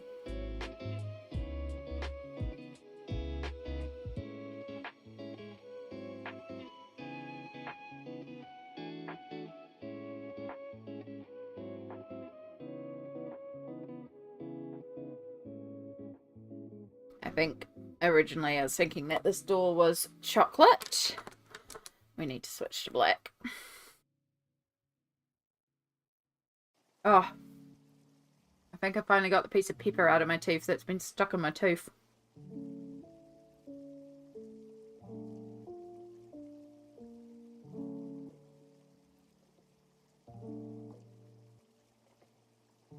Well, now you get to play it while being hyped for gaming. And having a community around you that's also hyped for your gaming.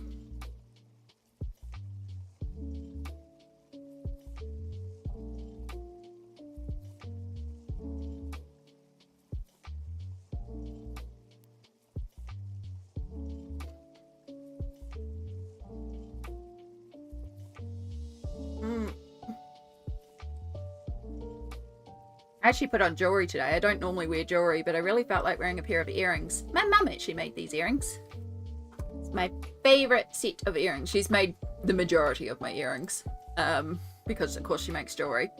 But these ones here, I actually designed this full set to go with my graduation outfit. So it's got blue sandstone, which is like this really dark blue gemstone that's got all these like little glitters in it, and when it catches in the sun it's real pretty. It's like a navy blue glittery stone. So pretty. I love sandstone, especially blue sandstone. And then in between it, these little crystals, clear crystals, and a clear crystal drop on the end, and the earrings are the blue sandstone and then the crystal drop. And it matched sort of the navy of my graduation dress. So I asked her for my graduation if she would please make me a necklace, and I showed her what I had designed, which was the blue sandstone with like chain in between. So you got this and then like a drop down here. It's just perfect. So handy having a mother that makes jewelry.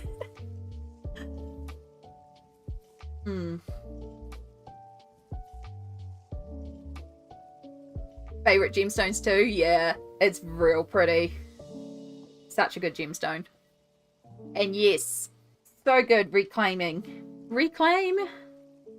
Nobody should be able to take away from the things that you love.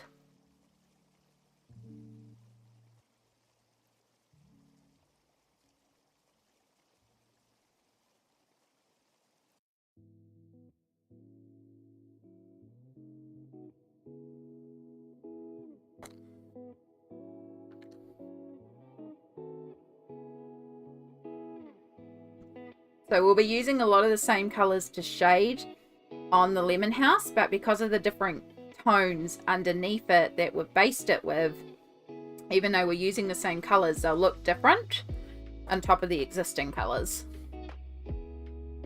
Because even though the Pablos are more opaque than the Polychromos, they still have an opacity to them, especially when I work as lightly as I am. So we'll still get some translucency, but we can also add in. I don't think, however, no, I'd have to add in straight orange or straight yellow. I need a yellow orange, which I can pull out from the polys if I do need it, which I think I am going to need here. So let's pull over our polys. We're just using all the pencil sets on this piece because there's also Prisma on this piece as well.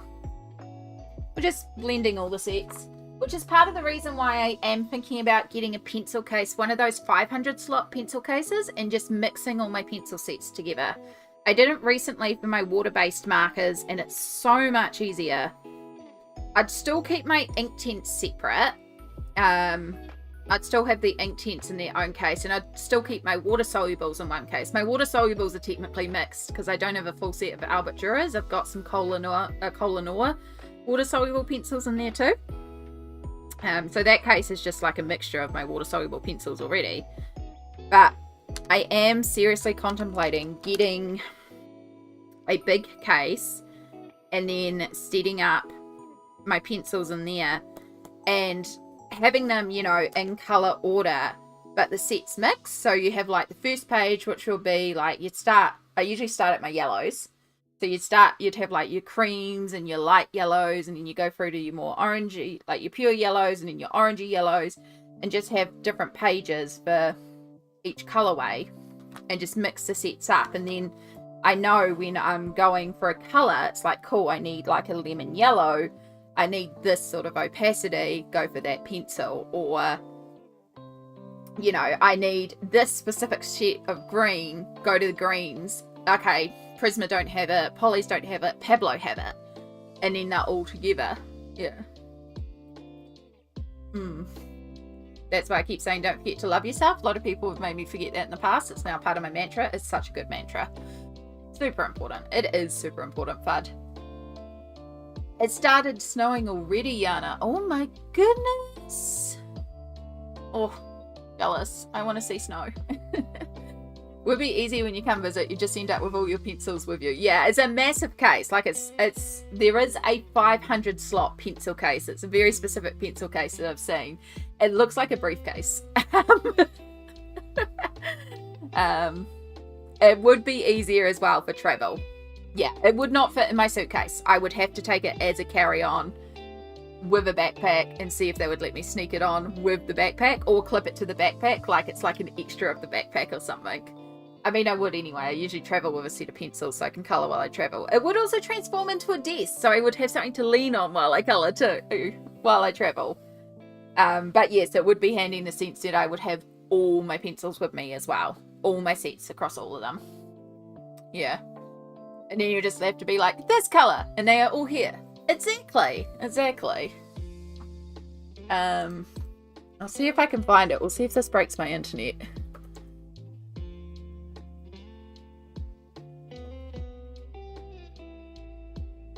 Yeah, so if you literally Google 500 slot pencil case, it will come up. There's one on Amazon because I don't shop Temu. Even though it's probably a Temu product on Amazon. But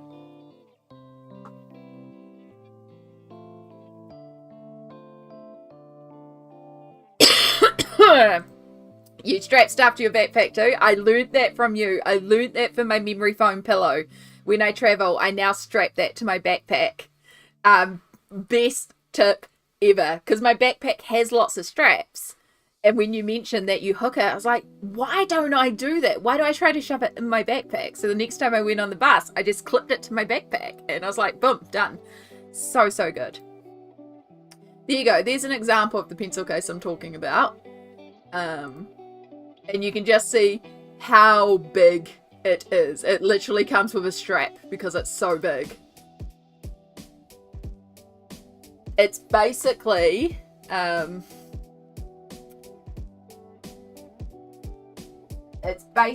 as if you had this. Oh, sorry. Oh, we're gonna have to zoom out for this one.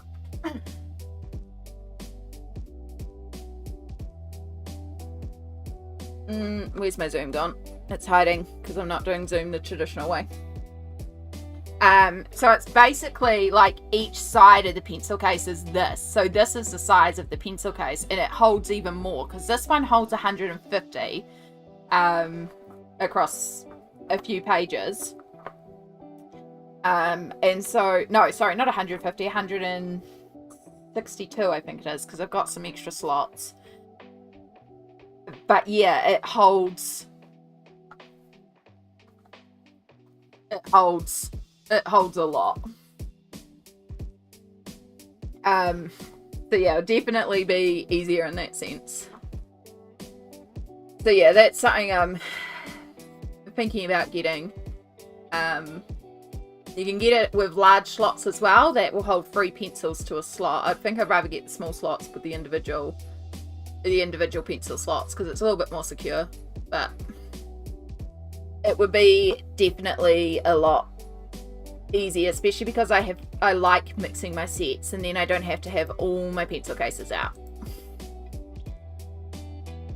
And instead, you just flick to the colours. I'll probably also get some like adhesive labels just so I can kind of mark where pencils go or something, or just because otherwise it's going to be a nightmare to try and keep it organised. Because I like pulling all my pencils, but I also like knowing exactly where each pencil is. I don't know. I think it would be quite logical to do though, especially because of mixing up my water-based markers and just realizing, because I've got them all in a container, but I've got them rubber banded in color groups. So much easier, and all my sets are now mixed up. And I mean, if you've seen my completed pages for November, you saw how many water-based marker coloring pages I did. And part of that is just the ease of using the markers now. Yeah. I strap my pillow, blanket, jacket all clipped up. I have so many straps and carabiners. That is smart. I do not, but I'm probably, next time I travel, will look for what else can I strap on instead of having to carry all luggage, because it's such limited space on the bus. When I move, coming to pick you up will be a same day return. It'll still be a shorter drive than it is now. It will be. Yeah, I do look forward to that. And also, like, it's not hard to get a bus to Hamilton because I get more luggage on the trip to Hamilton. It's the Hamilton to Gisborne part that I'm meant to only have one bag, and they always let me put my walking frame on for free, because the bus traveling, technically speaking, my walking frame is a bag of luggage. And so when I'm on a bus trip and you get one bag of luggage, technically that counts as your luggage. However, no bus driver has ever said no to me putting my walking frame and a suitcase into the luggage container. But if I was to come with 2 bags and a walking frame, they might be a bit more like, we're going to charge you extra luggage fee. But the New Plymouth to Hamilton part, you get 2 bags. So, yeah.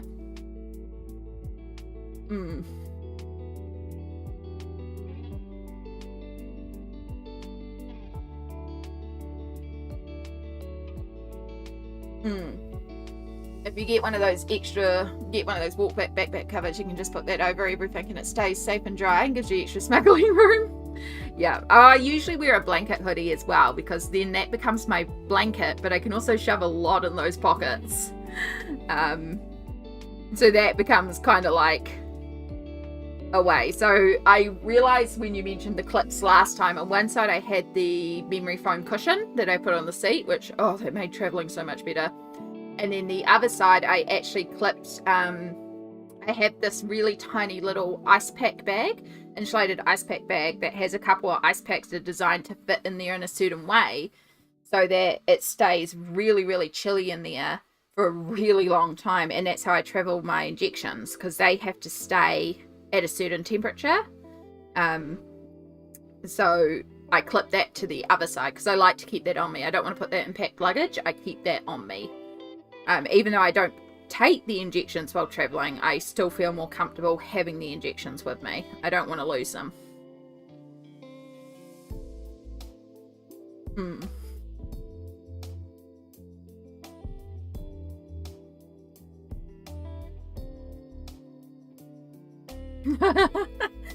It's okay, Perfection. I just meant that in general. I wanted you to feel no pressure to have to finish the page, because I know I finished the page early. It is not a case of like you won't finish a page. I imagine you will finish a page. It's just no pressure that you have to finish the page. That's what I was intending with that. Because yeah, I just ended up spiraling through that page really, really quickly, and I wasn't meaning to. It's just one of those, I did one element and then the next element and then the next element, and then suddenly the page was done. I was like, oh darn, I was meant to do this in 2 months.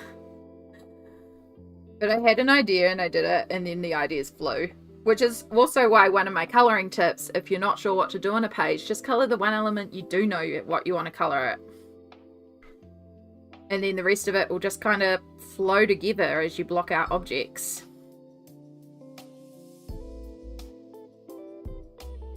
Yeah, the memory foam cushion really is such a hack on those long trips.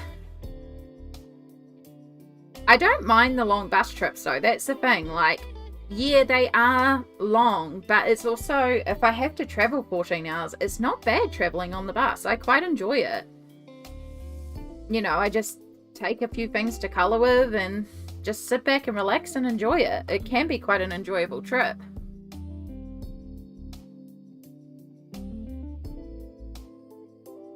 And now that I have a portable phone charger so my phone won't die on the trip, and the memory foam cushion cover, like the last one I took, it was actually really nice. So I don't mind a bus trip. And it's also like, even after you move, Sammy, I still want to be able to have these things for traveling, because I would like to pop up to Auckland to go and see my aunt and uncle at some point. Then I'll bus up there, and I do want to pop to Wellington at some point. It's just having somewhere to stay and the finances to do so. But yeah, like, it gives me also independence to travel, taking the bus. And it reminds me, like, even though I'm not driving in between cities, I can still take trips. It just takes a little bit more forward planning to work with a bus, but you can take a bus. Sassy Phone, hello. Twitch didn't tell me you were streaming. That's okay. Twitch tells me nothing anymore.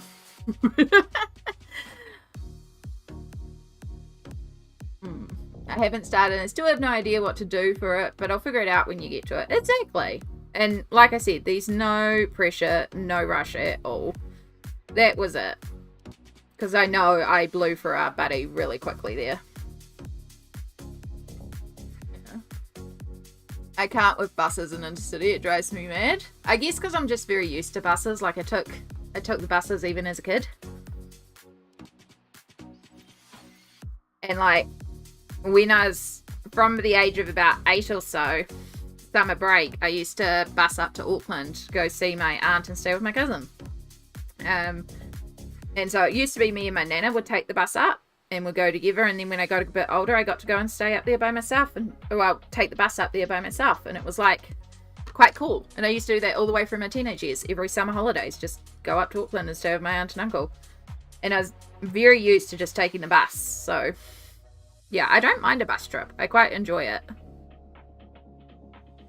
And also for somebody who still gets quite anxious with driving, buses end up taking those corners way slower, but also your point of gravity has changed. So that feeling of sliding around a corner doesn't hit, which means I am less likely to get panicky. So it actually feels more secure for me as well, taking a bus.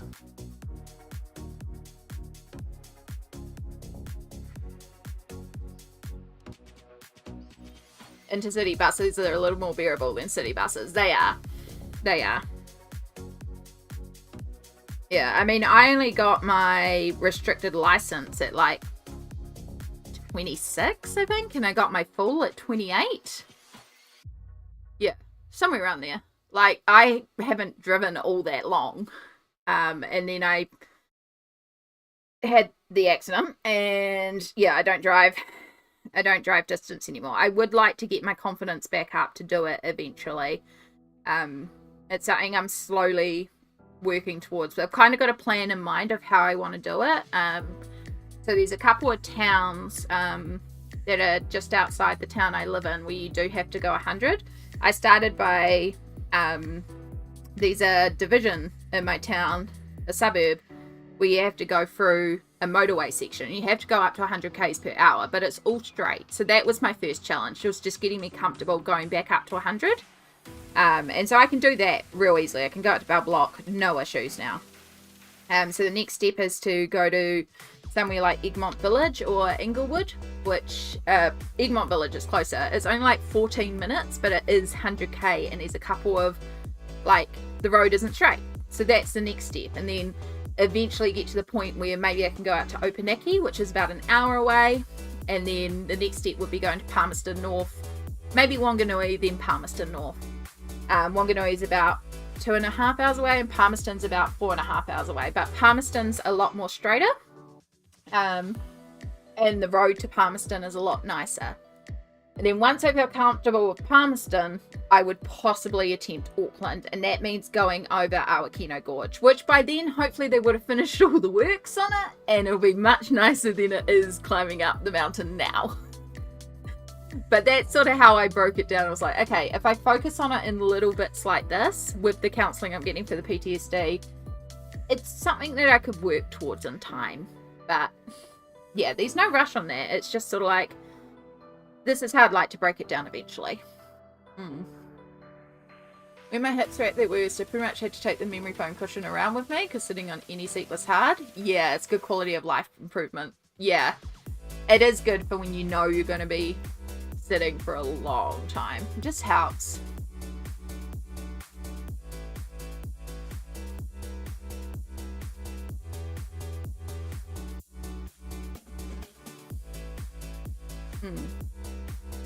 Yeah, I looked for it online, Fudge, because that's the same one I've got, and I couldn't actually find it in the warehouse anymore.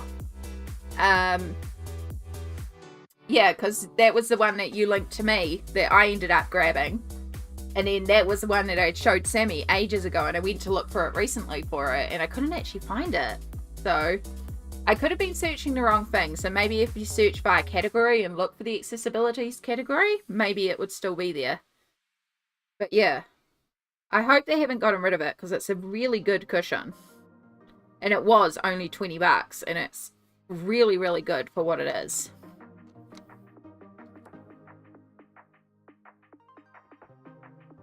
Like, even if you don't have bad hips and backs, when you're going on a long car trip, just having that memory foam cushion under your butt helps so much.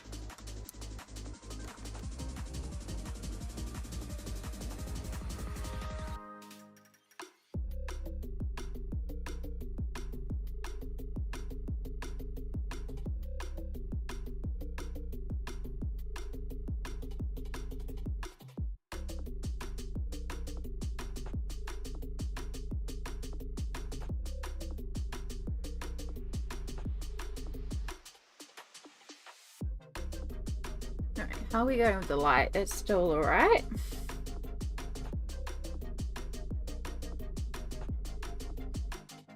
We are working with no lights on in my art room today, and it's very weird for me to be streaming with absolutely no lights on, but I'm in front of a massive window now, so we have natural light, and it's good.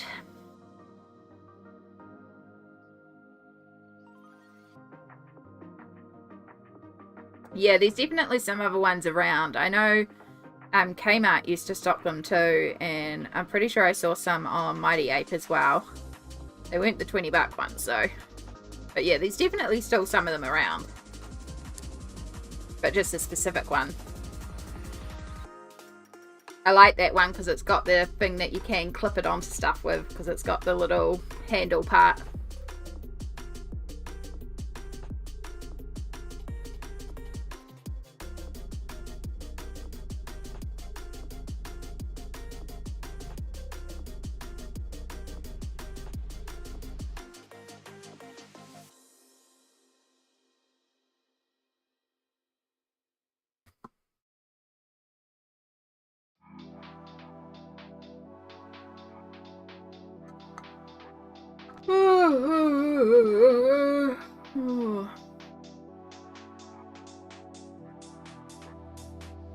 Yeah. And that's it.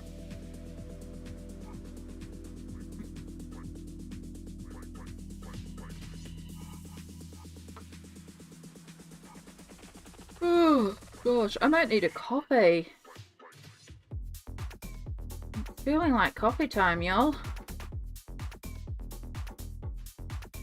There we go. We've got 6 minutes till the ad, so...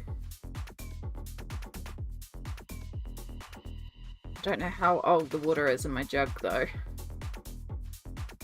Or else I would put it on. I could take it out to the kitchen on the ad break and go fill it up. Which wouldn't be a bad thing to do, actually.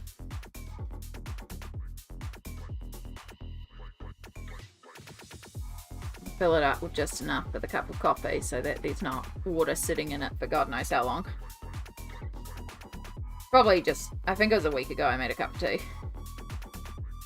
I have like a little coffee station in my room, so just over that way there's like a microwave and a jug and like a little stand with all my coffees and teas and bits and pieces, so I can actually make my own drinks in my room. And then there's also a fridge in here as well that holds like some bits and pieces, and it gives Mum an extra fridge and freezer because I came to this flat with this house with my fridge, and Mum's fridge was quite old, so we moved my fridge out there because it's better at holding vegetables at the right temperature, but we needed the extra freezer space, so we kept her fridge, we just moved it into my room, and that way she's got the extra freezer to store the excess that we need, plus I've got some bits in there like some ice creams. But it also means I've got a fridge in here to keep all my drinks in here and keep them nice and cool.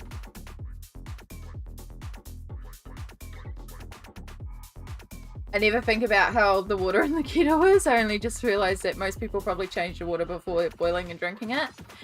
Not necessarily with the one out in the kitchen, but we drink from it multiple times a day. So I know that jug is filled up pretty much every day. And then my mum also, I like cold water, but my mum likes room temperature water, and she quite likes, she'll take the water that's been boiled in the jug that is then cooled because, you know, it's been boiled hours ago and is now cooled down. So she'll actually tip that out into her drinking bottle and drink it just as water, and then refill it when she's going to make a coffee if there's older water sitting in it. So I know like multiple times a day we're filling up that kettle out there. So I don't contemplate it with the one in the kitchen. But the one in here, because I often, like my first cups of coffee in the morning, like I'll have 1 to 2 cups in the morning, and it'll be out in the kitchen and as I wake up.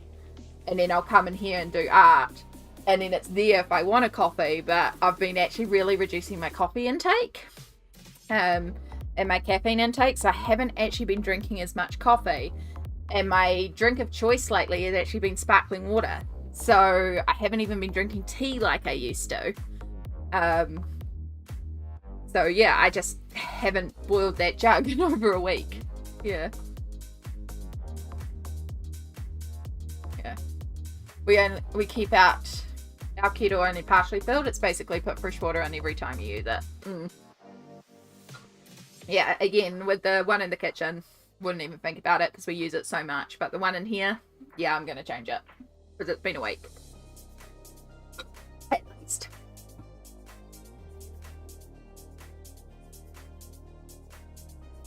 And it would be better to leave it empty. And I have like a water filter jug in my fridge. So, in theory, I could take water from that and fill it in there, but I've got to get rid of the water in there, which I could just technically tip out the window, because it's just a bush outside my window. So I could just tip it out the window, but it would be filling it with, like, icy cold water from the fridge, and then just trying to boil it.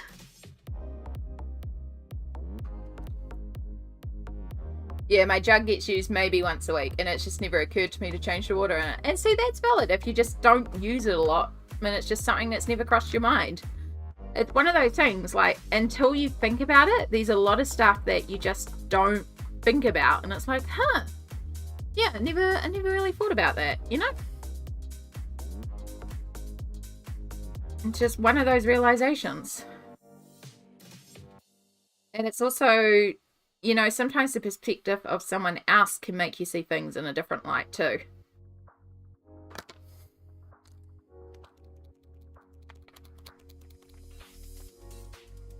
Actually, no, there's no point doing that Posca work because we need to shade the building behind it.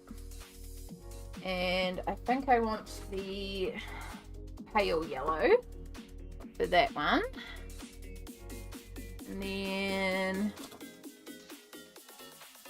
I think we will use a little bit of the light ochre and maybe a little bit of the light grey to really indicate those shadows.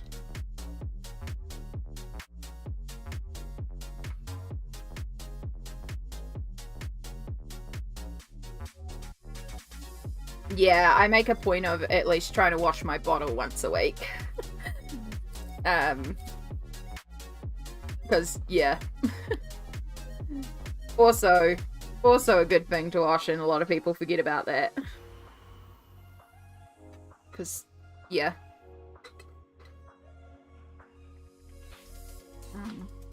Oh, 1 minute warning. Alright, we are about to head to another break. It's self-care time. I am due meds. So I'm going to put those front and centre. So I remember to take my meds. And like I said, I'm going to take this jug, drain it out, and go replace it with some actual water. And then I'll make myself a coffee in here too. Oh, so that we can have a coffee. Because it feels like coffee time, eh? Feels like coffee time.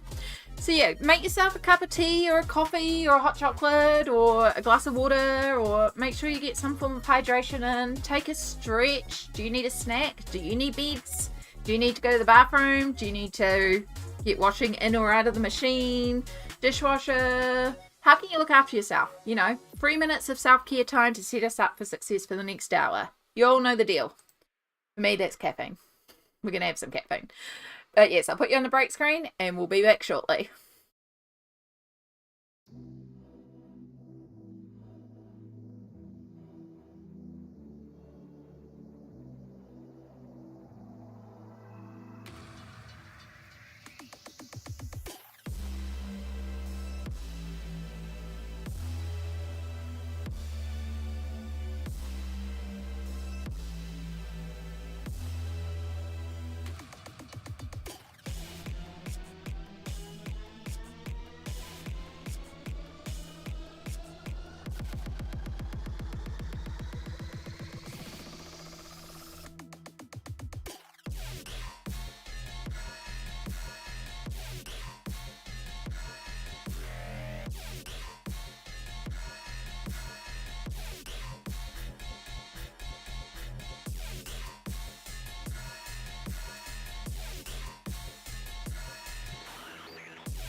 Make sure we actually unmute this time.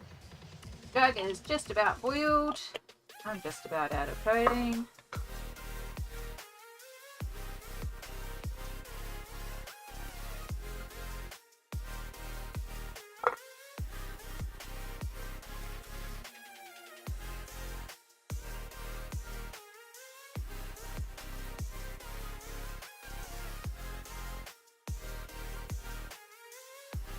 Hello, Shadow. You heard me moving and thought that was your cue to come back in. I told you it'd be back in an hour. You've had enough treats today. And you can have some scratches on the floor. Because I have just made a boiling cup of liquid and you're not tipping it over. Hey. Alright. Coffee is made in cute kitty cup. We also have a couple of Tim Tams because Tim Tams and Shadow is clawing me. Ugh. You are a pain in the butt.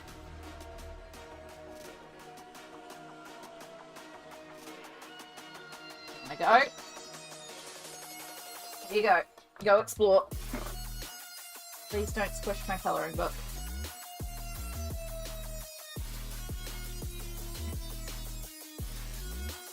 Are you looking for pets or are you looking for treats? Because you're kind of at your limit for treats today.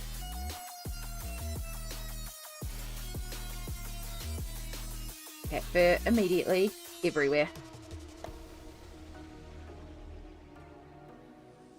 I'm not putting the pencil here so you can rub your neck against it. That's not actually the point of this.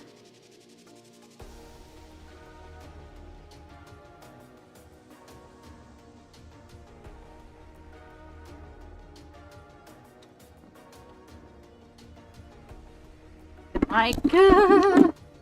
No. You're not meant to rub your neck against the mic. Sorry, hopefully that wasn't overly loud for all of you. No. Leave the mic alone. You can meow into the mic. I don't mind if you meow into the mic. It's cute. I don't want you to use your head to push off the microphone and knock it off the desk.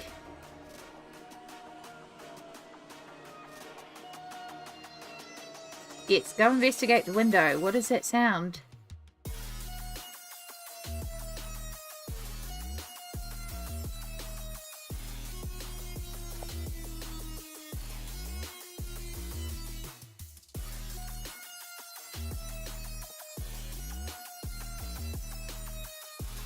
The boom arm is not there for you to rub your head against. No, it's not.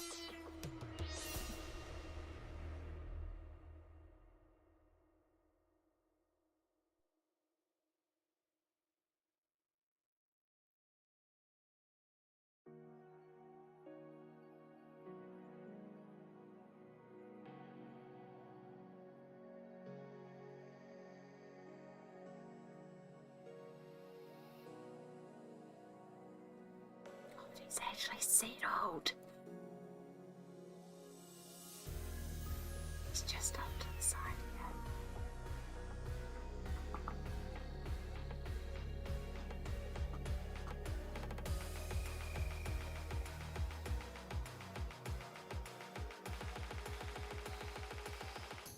He's not asleep or anything, but he is settling down there.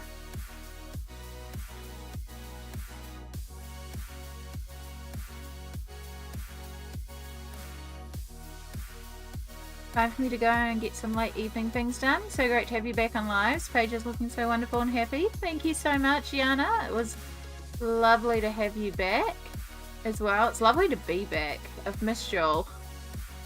And yeah, thank you so much for being here. We should be back to regular stream schedule now. Hopefully, all things going well.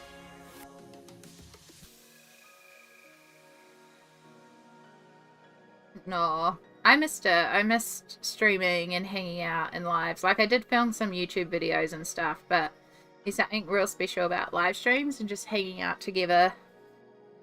I definitely get more done when I'm not streaming. But it was so much more enjoyable just hanging and chatting. And I feel like I also, when I'm discussing what I'm doing and stuff, it comes across clearer and I can discuss techniques and stuff better too. And I think it's because you all can interact and give advice, not advice, but, you know, ask questions then and there. I don't know, I just feel it's easier for me to give the tutorials and stuff live.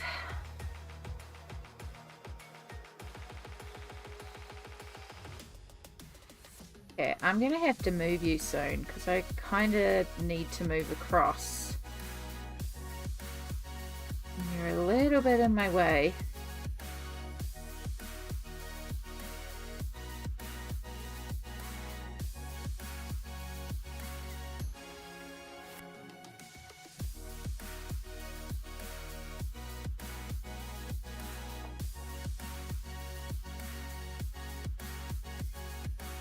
You better not be farting on my book. Do anything truly as rank as a cat fart?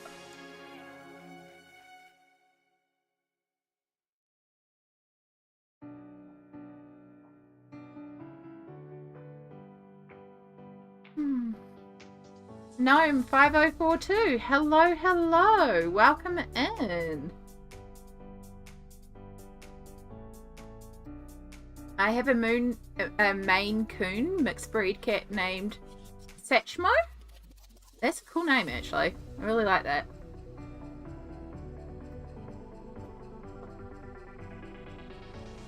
I have no idea what type of breed Shadow is. He is an SPCA rescue.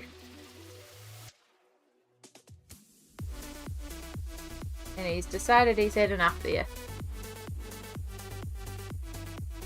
He's shown enough of himself on camera, so I get my space back, just littered with his fur. So I can bring you back in. It's just me or your audio is skipping. Audio is good your end? Okay, good to know. What am I doing? That way. That way? That's right.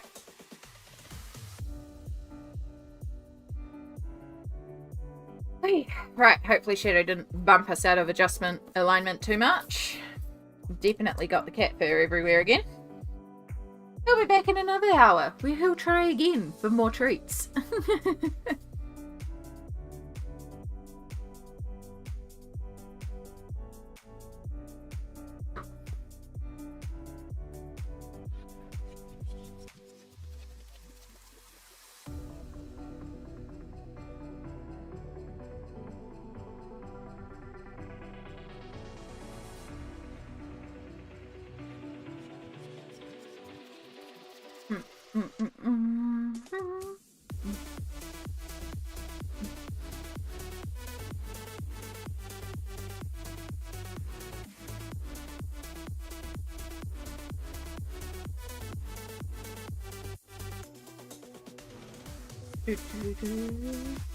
So we want a little bit more shadow towards the bottom, because again the bottom wouldn't be getting as much light because of the house in front of it.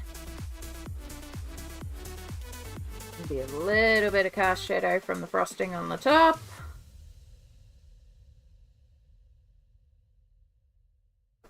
We bite off the other corner of our Tim Tam so we can do a Tim Tam slam.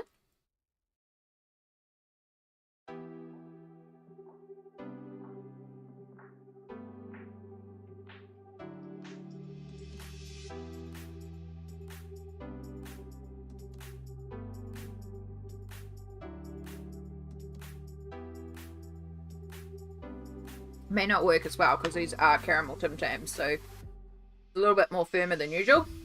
But yes, you take a Tim Tam, you bite off both corners, and use it like a straw.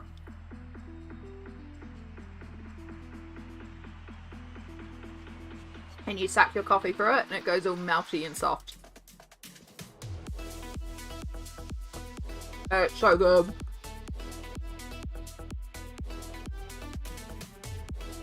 And Sammy's live now. Excellent. Yeah, I'm not getting notifications either, bud. I keep on missing. Yeah. Love its flavorful biscuit. Gonna go over there because I'm invested in the train work that is Walking Dead. All good. Go solve those trolley problems.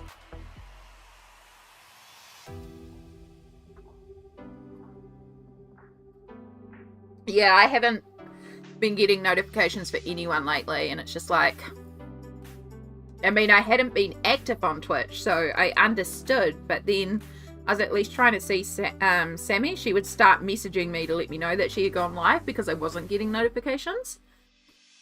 And when I could connect to Twitch, I was coming in. But yeah, it just, no notifications. And I'm not the only one that I've heard of that isn't getting notifications at the moment. Well, I just don't exist, bud. That's the problem. I just don't exist. Twitch just like, well, clearly this person doesn't exist. They haven't streamed for 2 months, so we don't need to send out any notifications that they are actually finally live again.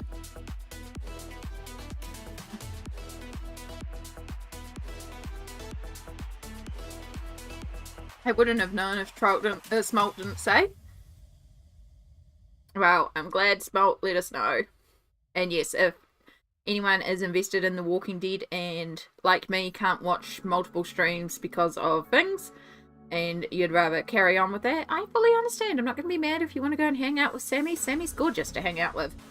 But if you are somebody who can't watch The Walking Dead or would rather just hang out in a chill art stream and you want to vibe around here, I'll be still here too. I'll still be live for a little bit because I am vibing and having a good time.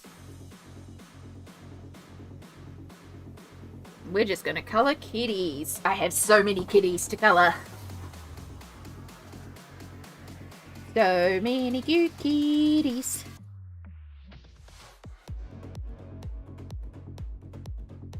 So many pretty arts. I have, so many things I want to colour. So many things. In January, I've got a colouring book that I haven't started yet that I do want to start in January, and it's all cats. It is all cats.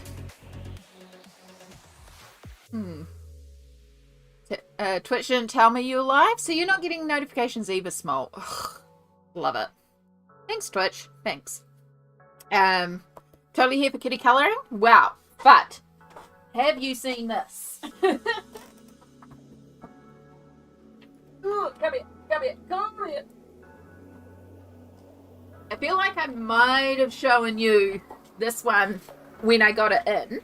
But in case you haven't, this is something that I've decided I'm going to start in January. And I say start because this is going to be a bit of a project. So this might be our stream page for January and February.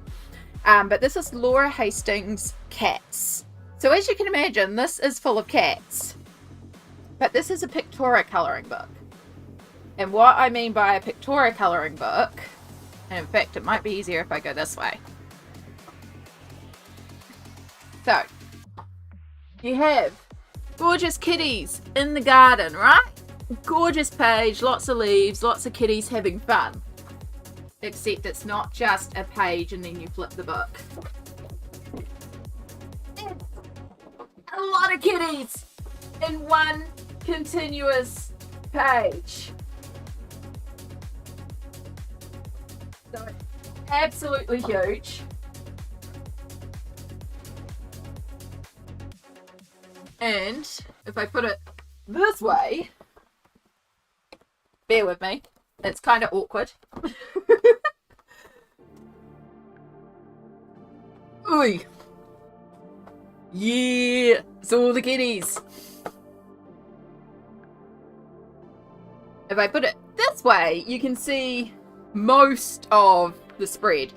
So it's a lot of cats in a full-on garden getting up into all sorts of mischief, but also every single type of cat is numbered and we have the exact breed. So we're going to be doing cat research and pulling up images of cats. So like number 1 here is Abyssian. We've got Petro Davalio, which is a glamorous Persian, Somali cat, American Shorthairs, Norwegian Forest Cat, or Fairy Cats in Norwegian folklore. We've got some kittens, so that's just generic. A Turkish Angola in pure white. Bombay, a ragdoll, Persians.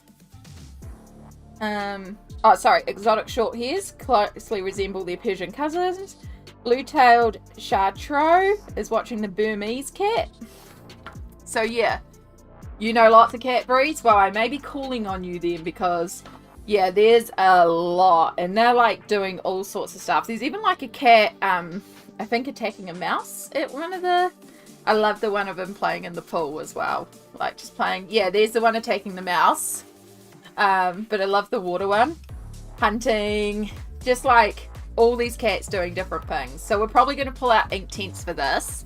Just to keep it consistent. And this is going to be a project. So this is going to take us probably a whole month to 2 months. To maybe even 3 months. Because once we start, that's what we'll be working on. Until the whole thing is done. Because I can't just stop on a page. Like, I feel like I need to do the whole book at once. So yeah, it's going to be a lot of cats. But I think it'll be a really fun project to do. So yeah, expect a lot of cats in January. I love cat research. Yeah, we're gonna pull up a lot of cat pictures for that one. It's just gonna be cats. Cat chaos. I was like, I can't think of anything better. It's one of the books that I've been waiting to work in. It's one of my few untouched books now. Because I knew once I started it, I would want to do the whole thing. And it wasn't one that I could just start and leave for a while. And I also didn't want to start it till I had all the Inktense. It's the same with my other continuous page book, because I have To the Ends of the Earth and Back Again. And I would do the same thing. I would do it in Inktense, but I wanted to wait until I had all the Inktense. And then because this year the goal has been to work so much on my bookshelf, starting something like that is going to take so much time up that I won't be able to work on all the other ones. And it was like, I could work on like 20 new books in the time it's going to take me to do that. So it's always been a bit of a lower priority, but I'm really excited to get to it. I'm so here for it. I'm so glad. I thought you would like that. I'm really looking forward to, like, I love this year's focus. I love the fact that I've spent an entire year focusing on all my untouched books, really working my collection, really exploring my colouring hobby and learning so much about what I love about colouring and figuring out, you know, what books inspire me, what I love to colour, and just exploring all these new techniques, these new styles. But because of that focus on all the untouched books and the books that I haven't worked and all that, it's meant that these books that I've been itching to get back to, that I haven't felt like I could because I had to work unworked books for my goals. So like, Teresa Goodrich, It's a Cat's World. We did so many in those December last year, and I loved it. I had so much fun colouring in It's a Cat's World in, November last year. This time last year, we did all those cat pages. Loved it. But I haven't been back in the book this year because it was a worked book, which means I haven't touched it in a year, and I really want to work in It's a Cat's World. And I haven't been able to because it's like, no, I've got to work in all these other Teresa Goodrich books that I haven't shown any love to yet. So, yeah. And it doesn't mean like I haven't enjoyed it, because I've discovered a lot of new books this year. Really loved it. But I'm also looking forward to that freedom of being like, next year there won't be this, like, I'll keep working towards those untouched books, but it's not going to be at the veracity that I've worked at it this year. Because I started the year with, I think, 35%. I can pull out my actual, I'll pull it up, because I like stats and I think it's good.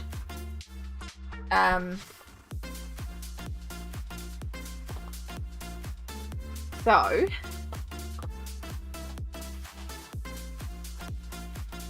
if we look at the start of 2024, so yeah, I started the year 35.6% of my collection worked, and I had 222 books. Now I actually want to go through and count how many I've unhauled as well, because that'll give us a real idea. Where's my calculator? Right, you can see how full my shelf is getting here as well. Didn't unhaul any then. That was all my birthday giveaway stuff. I didn't unhaul any in February. In March, I unhauled 19 books. That was the great unhaul. I did a really big one then. None in April. None in May.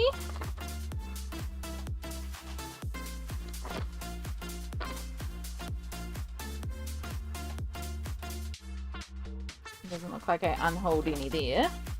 Wait, is that unhaul? Yeah, I unhauled one there, which I think I wrote on this one. Yeah. That was when I unhauled Mermaids.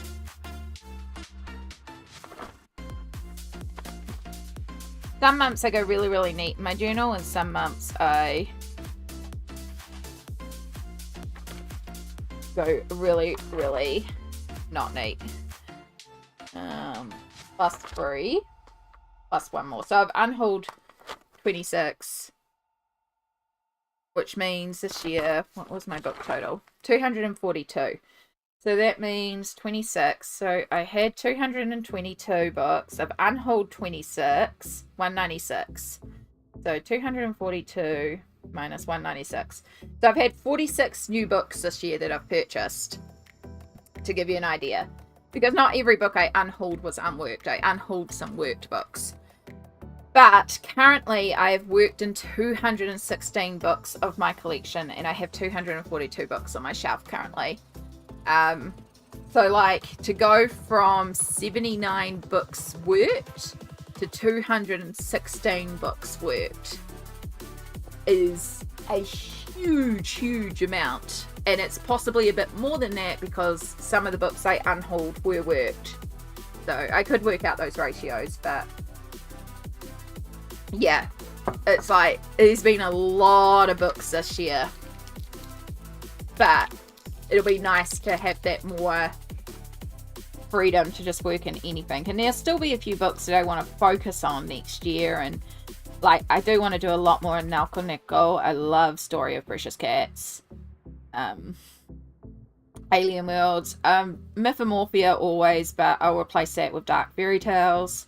We did talk about this earlier actually, but yeah, looking forward to having that freedom to feel like I can just choose any book off my shelf and not have that pressure of being like, work in those unworked books, finish those whips, all that sort of stuff. It's been really good to have a year to focus on it though, and it's really helped me explore my collection and really hone down on what I like in a colouring book, which means I'm less likely to purchase as many random colouring books now, and instead focus on purchasing ones that I know I will colour in because I know what I'm drawn to colour in now. I brought a bunch of Trees of Goodrich adult colouring books from a member of a former group. Is better.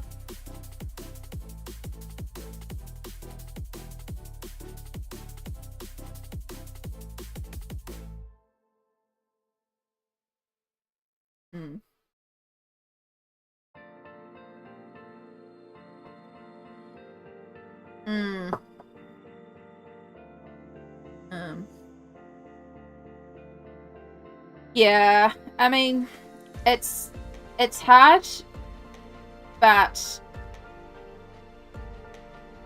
like as the owner of the group, she does have a right. Like, you have a right to your opinion, but if it's her space that she's created, she also has the right to protect it. No, I don't have a Facebook group. I barely use Facebook myself, unfortunately. And if I did, I tend to keep my spaces very neutral because I focus on trying to keep a really safe, positive space so that everyone can feel comfortable to just come in and vibe, if that makes sense. Like, for me, colouring is how I keep myself mentally well, how I keep myself in a good headspace, especially when things are tough. And there's enough roughness in the world. So anytime I'm creating a space, I try to keep it is a glittery bubble of positivity, basically. Which is why, like, here we don't talk about certain topics, because it is our escape. It is our chill, vibey space where we just talk about colouring and random topics and cats and stuff like that. But we try to keep it, you know, safe and cozy, just so you can feel comfortable and relax, and hopefully slip in some colouring and just feel comfy and everyone feels welcome. That's the main thing. I don't want anyone to feel like they aren't welcome to just vibe. And I know a lot of people just put me on the background. Some people fall asleep to me, which is so cool because it means they feel safe, like safe enough to doze off. Instagram. I'm on Instagram a lot, Brittany. That would be the most social media platform I use. I'm also Amy Ward Art on Instagram, and I live stream to Twitch as well as YouTube at the same time, but it's the exact same content. It's just a different platform because I'm literally live right now. So that's why we're also talking to Random Fud. I don't use TikTok. There is an Amy Ward Art on TikTok. It is mine. I set it up years ago, and then I realized TikTok is a terrible rabbit hole for me that makes me lose 8 hours at a time. I am not very good with short form content. I get lost in it too easily, so I deleted TikTok and I refuse to put that app back on my phone. I am better at walking away from YouTube shorts and Instagram shorts, Instagram reels, than TikTok. Something about TikTok makes me lose everything. Yeah, so basically YouTube, Instagram are my two main social media platforms. I have a Facebook page. It just posts whatever I post on my Instagram. It's not a community. It's just a page. I signed up for a Twitter years ago to get the name. I think I made one post and never used it.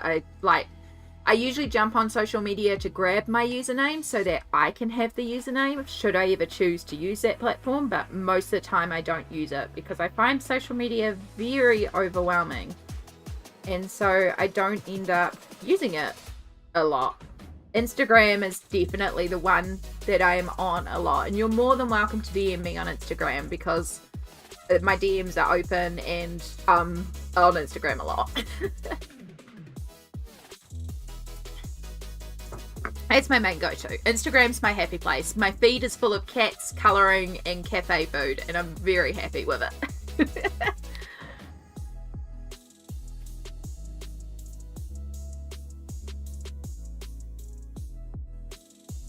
Molito. Oh. I knew they do the paint marker, but I didn't realise they did refills. I wonder if I can get them here. 2 seconds. Must Google.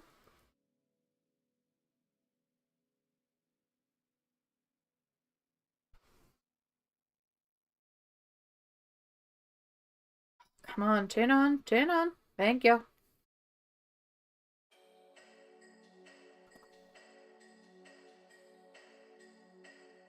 All for one paint markers. Gordon Harris. Okay. Comes in a 1.5 and a 1mm. Okay, I like 1mm. Comes in black or white. I mean, a white paint pen's always useful. What nib do you come on there? 2. Okay, you do come in a 1mm. Comes in empty, so do you have to buy the inks? Oh, wow. Look at all the ink colours. Oh, wow. Oh, that might be a way to get some, like...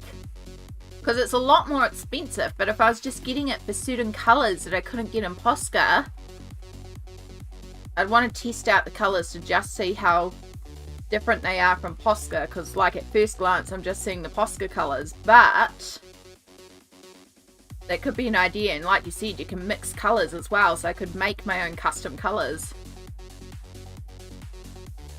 I actually am on Discord. I even have a Discord and I am the most unactive person on Discord in my own Discord.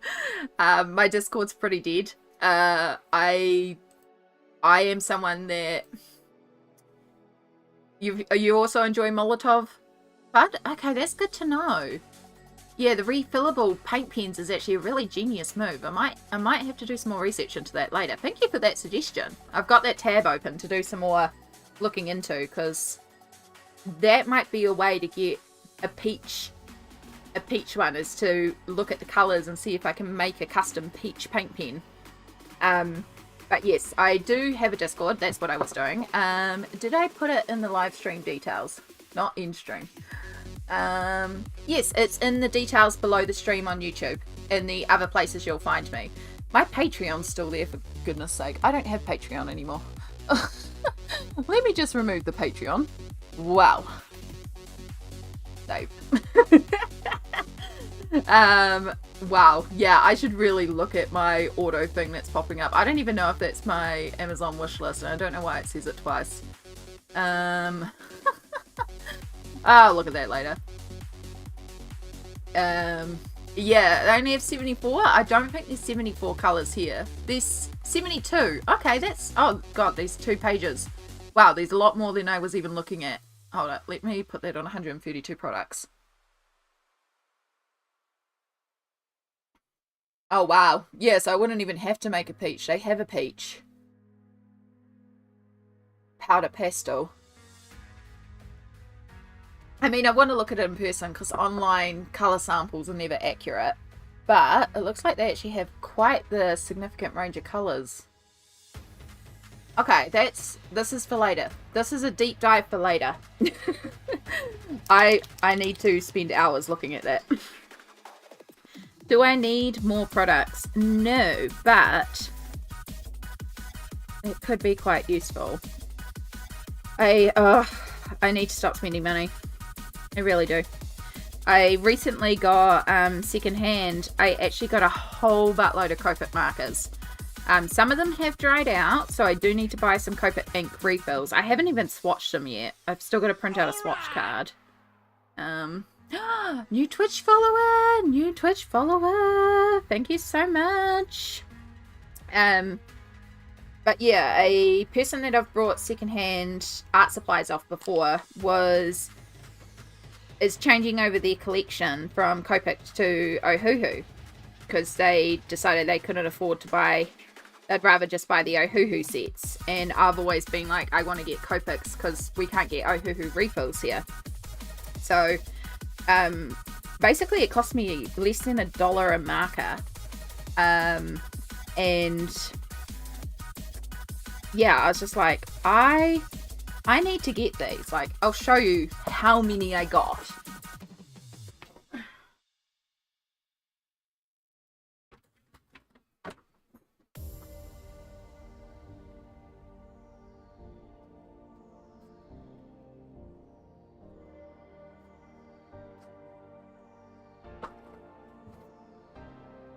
I had to pause for a second because I was like, where did I put them? But this here is all Copic markers for $60. Like, I was so stoked. And yeah, a couple of them are dried out, but they're refillable. And it's like, well, if I've got the marker, I just have to buy the ink, which I'd need to do anyway. And a lot of my alcohol markers, which is such a variety mix of markers, are at the point of running out. And rather than buying another cheap set to replace them, I was going to look at what colours I use the most and just start replacing them with Copics, because I can get the refills for them here. And so now I don't need to do that because I've got a whole bunch of them. So I just need to work out what colours to start buying the inks for. They also make refillable dual chipped water-based markers. Ooh, I do like my water-based markers. I don't like monetizing my content. I don't feel comfortable with the pressure. And so I made the decision to remove it. I don't have monetization on my YouTube channel for the same reason. I'm even contemplating removing monetization on Twitch. Because I don't like it. It makes me feel like this is a job rather than me just hanging out and vibing and having fun. And like, content creation is the side hobby of my hobby. Colouring is my hobby, and when I'm in the right mindset, I will record content related to colouring. But if I have a need to colour just for me and I can't make content, I don't make content. If I can't even colour because of my mental space is not in the right space for colouring, I don't colour. And if I have monetization on any of these platforms, I just feel a pressure that I need to be delivering X quality of content and putting out this and putting out this, and it stops it being fun and enjoyable, and it puts me into a really bad space. So that's why I chose to remove my Patreon. That is why I chose to remove getting money off revenue off YouTube. And as I said, I am looking into removing it on Twitch as well. It's a little bit more complicated on Twitch, but looking at leaving the program on Twitch too, because I don't want to earn money from it. I am very blessed when people send me gifts related to my colouring from my wish list and stuff like that. It's incredibly touching, but I don't do this for revenue. I don't do this for the gifts. I genuinely just love colouring and sharing colouring, and having ads on makes me feel like it's a job. Yeah. So, but that's just a personal thing for me. Yeah. Spooky Wife, also known as Amy. Love your name. New subscriber, I love your colouring styles. Thank you so much. Kia ora, welcome in. I'm glad you could join us. It's always lovely to have another person here, especially another Amy. How are you going today? Time to walk the cat. All good, bud. Enjoy your walkies with Tama. Give him a couple extra scratches from me.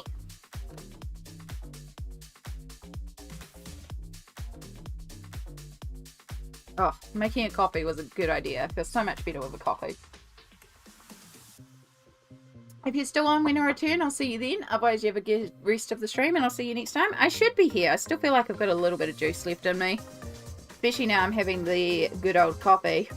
Caramel latte, and it's delicious.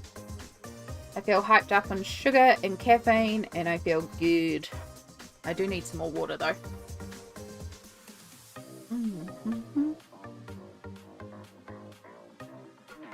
You doing good? I'm glad to hear that, Amy. Glad to hear that.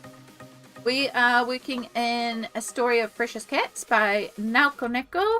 This is actually a really old whip for me, so it's nice to finally get back to it. Oh, Shadow really did bump me back a bit, didn't he? Shadow's my cat, and he's been battling me with cameras all day. But this is what we're working on here. It is meant to be like a gingerbread village, but we started as a rainbow candy village quite a few months ago. I think 4 months ago. And then for the last 2 months, I haven't been able to live stream because of moving and house stuff and dramas. And so today's actually the first stream in a couple of months. And since we were live again and we had been working on this in lives, I was like, you know what? We're gonna work on this again. And it is nice to be back. But yes, just so you know, Amy, because you're a new subscriber here, as well as being live on YouTube, I'm also live on Twitch at the same time, which is why you may see me talking to people that you're not seeing in your chat platform. Directly above me on the screen, you will see both chats combined, so both Twitch and YouTube. So if you ever hear me talking to someone and you're like, huh, I don't see that person, they're probably on the other platform. You can talk to each other through the chat on the screen, because I want you all to feel comfy and use the platform that you're comfortable using. I'm in America, so I'm here till I get sleepy. Oh, it must be late over there. Trying to remember my time conversion, but then also America has multiple time zones, so it gets very confusing. It's currently 3 p.m. on Sunday here in Aotearoa. Happy December.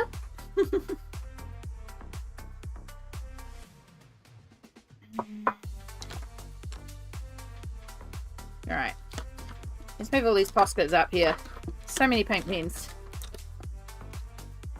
There's my dark brown.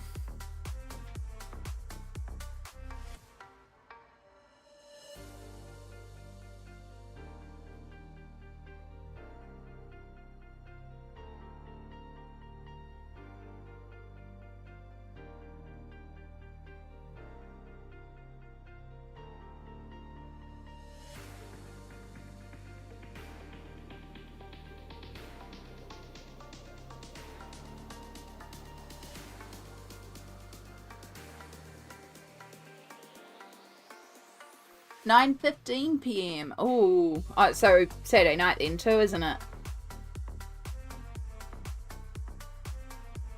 It's wild, you know, the concept of the internet and how connected we are to people all around the globe now, and just like you can have people in every time zone joining you basically, and it's just, I don't know, there's something so funny about just having so many people from so many different areas all chatting at once because of the power of the internet.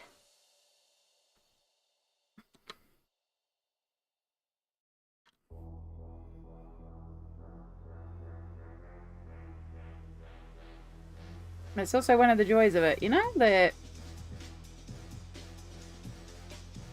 it's both a blessing and a curse, because the internet has meant that we feel the pressure to be connected 24/7, and we shouldn't. We shouldn't. It's healthy to disconnect. But also can mean that we can connect with people and cultures and, you know, people different from our own communities. We can make new communities and expand our communities, and that's really special.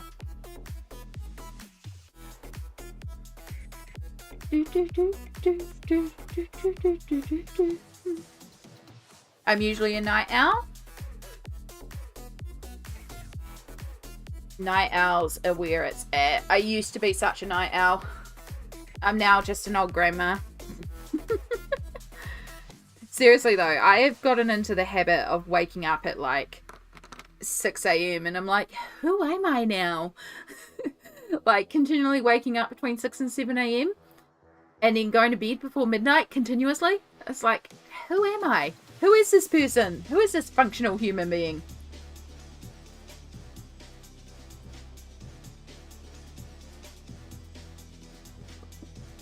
Right, so we got all these little candies on the roof here, so we're just going to make them shiny.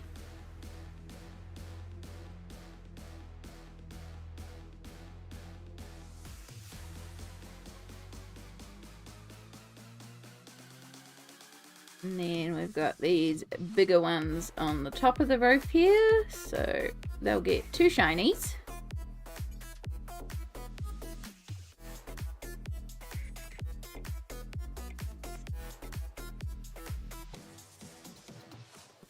And then I do want to go back in with grey and just do a direct cast shadow under our little ribbons, which kind of look like bananas, so I'm pretending they're banana lollies. And that's how they made these ribbons on the roof, as banana lollies.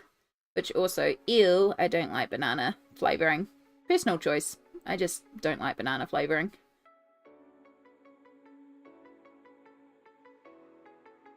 But I would put up with it for the prettiness of those candies on our Candy Village house.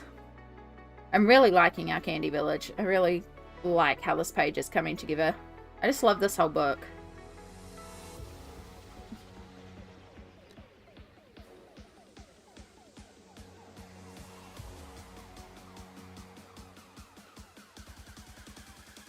Alright, so we need a bit of frosting highlight along this edge. It'll help really define it from these house behind it.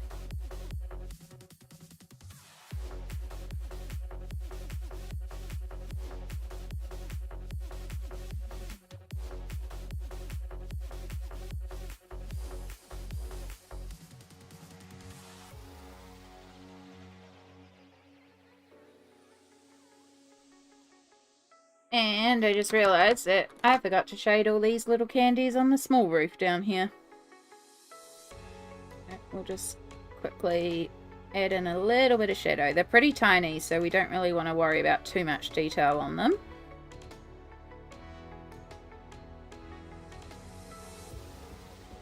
So just add a little bit of shadow at the end.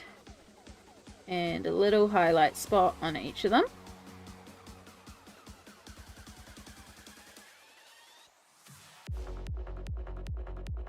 And then on our lemon, we want to add in our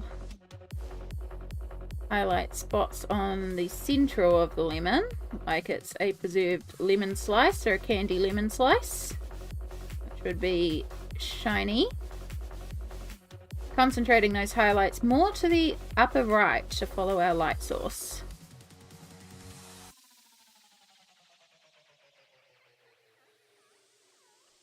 So we have a shiny lemon.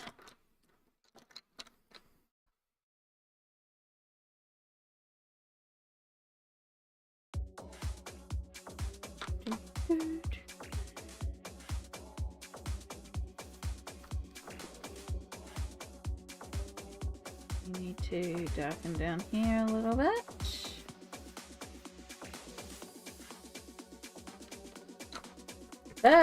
Don't drop the pencils, Amy.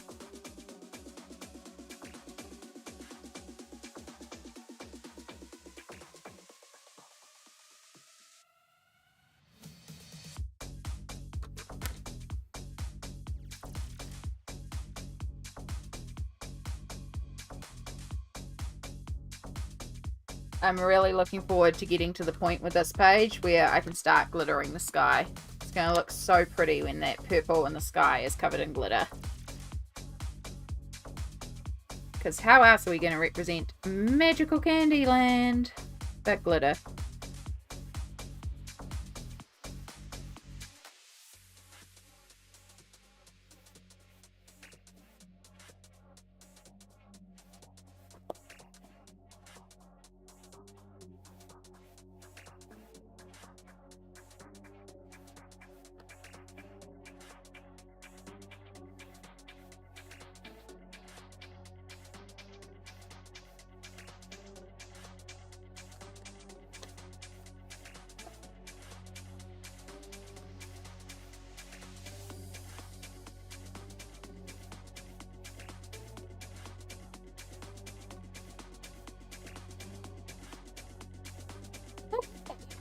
I think we're up to the lollipops. Then we just got a couple of little bits and pieces down here. We're not worrying about the cats themselves for now. We've still got this little caramel thing here too. And then we can either start... Maybe we'll leave the train. We'll carry on with the houses and do the pink houses. But we're still going to do the lollipop. And the lollipops take a little while. Let me bring you in a bit.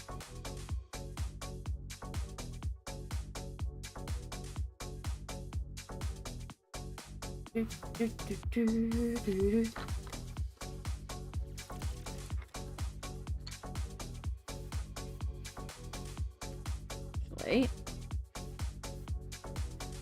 I think it'd look better if we actually block out that black line a bit there.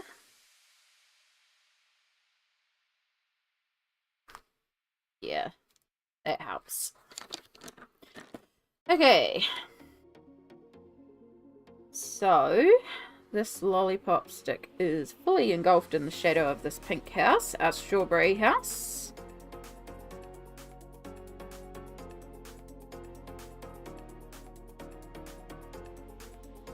Same with this one, has a little bit of a cast shadow, that one's a little bit more in the light.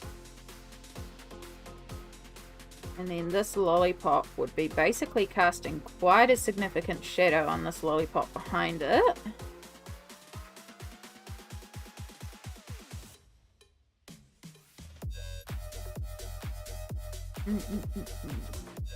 Again, our light's coming this way, so we've got quite a bit of shadow being cast, and we also have to keep in mind the shape of our lollipop as well, because it's got that rounded candy cane texture.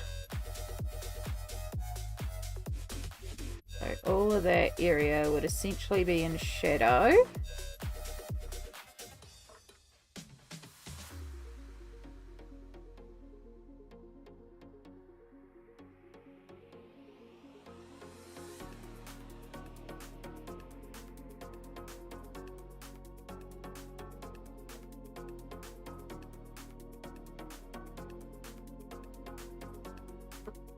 And then we want to represent the curvature of the lollipop. So, for example, this edge here is kind of recessing behind, so we'll be in a bit of shadow. And then it recesses down on the edge.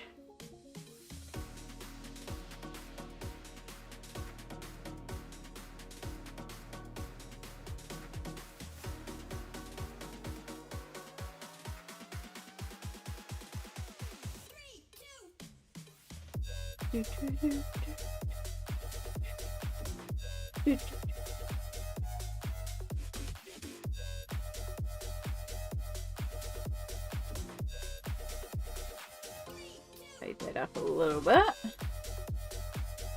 Okay. So now we start on the individual colours. So I used a bit of black and dark grey to put in the initial shadows, and then we'll use darker colours to help blend it out and blend it into each colour section. Just by using the pencil and the grey first, it just helped me block in all the colours. So I knew where I was adding those shadows. Blue. Indigo.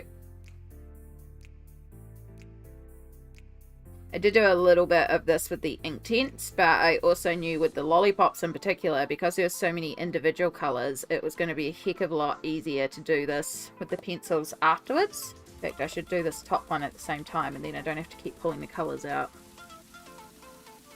There'll be a little bit of shadow to this side, but not as much. Cast shadow from here.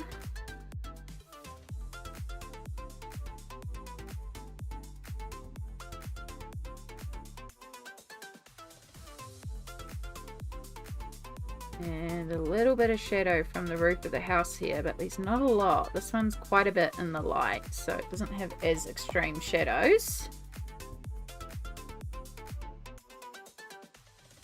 Perfection, welcome back. I'm back. I need to do the washing, but cicadas are out noisy and flying around, and I'm too scared of flying things. That's valid. Cicadas are noisy.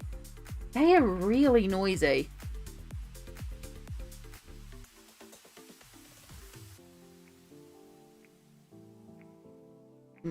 They're a good indication as well that it's too hot. I kind of like the fact that cicadas only make a lot of noise when it's really warm, because it's warm, so they make noise. And it's, I think it's to do with their breeding cycle or something. I don't know, but it's like if the cicadas are being noisy, it's too hot. And I like to imagine that they're also complaining it's too hot. It makes me feel better. Doesn't do anything to lower the temperature.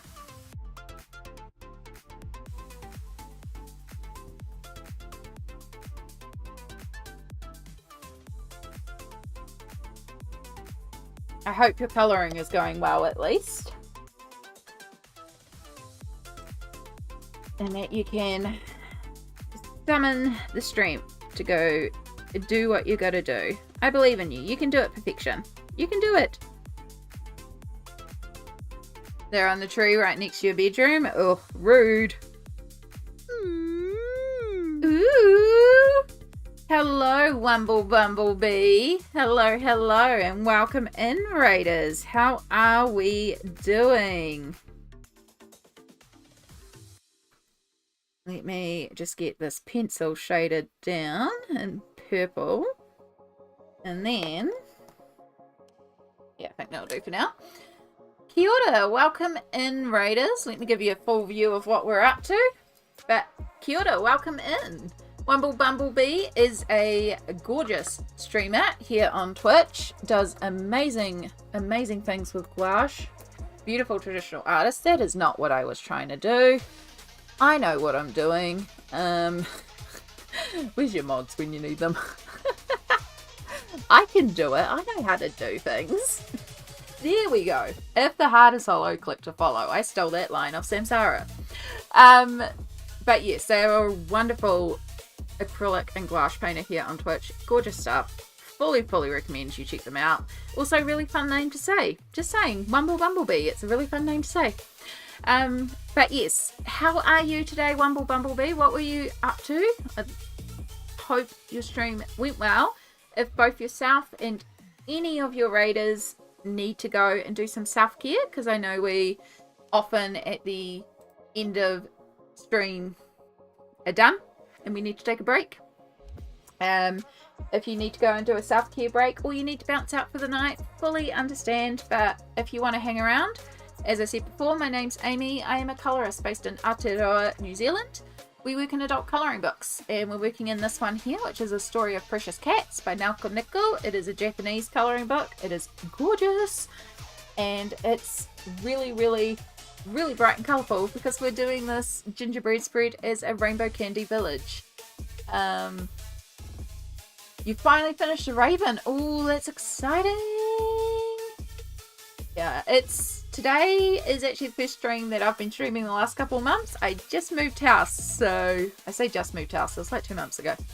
But it's taken a while to sort the internet, so it's been a while since I've been on. It's been a while since I've been able to watch streams because my internet wasn't good enough to stream or watch streams. So I've been following like Instagram posts, but I haven't really been on stream much, so it's good to be back. Good to be back. Might have to sweeten up to my mum, so she might do it for me. Fingers crossed. Fingers crossed. So yeah, we are slowly working away on here. I've used Inktense to base all our colours out. I'm using a mixture of Faber Castel Polychromos, Prismacolor, and Caran Pablo pencils to fill it in. Mostly Pablo's, bit of Posca paint. We're just going with the flow and slowly working our way across this page. We're currently working on these 2 rainbow lollipops here, which will get back in frame. So we're working on these 2 here right now and just trying to make them look a little bit more 3D. But yeah, we just chill and vibe and hang, and a lot of people colour along on their own colouring projects or whatever they like to work on. You're welcome just to relax and vibe and hang, and if you want to chat and say hi, say hi. If you just want to lurk while you do things, lurk away. Just get yourself comfy and cozy. That's all I ask for.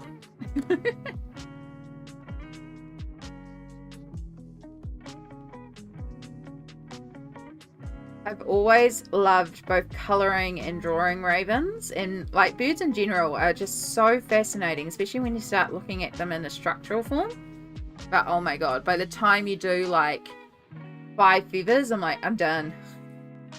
I did a drawing many a year ago when I used to do a lot more of my own drawing of a tui, which is this gorgeous, gorgeous bird here in New Zealand. It's beautiful. Its colorways, its feathers are sort of like oil slicks. It switches, it's black, but then it switches between blue and green depending on the light reflex. They're really, really pretty birds. They're very popular in art here in Aotearoa because they are so pretty, and it is a really gorgeous bird. But oh my god, was it a nightmare in terms of colouring all those feathers. I was so over feathers by the end of it.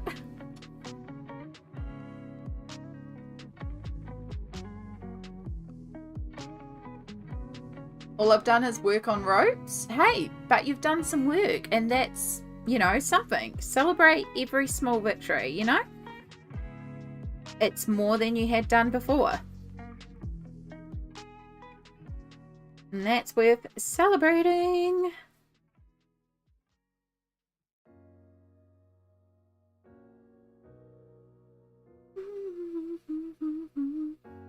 We have Amy Spooky Wife on Twitch as well. Welcome over on the Twitch side. Yes, I have both platforms that I stream to, both YouTube and Twitch, just so that whatever platform that you are comfy being in, you can be comfy on it, because I have followers on both platforms, and some people only like to be on one particular type of platform. It's like, that's fine. It doesn't cost me anything extra to stream to both. Yeah. I have to keep to decorate the place for Christmas. Yeah, that'll stop your colouring. That's one thing I am glad about, is that we don't decorate for Christmas. It's as pretty as it is. It's just a lot of work. In 2020, I put up a Christmas tree, and then 2021, I did not take this Christmas. All of 2021, I did not take that Christmas tree down. So by the time we got to Christmas 2021, it was like, haha! I've been prepared for 12 months from this perpetual Christmas tree living in my lounge. I didn't mind it, actually. It was quite pretty. It was definitely the way to go.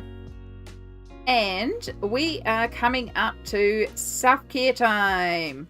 So every hour we put down our pencils for 3 minutes and we take a little self-care break. It is a time to hydrate, stretch, take your meds, you know, grab a snack, any form of self-care, go to the bathroom, anything you can do to look after yourself, to set yourself up for success for the next hour. I also do it as a form of looking after my arthritis so that my back doesn't lock up and I don't get into a lot of pain. So we will be putting the pencils down for 3 minutes and doing some back stretches and some wiggles, and I encourage you to do the same. I'm also going to hydrate because I really need some water. Really need some water. Ooh, but we're just about finished the shading on our lollipops. We just have to do some highlighting now. Oh, can I crack my back? I feel like my back does need to crack. Not quite. Not quite. You decorating maybe tomorrow? Ooh.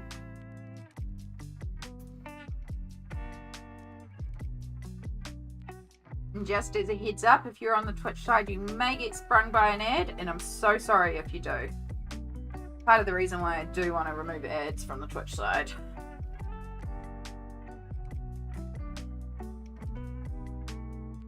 Best of both worlds. Love it. Perfection. Good on ya. Do what you need to do. There is our break. Ooh.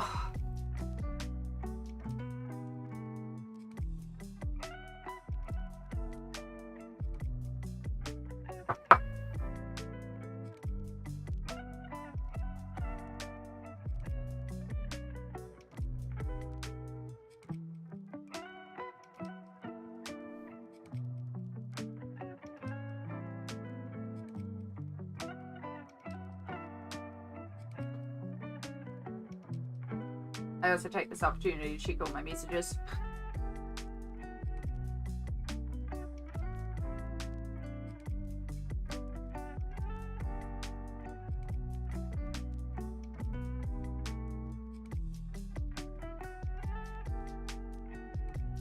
Or work those hips. I'm not feeling too bad though. Again, it is the start of my injection cycle, and look, here he is again. I told you he'd be an hour. Every hour, on the hour, you're back in here. Is that right? Is it such a hard life for you? Ooh. We have a cat again. He needs a cuddle practically every hour.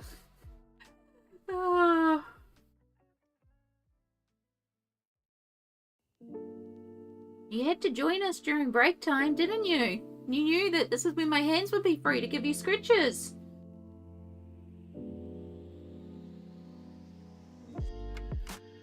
Scritchy, scritchy, scritchy, scritchy, scritchy, scritchy.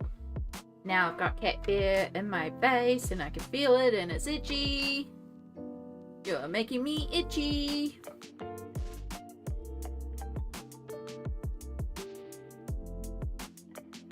And you're stopping my break. Please don't claw me. Your claws hurt. They're very, very sharp. Is that enough scratches to keep you happy for another hour, or do we need to keep going?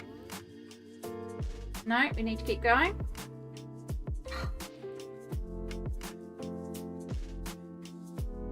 You know, if you would settle there, that would be quite alright. I could colour with you on my lap. You would settle on my lap. I could work around you. But you won't settle on my lap because you can't sit on my lap properly. Because of the height of the chair. Nope. Gotta go onto the art.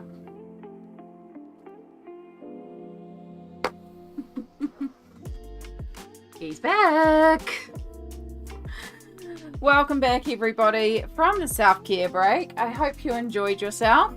And as I predicted exactly an hour ago, Shadow is back on the desk. Shadow is the cat here. Oh, okay. Off the art. It's not even your dinner time. Please don't bump the camera. We'll give you a couple more treats and then you can leave us alone, please. Oh, too many treats. He is so over capacity for treats today.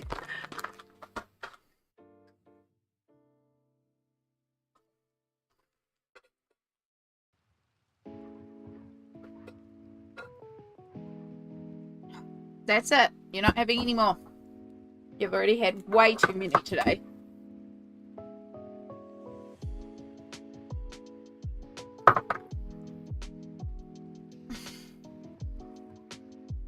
Alright. Are you happy? Will you get off the desk now so I can do some more colouring? Or will you go somewhere where there's actually room for you? Look, there's plenty of room over there. There's even a book you can go and sit on. Stop rubbing on the camera, please. I'm going to have to clean the camera now. Alright. Scratchy, scratchy, scratchy. Give you all the scratches.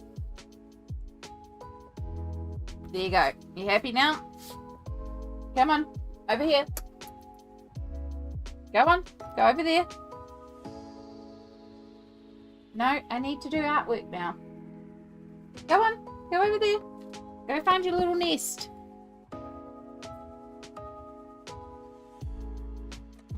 No, this is not for you to sit on. Oh, the battle of dealing with a cat. If you drool on here, I'm going to be really, really annoyed. I need to Posca, but I'm not doing that. Well, you'll possibly bump the pen.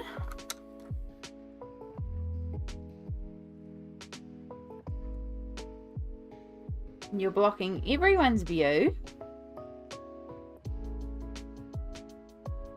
You need a decoy picture for him. It's not necessarily being on the picture. It's because he wants pets.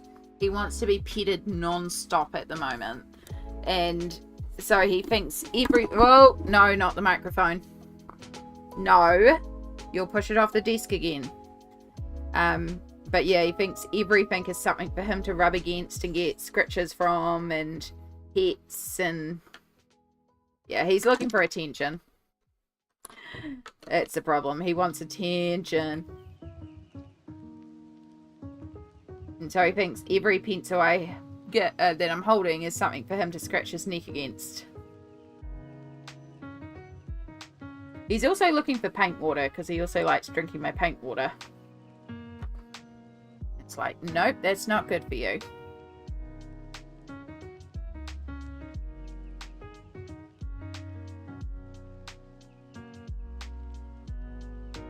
Now, if you'd settle there, you'd be alright, because you're not on the artwork, so settle down. Settle. No, not on the artwork. This is part of the nightmare of trying to film YouTube videos with him as well.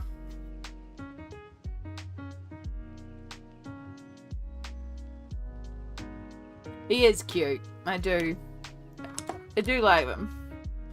But also... doesn't understand, and he's basically here every hour at the moment going, give me attention, give me attention, give me attention, because he hears me getting up for a break and he thinks that means he can have all the attention. Give him a little bit and then he realizes. So now he's off to the side desk. Oh, I'm sorry, did I block your exit because I put those there? There you go. Does that make it easier for you?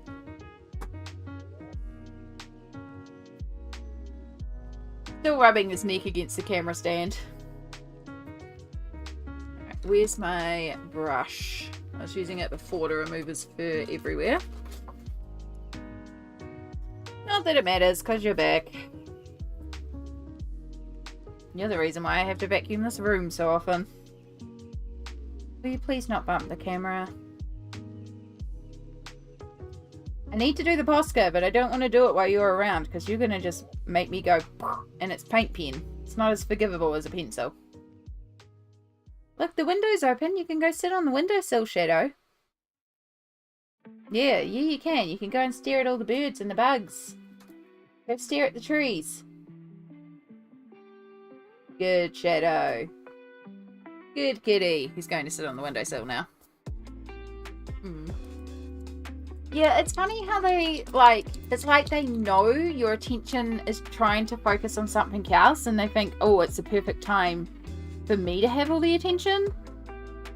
Like, it's nothing to compare. Like, there's no threat here, cat, but still, if they're not getting all the attention. Yeah, I don't know. Cats, they're funny. I do love them, but my god, is he a pain some days. He's also stolen part of my breakfast this morning, and he ate part of my lunch. I gave him a part of it because I thought it would make him leave me alone while I ate my lunch. But no, it turns out this cat really likes bread.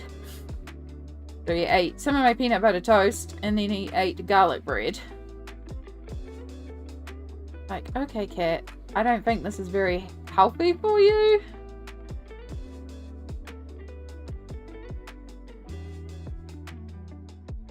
But yeah, he's happy on the windowsill now.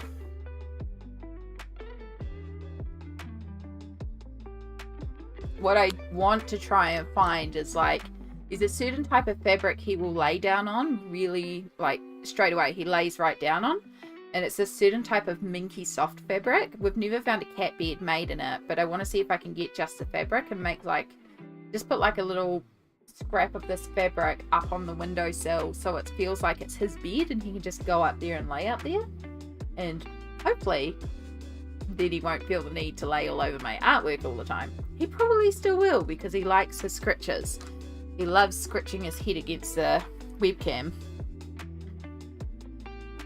But it might reduce the amount of time. Alright. So, if we want to shade down the bottom of here, because this is a bit more in shadow. And that's also part of the issue, is that his name is Shadow, and I've been talking about lights and shadows a bit today too, and I think he recognises his name. And thinks I'm talking about him, but I'm not. I'm talking about artwork. He's had enough now. He's left the desk now. Okay. Now we no longer have cat distractions. And let's see how badly off frame he's bumped us.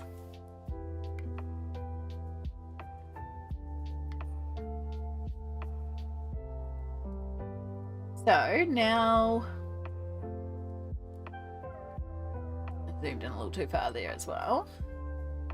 Now we've got this, we did look it up, it is like a certain type of cake that is a traditional Christmas dessert, and this meringue that we'll do, and then we'll start working on our strawberry house, and I think we'll come to the train after we finish the houses and the lollipops. So we'll work towards the background stuff first, and then we'll come back and do the foreground stuff.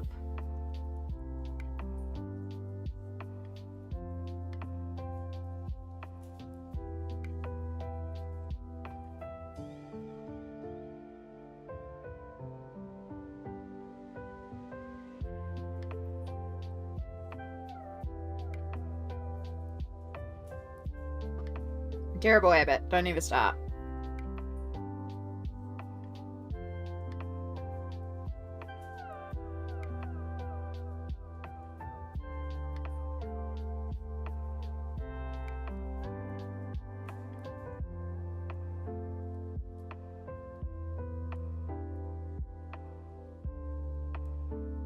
This one's been eaten by little baby Cheeto. Cheeto? So cute. I had to, of course, get one black cat in here, so for this book here, what we, if you haven't seen, for Story of Precious Cats, because it's the same cat characters throughout the whole book, what I've actually done is there's a character introduction page where it talks about each of the characters. I should go through and actually translate this, because I do recognize some of the characters in here, because I have been learning Japanese. So I should actually use this as practice to see if I can work out to translate the letters into Western letters and then translate it into English. I mean, I can use Google Translate. But, yeah, go through so we went through, we coloured all the characters and created our palettes for each of the characters. Their clothes will change, but their fur designs won't. And then I have a little tracker at the front here where I wrote down all the colours for each of the characters, so that when I colour them throughout the book, I can keep the cats consistent. So we'll have the same cat characters, just in the different situations. So Cheeto is the baby cat, is our black cat, and then the sisters Pipiri and Pipino are sisters, and the tabbies, one is slightly more ginger and one is slightly more brown. And then their friend Eek is a ginger cat.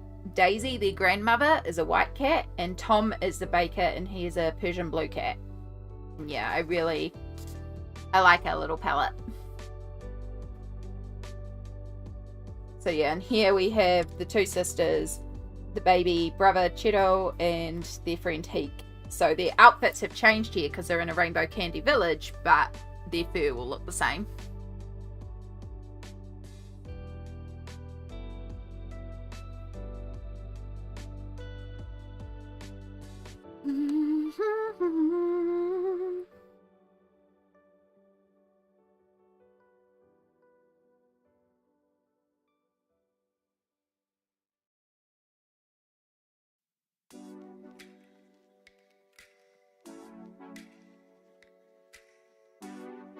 That's right, I was going to have some water before I got distracted by Shadow.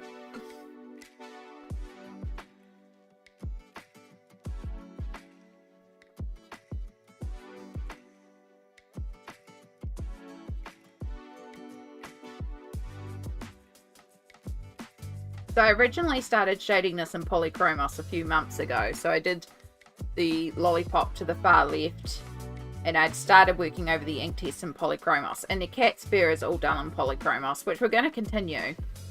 But I was having a lot of difficulty doing the shading with the Polychromos because the paper's so smooth, especially after the Inktense layer. So it works for the cat's fur because I sharpen the Polychromos to a really sharp point, and it means we get really fine fur detail. But for the shading of all the objects, it's proving a little difficult to layer on the pigment I want. So that's why I switched to the the Pablos for primarily shading all the objects. Because I've got the firmness of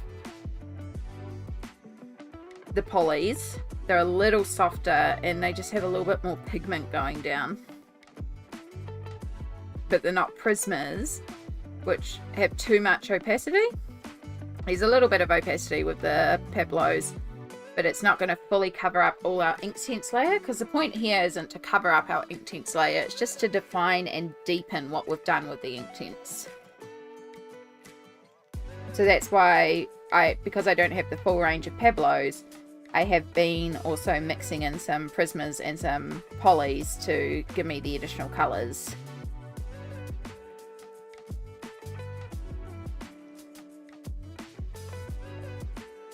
This is looking amazing. How much time has it taken? I genuinely could not tell you.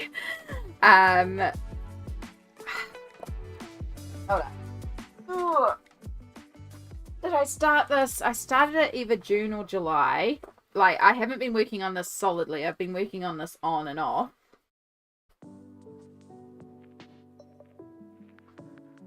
Had it as a whip in August, so I probably started it in July. Yeah, I started it in July. And it was my stream page for July and August. So 4 hours of stream 3 times a week for a month and a half. And then at the start of September, I had to take a break of streaming because I moved. So September, October, November, I haven't worked on it. So it's only just picked it up again. Yeah. So it's been a while. It's been a very slow, ongoing page, but you know, good things take time. And I don't mind. It's been a while. But I didn't see moving in the middle of that as well, and because I was only doing it on stream, I could have worked on it in November even before I returned to streaming, before I got the internet partially sorted. But yeah, I don't know, I just didn't feel like it in November, and then with today returning back to streaming, I was like, what am I going to work on? Oh yeah! Neko. Two full pages must be so long. It depends, because like during the month of November, I coloured in 45 pages. I worked in 38 different books, so of those 45 pages, there were 7 double-page spreads in there, and some of them were quite complicated spreads. But it depends on the medium, it depends on what the page is, and it depends on my mood as well, and how I'm colouring the page. Like, I did this double-page spread in Symphony of Cute Animals by Neko Agusa, and it was this Halloween spread. And I love it. I love it. I will pull it out if you want to see it. It's incredibly detailed. It's all these animals at a costume party, and it's super, super cute. That took us months. And I mean, like, the final stream that I did on that page was an 18.5-hour long stream. And for most of it, I was colouring in marble. It's...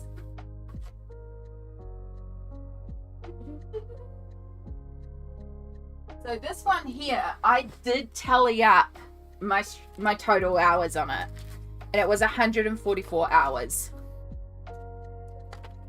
to do this massive double page spread here. Now, the reason why it took me 144 hours is because I did not put down any base colors. I worked only in Polychromos pencils. There is no Inktense layer behind it. So in order to do, for example, this background in the red wallpaper or the red painted wall, meant that there was layer upon layer upon layer of pencil to get it smooth. So it also depends on the medium that I choose to work in, because if I work in a medium like just straight pencil on the page, in order to cover up the tooth of the paper, it's going to take so much longer. So layering down this layer of Inktense covers up that tooth of the page and covers up the white. So now when I'm going in and layering in the pencil shading, I only have to focus on deepening the shading that's there that I created in the Inktense. So that immediately speeds up my process a lot more. But it's also like, there's no rush on pages. Sometimes I do pages and they're very quick and they're very simple because I just need to color something fun, easy, cute, and get a quick one. And those will be like slap, slap, slap, slap, slap, done. Sometimes I need to spend 144 hours on a page. And like, there was so much fun going into this page, because as we were working on it, the chat and I were coming up with like a lore of what's going on at this party. So like, this is Sir Bobbington the Third, and it looks like he's in a picture, but this is actually a portal that he's looking through. So like the candles are actually lighting up and reflecting on him, because he's actually watching this party.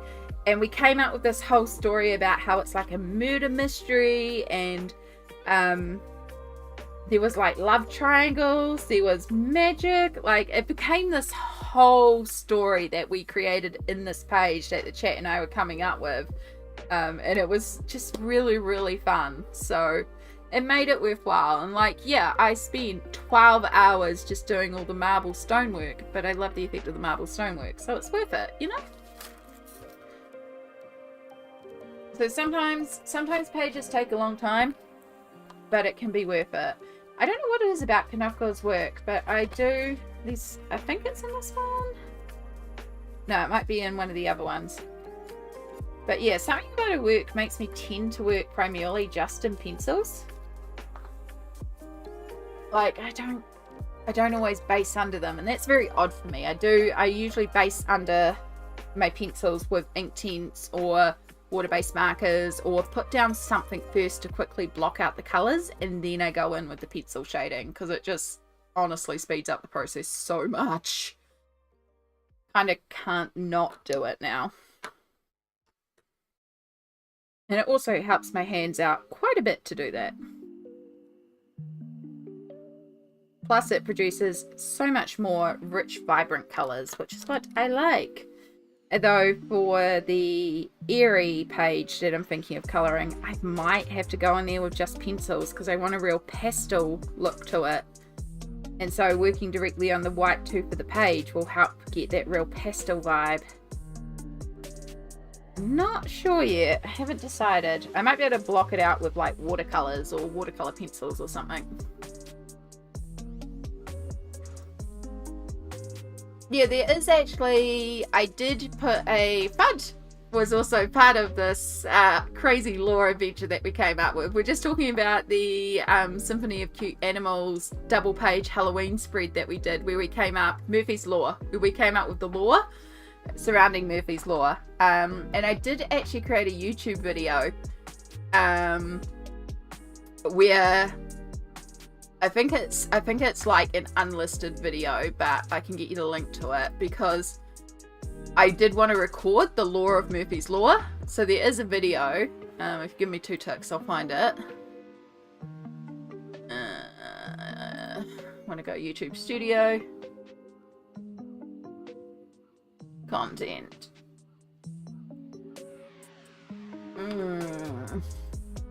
I have 328 videos. Holy moly.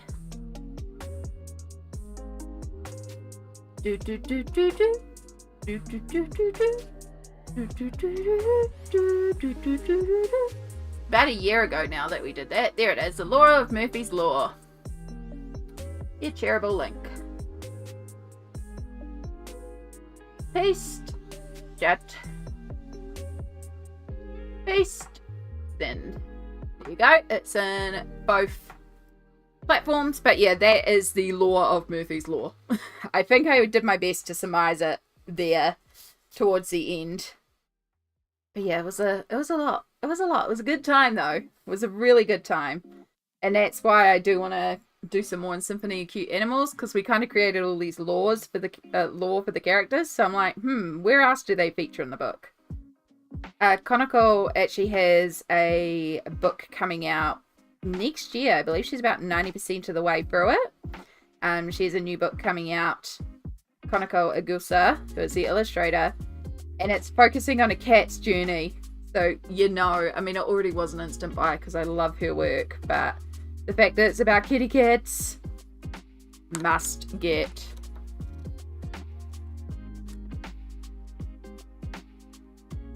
I'm doing the Gingerbread House double page spread in Symphony of Cute Animals. It's my first double page spread. Go, Amy. That is fantastic. It is oh my gosh, it is such a gorgeous spread. Since we have the book out, I can actually show you guys the spread that Spooky Wife Amy is doing. It's also one that I was contemplating doing this December as well, but you know. Do I need another double page spread? Probably.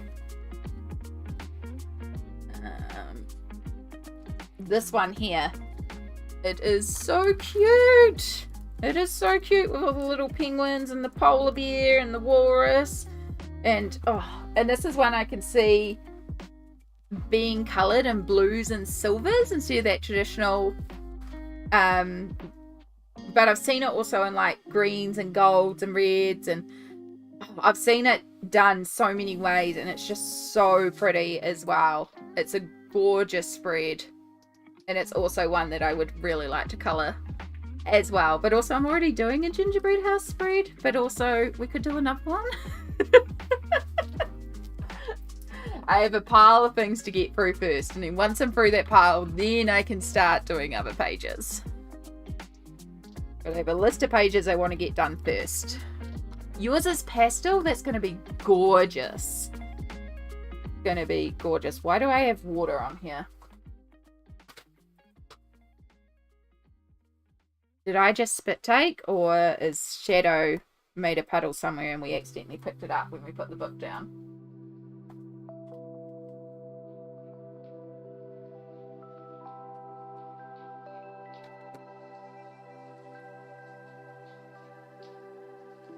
Ah, I know what it'll be. It's water from when I made my coffee over there.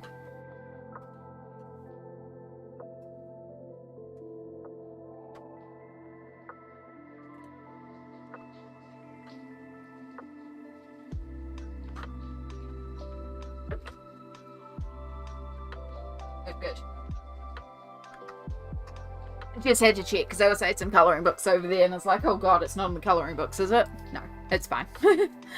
There's just a... No! No. There's just a little... Oh boy. Okay, don't panic, Amy. A little bit of water on the desk. It's been cleaned up. There was a drop on there and I didn't think, and I used my finger and it's on Inktense and it just went... So now we have to do some cleanup. It's not an issue to clean up. We give it a moment to dry. We're going to... Look, you get an impromptu how to fix up your boo-boos.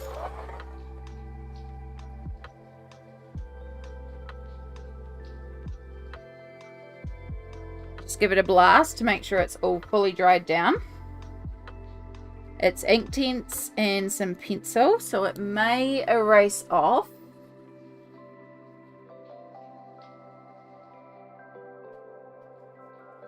We lost a little bit of the shading that we did, but we did manage to lighten it on the apron. White Prisma has covered the apron section. So we'll take our tan colour and then we'll add in our White Prisma. Make a lighter tan to match the Inktense that was there.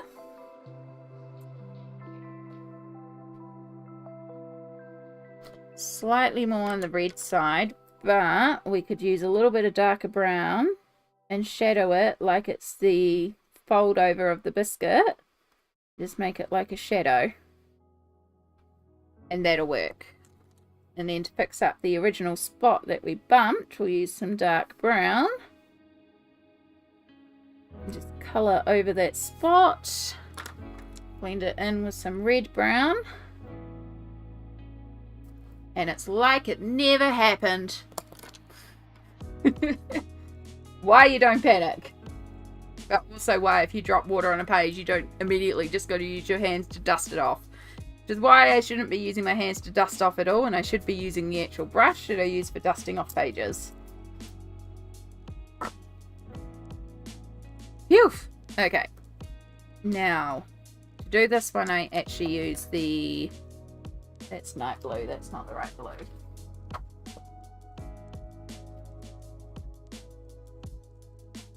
Russian, we want indigo. Indigo blue. And this is what we actually did for the shadows in the pink. Because then when we put the pink over top, it goes a little bit more purple.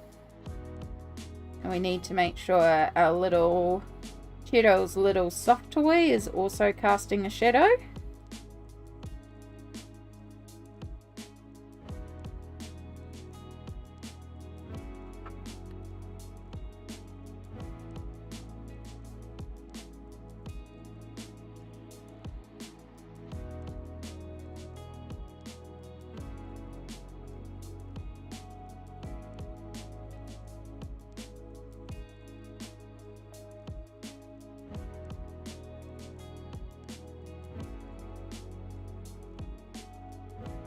If you find it's getting too dark, let me know as well. I think our light's still good, but it is starting to move around and soon it'll be behind the window and then we're going to have to look at the lighting situation. Because right now I'm not using a single light, which is actually quite refreshing. Turns out the secret to all my lighting issues up here was just to have no light.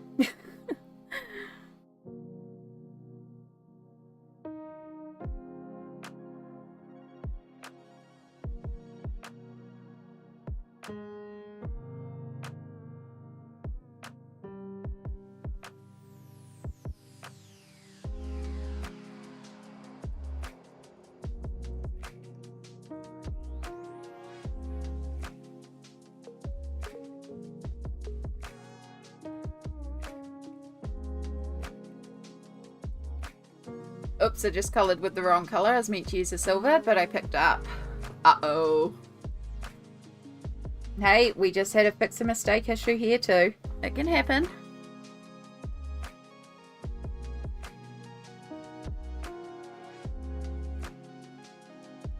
It depends what colour you picked up too, because although silver's kind of a hard one to work around because it's usually quite light.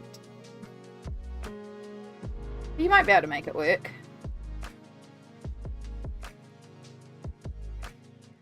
Ooh, draw an oracle card. Alright, give me a second and I'll go grab the oracle cards.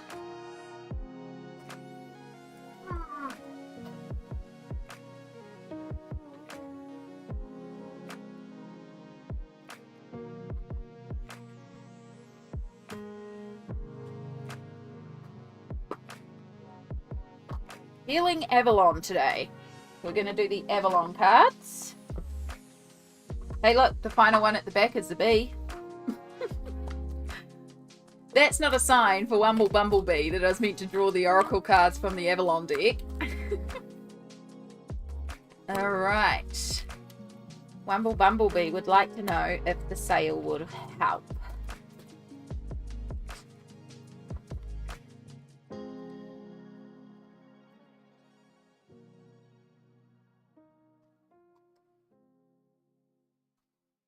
Well, what do you know? We got the cow. The cow is nourishment, abundance, asking, and receiving. So the cow is one of the animal guides in Avalon. When it is drawn, it's a symbol of the animal guides are about being on a pathway and having something with you to help you along, like a guide. Now, give me 2 ticks, because I think there's also something else with the cow, and I can't quite remember. It's been a while since I've actually drawn the cards, to be honest. Yeah, the cow reminds you that there is no shortage of blessings in the world. Ask to partake in infinite abundance, and you will indeed get exactly what you need. It's like, I'm pretty sure there's like a really beautiful saying in there. So there you go. So you're asking about if the sale will help. You've put out there maybe that you're needing some funds right now, or that things are a bit tough, you need to move some product, or, you know, I'm not 100% sure of the situation. That's part of drawing the cards. But the cow is about putting out there what you need, and the world has the blessings that you need, and you will get what you need. You just need to put out there and communicate that that's what you need. Nourishment and abundance. It's funny sometimes what the cards draw.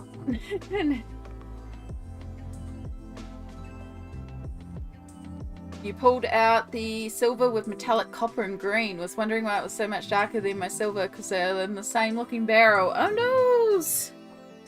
Will it still work, or do you have to go over other silver sections, or do you think you can make it work? Could you do a layer in regular silver to make it work?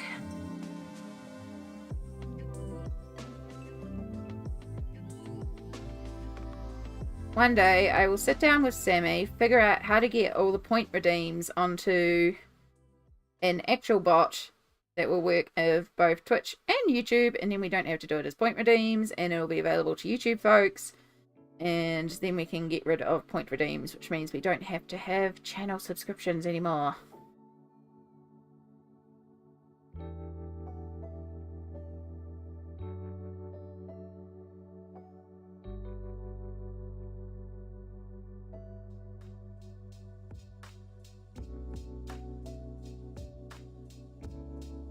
Yay, we're starting to work on page 2. We're not up to page 2, but we're starting the object on page 2 because it happens to flow over.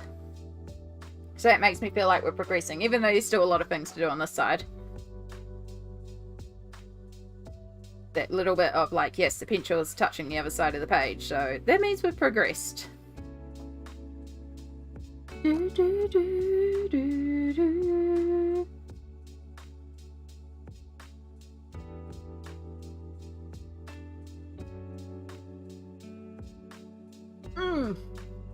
Oh, I zoomed right out for the cards.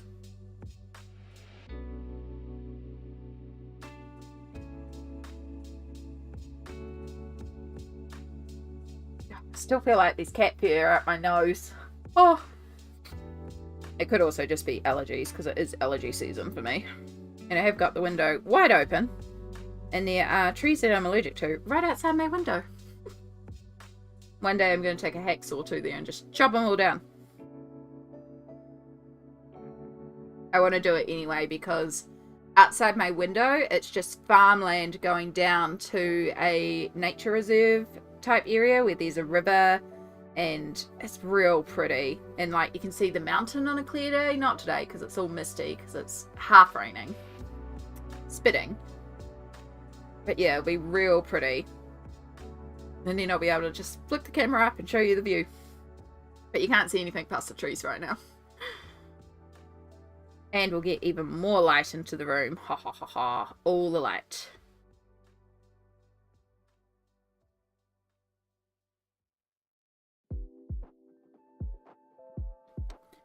It will work, but instead of being pretty silver, it will be coppery and green when in the light. But very disappointed in myself. Aww. I'm sorry to hear that. I don't like you being disappointed in yourself. It can happen. These things happen.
Right, it's not going to look correct until we match the Posca outlining we accidentally did on the other one, so we're going to have to match it.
Okay.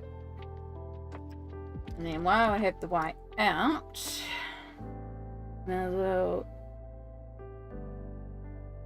do our shiny at the top of this. Got like a burnt caramel layer on the top from memory of the actual dessert. It looks really delicious. I cannot remember the name of it. We did find it when I first started this page. Like, it looks really yummy.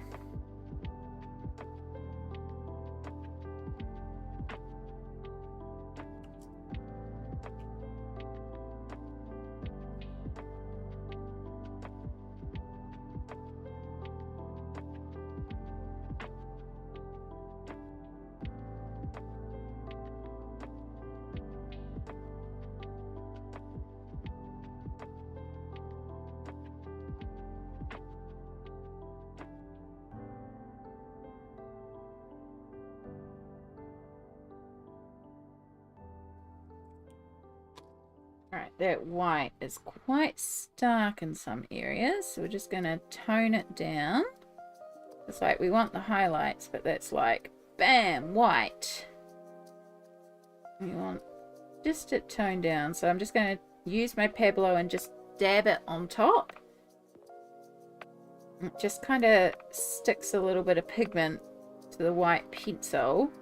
And that'll cover it solidly. So there'll still be some pure white in there, but it will add a little brown touch to some of it. And just tone it down slightly.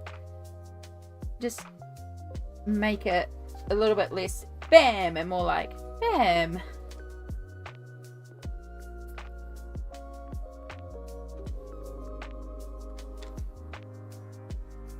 Let's do the same with a golden brown and really work on this one here, because this one's the one that's standing out to me.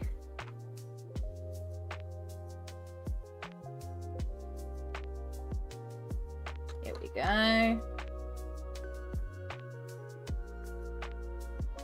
little bit in here too.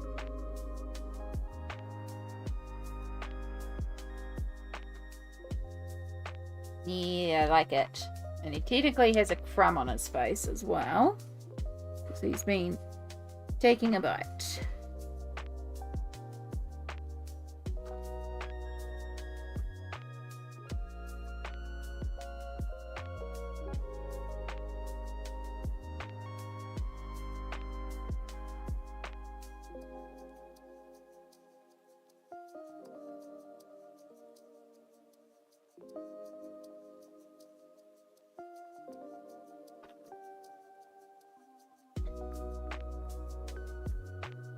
I like it.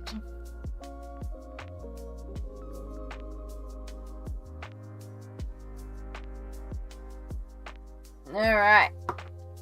Strawberry house. So we got a little bit on the strawberry house. We also have to cover all the windows again too,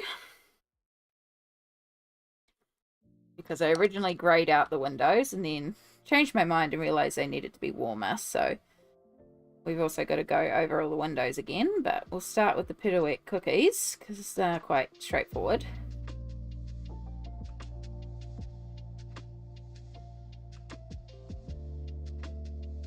And we may as well at the same time also do the wafers.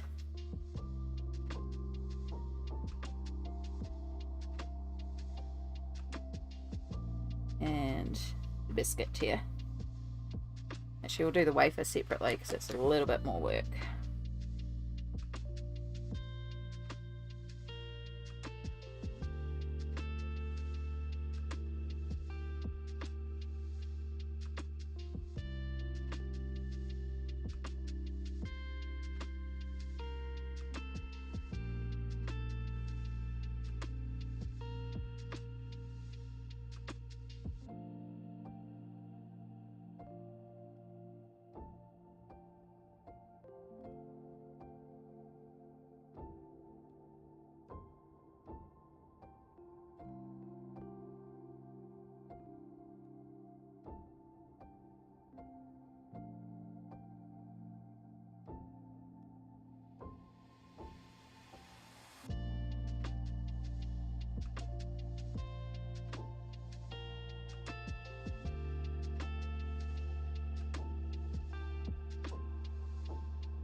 Just did that one entirely wrong.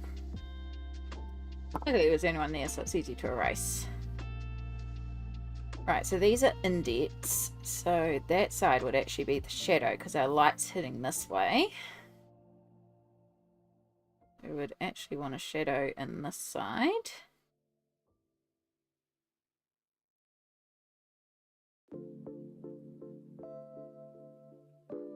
And then under here would be causing a little bit of a cast shadow.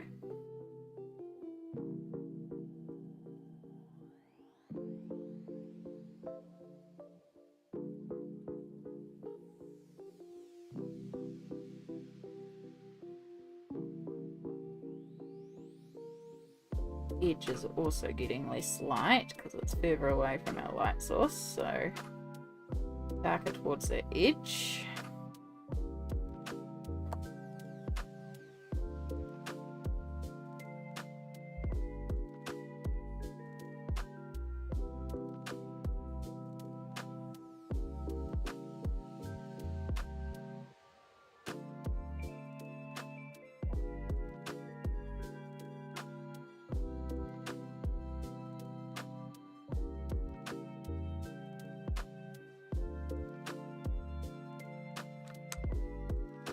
I sent you some messages on Instagram. It's only progress photos and videos of glitter. Ooh, I will check that out when I next look at my phone. I did have a bunch of Instagram messages to look at. It's just kind of avoiding a lot of it. I tend to try to limit my phone engagement when I'm streaming. Try to. I sometimes look at it during breaks. Except Shadow has been taking up my breaks. Yes, I'll have a check it out later on. Actually, we're coming up to another break. How's it been another hour? My gosh, time is flying.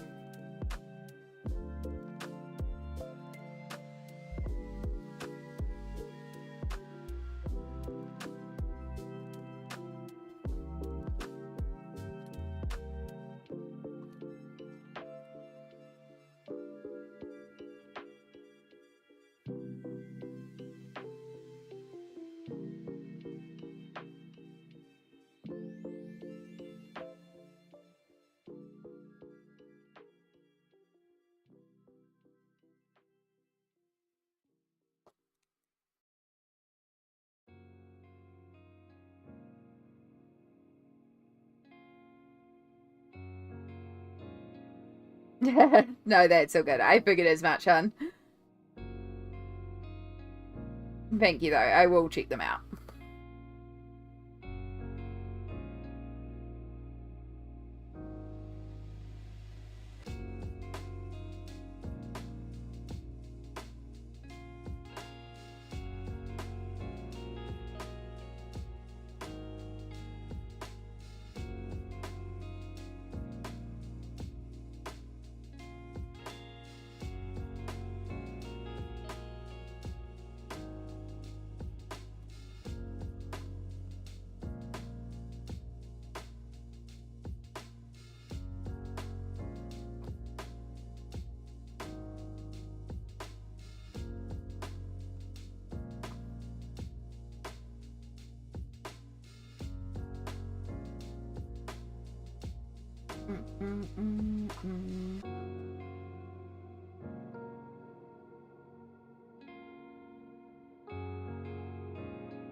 The joys of trying to colour it in the crack of a double page spread.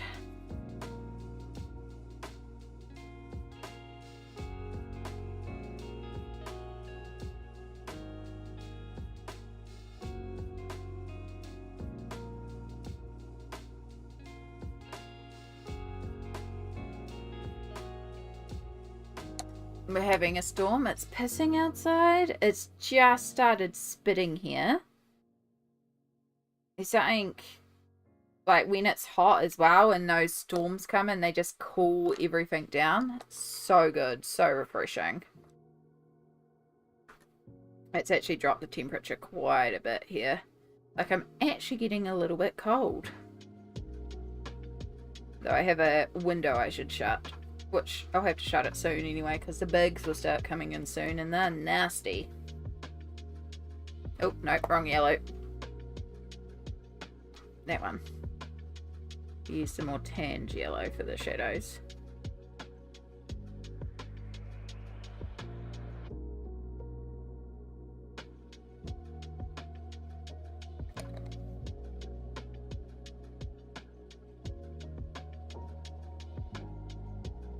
We've got a bunch of little sprinkles down here, which just get a little bit of shading on the bottom right. And I'll get a Posca dot on the top left, and that's just how we shade the little sprinkles, because they really don't need much more than that.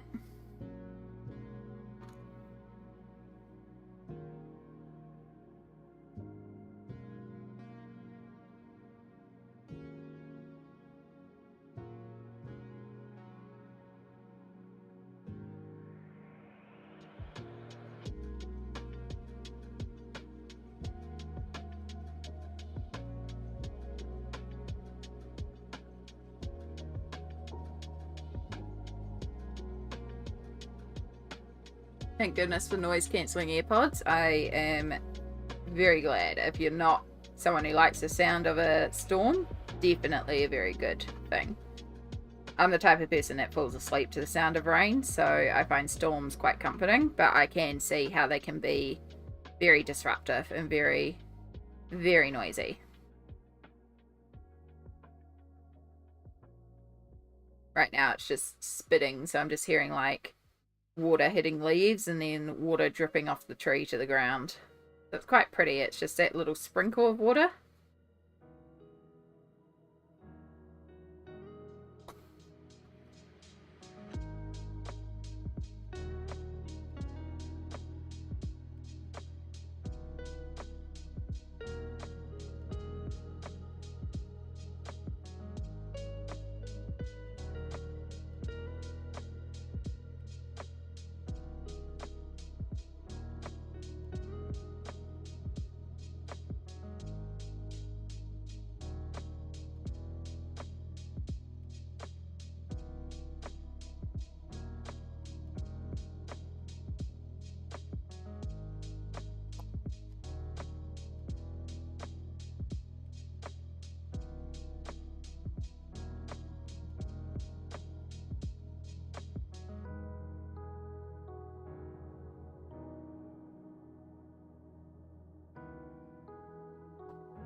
I love rain and lightning, but I'm terrified of thunder. It's like very intrusive, like out of nowhere, and very loud, particularly when it's over top of you as well. So yeah, completely understandable.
Feeling it in the hands a little bit now. But we've made a lot of progress. We are just about to hit our next ad break though, and I actually need to pop to the bathroom. So this is a perfect time for us to do our next self-care break. Because can you believe it's been another hour since I last told you to do a check-in? It's time to do a check-in. Have you hydrated? Have you stretched? Again, are you due meds? Do you need a snack, or is it a meal time for you? Is there anything you can do to give yourself the best success for the next hour? So as I said, I need to pop to the bathroom real bad, so we're gonna take a bathroom break. I'll put you on the be right back screen, and we will take our little 3-minute break while we do some self-care, and then we will be back again.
Okay, let's get back over here.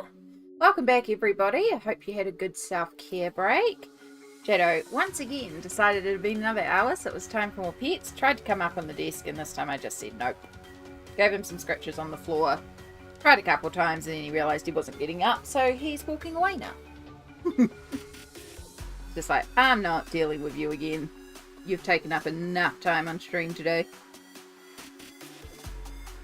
It's like he thinks just because I'm moving, it means he gets to.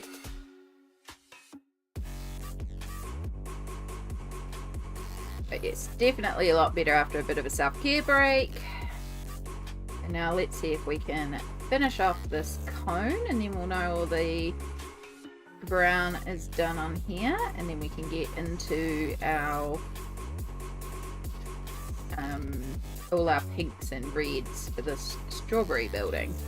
So I've tried to not do too much red. There is a little bit of red on the liquid strips, and some of the sprinkles are more red, but it's more focusing on the pinks, which I actually have quite a beautiful crimson light colour that I think will go quite well. We'll pull that out in a moment. Just get our cone shaded. Welcome back, thank you. Outside is like my moon swings, sunny, stormy. Yeah, the 4 seasons in a day. It's a thing here too. Ended up emailing iPhone. So look. Oh goodness, that sounds like a lot. I'm Samsung, so I don't have any experience with Apple products. I used to have an iPhone, iPod Classic. That was my only Apple product. I wouldn't mind getting a iPad so I could do some digital drawing. But yeah, just downloading all apps under 2 places. They should be downloaded to one place. It's logic.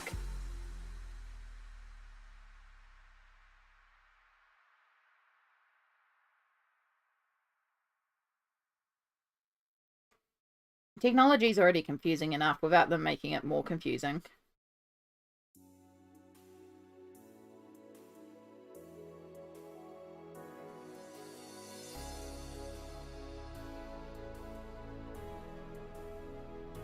How are we going with the light? Still doing okay. It is getting very cloudy and dark, so I imagine we are going to be losing the light soon. And when we do lose the light, we're not set up for nighttime streaming, so I mean, I could pull out my lights and then figure out how to set up for nighttime streaming, but I think it'll be time to call it then. We've done a lot of work today. But yeah, we'll see how long we can go. I think we'll probably still got another hour in us anyway. By then it's probably getting close to dinner time and I want a proper meal. Because I've basically had bread all day.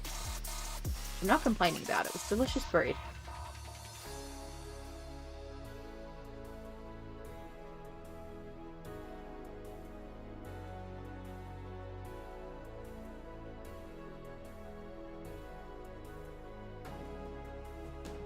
Ah, yeah.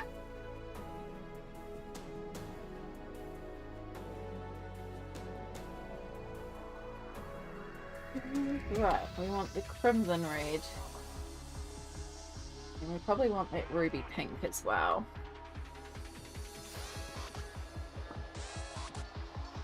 Or what they actually call purple, but it's really more of like a dark pink.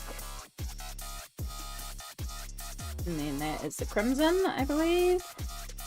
Carmine. Oh yeah, Carmine Lake is the colour we want.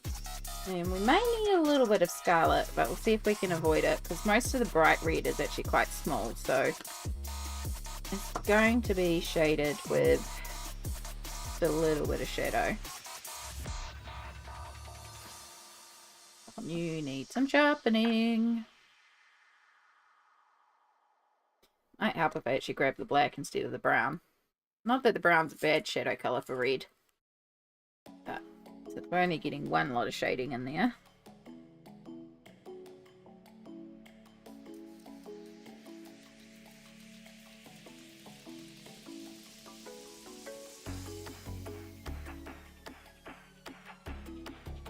Such tiny little wings to shade. Might as well do all these sprinkles too while we're at it.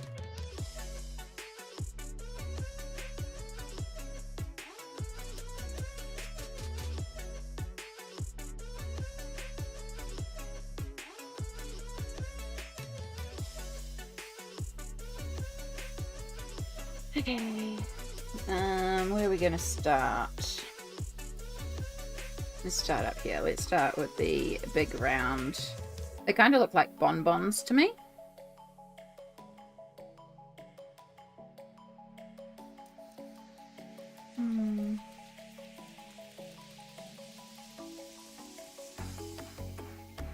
Only once on my home screens on my iPhone 13 or... Oh, okay. Interesting. Yeah, I don't even like. Yeah, I suppose like with Samsung there is a thing where you can link apps across devices and have it downloaded on multiple devices, but it still goes to one place, like.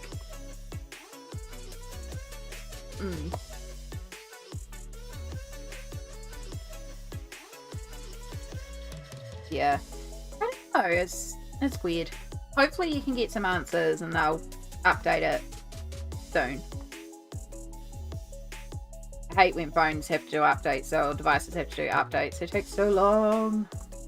I haven't booted up my Switch in a while and I know I've got a bunch of updates waiting on that. I really should though, because the new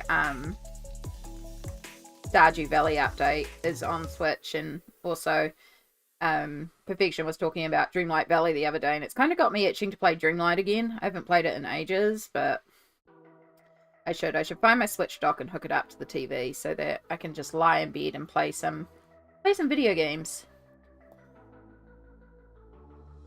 It is the settings app that is the problem. Okay. So hopefully they'll fix that up for you then.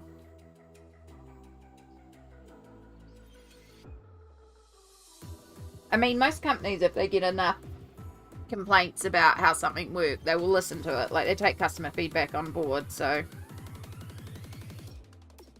Even the bigger companies, if enough people complain.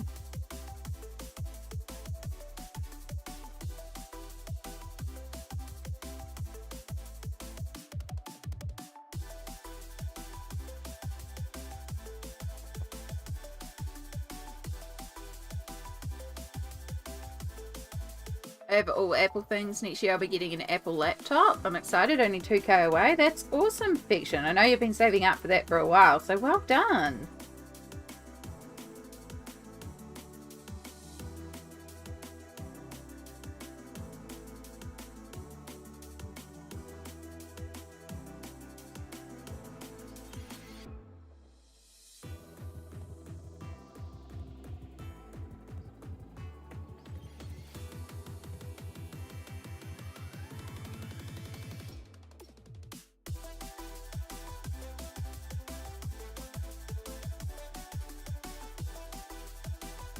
Let's actually do these windows first. I don't really need much because they're basically in direct light, so they just get a little bit of deepening towards the bottom, but they're pretty straightforward. And then this is actually in quite a bit of light. So we'll have shadow from the door handle.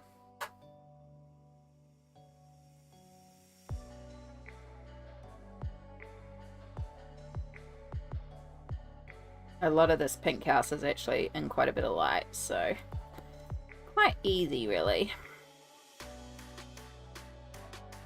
I heard Nintendo may be coming out with a new game console next year, but they haven't come out and said anything about this. Ah.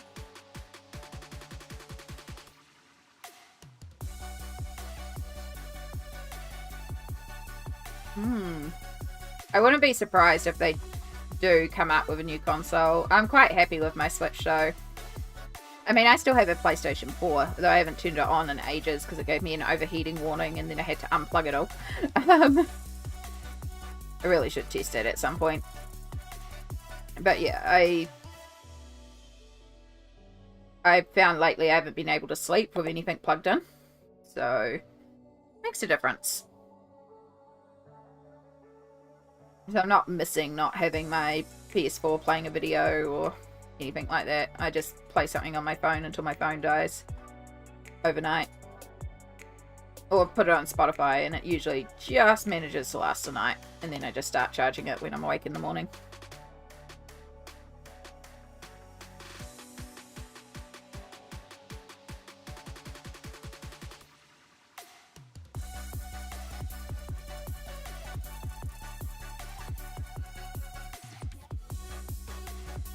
I'm going for the Mac Pro because it has cooling fans and a better battery life. Yeah. Cooling fans cannot praise enough cooling fans. I mean, Brittany, I don't think you were here, but Perfection, I think you were here for the stream where my laptop started melting on stream and I was freaking out, and I actually had to take anxiety medication on stream because I kept on smelling burning, and then it turned out my laptop was actually overheating and the fans had stopped working. Yeah. Yeah. It was a stream.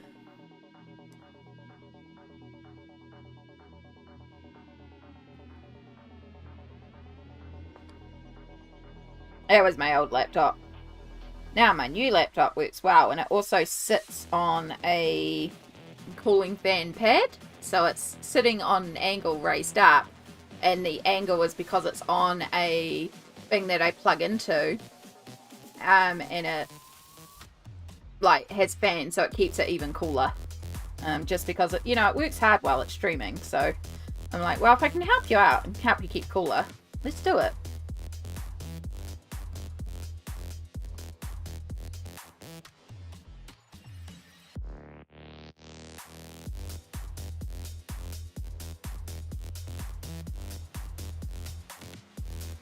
You here? Yeah.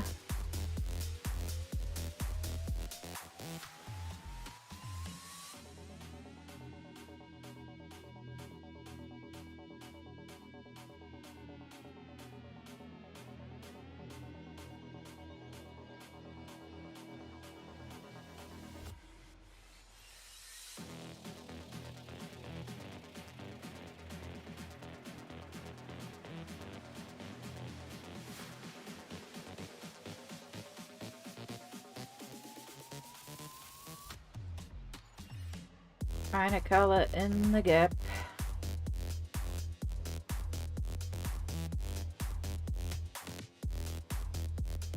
The cool thing is I can airdrop photos from my phone to the MacBook Pro though. That's very handy. I have a stand I can put my MacBook Pro into to help keep it cool without having to plug that into the laptop. That's also very handy. Mine's just a cheap one, so it does take a USB port. However, it does have 2 USB ports in the back, so I use it to power USB devices that don't require my laptop. Like I have like a USB light that I sometimes use. It's got my USB speakers in there because it draws power from USB, but it doesn't need USB connectivity for the speakers. So both of those are plugged into it. Honestly, my cable management is atrocious. If anyone saw my cable management behind my laptop, like, it's a nightmare. My cable management is always terrible, though.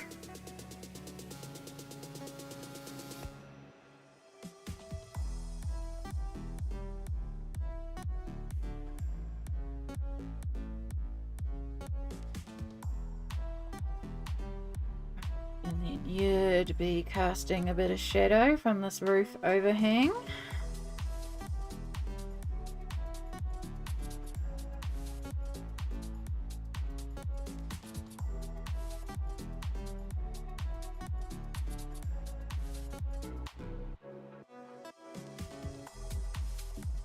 Be a bit of shadow down here, not a lot, but there would be a bit of shadow.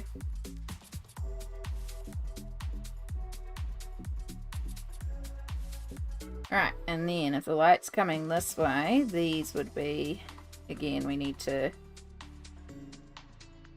it's not a huge amount of shadow from these, but we do have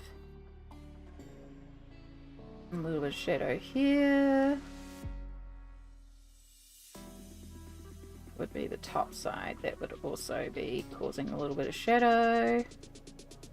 And then And the frosting edge here would do shadow.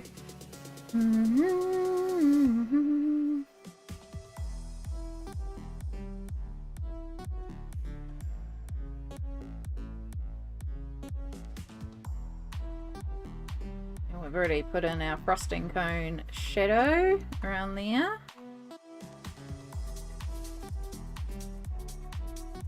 And then, working in the gap, always a problem.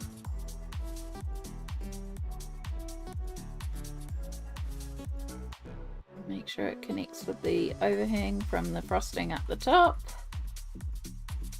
Make it make sense. And then these dots would also have a bit of shadow that they'll be casting.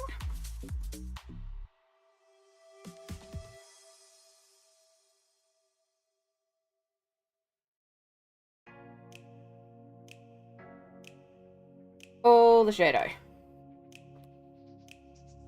All the shadows. Bud, hello, welcome back.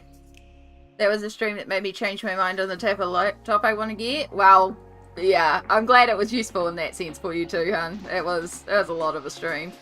My little bro loves his MacBook. I'm personally not into them, and it's beautiful to get repaired. I think any laptop's a nightmare to get repaired after my experience. Still lurking? All good, Sammy. Enjoy your lurk. I was going to get the Apple Air, but they don't have the cooling fan. But after that stream, I was thinking, I'll save more money for the MacBook Pro. Yeah, cooling fan is good. Yeah, definitely will stay in better condition. Because it's such an investment piece, it's worthwhile going that little bit more for the better quality that will last longer. It's not like you're necessarily doing... It's not like you're streaming, so it's not like you would be at the extent that I was using my laptop. But also you saw what happened when the cooling fans went and why it's important to keep your laptop cool. Which is why with this new laptop I also invested in the extra cooling pads. Even though it has internal cooling fans, it was like $20 for peace of mind. Done. Yeah. Yeah. Perfection Cider, what laptop do you want to get? I believe it's the... Is there different types of Mac Pros? Again, I'm not Apple, so I'm not 100% sure. But Perfection on YouTube, Brittany Daniels would like to know what type of laptop you want to get. Definitely Apple. The bad part is I have to plug a USB-C hub plugged into these MacBook Pros to run any of my USB devices. Yeah, that would be annoying. The problem with a MacBook Pro is you have to have your own computer screen to use it. Okay. With the MacBook Pro, you already have the screen in to use it. Yeah. Okay, so the Mac Pro, which is different than the MacBook Pro. Okay, it's a laptop, so I'm presuming it's the MacBook Pro, but again, I'm not Apple, so I'm glad the two of you are and hopefully know what you're hopefully know what all it means. For me, it's just like but also I'm not like, I know a little bit about technology. I know enough to know what I need to know.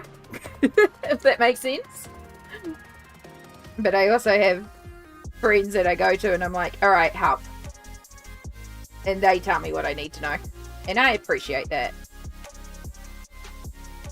Because then that leaves my brain free to think of other things like colour combinations.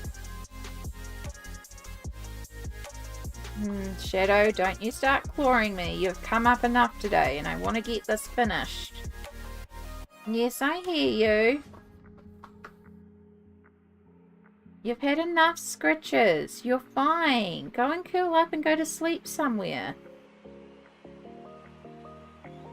The new Apple Mac Pro laptop, 14-inch. Ah.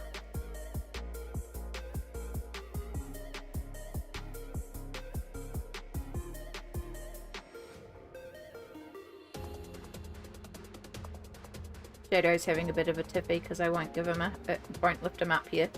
And I won't lean forward so he can't clamber up himself.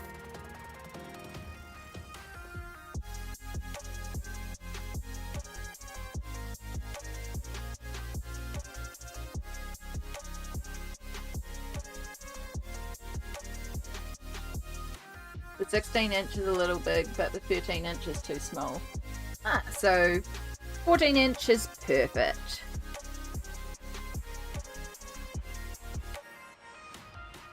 Oh, is it such a hard life for you, Shadow? Really? And then what happened? Really? Can you meow a bit louder so the microphone will actually pick you up? I don't know if the microphone's actually picking him up in his little meows.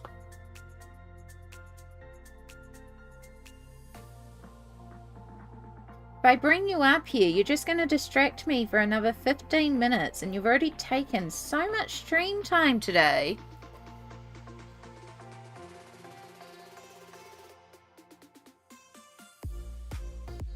You just want to put off for the audience again, don't you? You just know that they all love you because you're a kitty cat.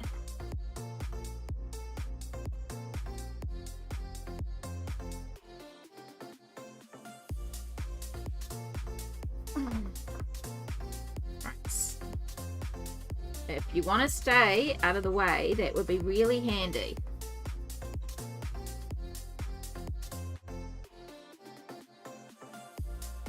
Pencil is not there for you to rub against.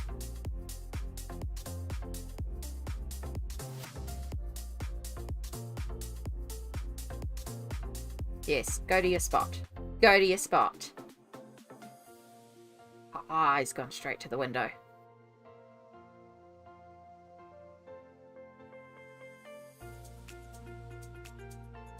Well, that was easy. He just wanted up to the window. Yay, more shadow!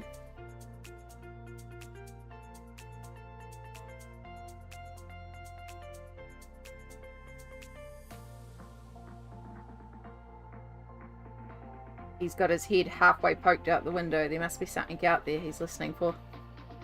And now he's standing on guard on the windowsill. Wonder if I can do this without making anyone too motion sick. No, sorry. Oh, because I'm zoomed in as well. Alright.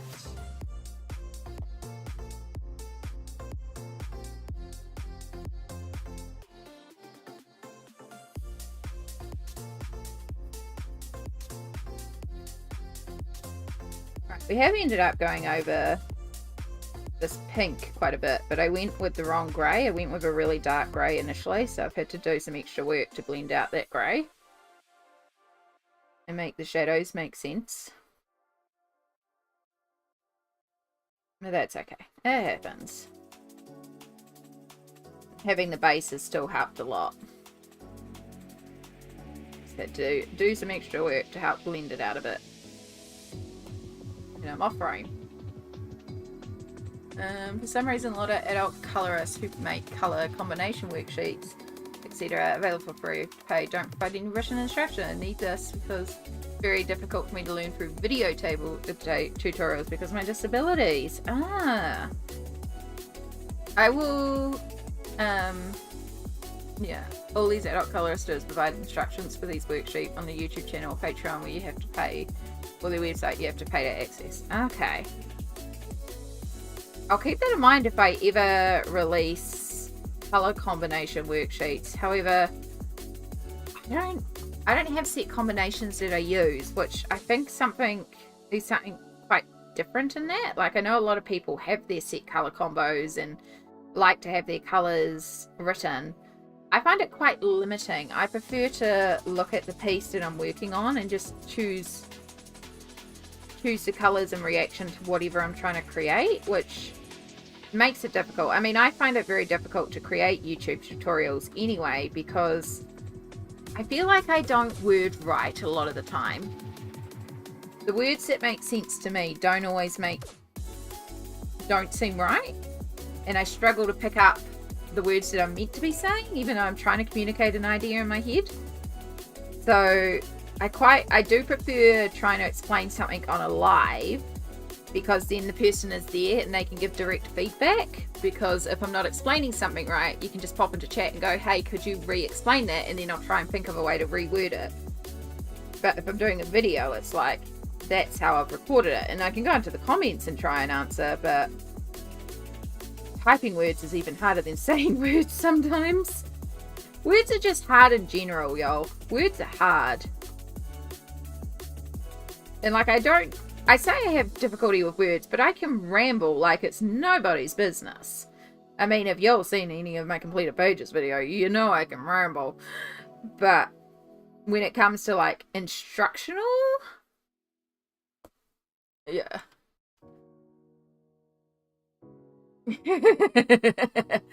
Word right, yeah. Yeah, when do I ever word right? And how many times in video do I tell myself off like, oh, come on, Amy, word right.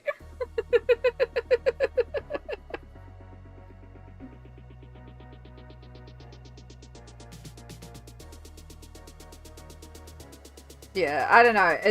I try my best to explain things, and if you ever want to know anything, please just let me know, and I'll do my absolute best to try and explain it. A lot of what I do is just instinctual to me, and I can't even explain why I do things. It's just, it works, and if it doesn't work, it means I just need to work it some more and try something else. That's really the secret. Just slap stuff at the page until you like it, and if it's getting really, really bad and you can't slap more on the page, add a layer of glitter. If in doubt, glitter it out. The best advice you will ever get in colouring.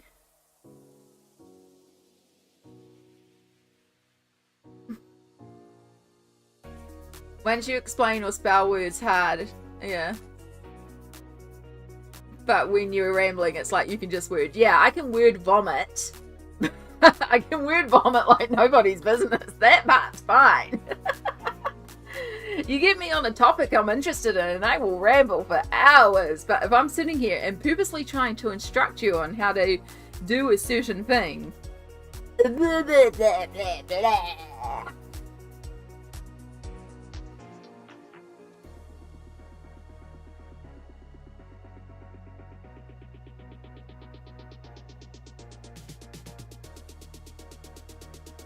Well, so I don't know if I said, but hey, Fad, welcome back. I did see you on lurk. I can't remember if I said so or not. But welcome back. Oh, shadow fur.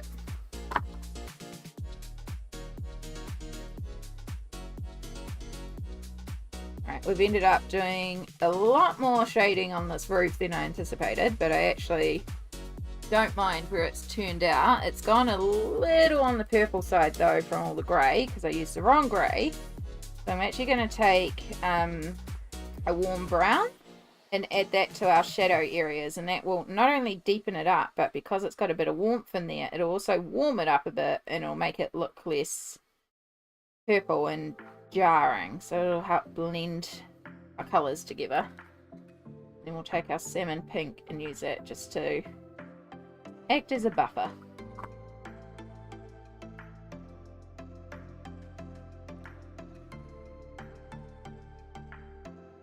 Just because it's quite a warm pink that we've done for the roof. And shadows are cooler, so we do want to keep that cool tone, but we just want to warm it up slightly. So a slight layer of a warm dark brown, like this burnt sienna, I think it is. I know, I've rubbed off the colour name because I've used it so much. Either burnt sienna or umber. Probably umber, but it is a bit of a warmer umber. Umber.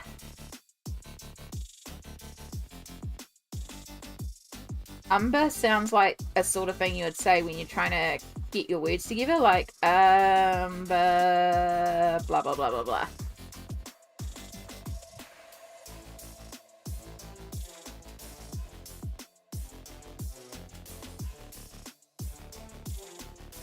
I did say hi? Oh, good.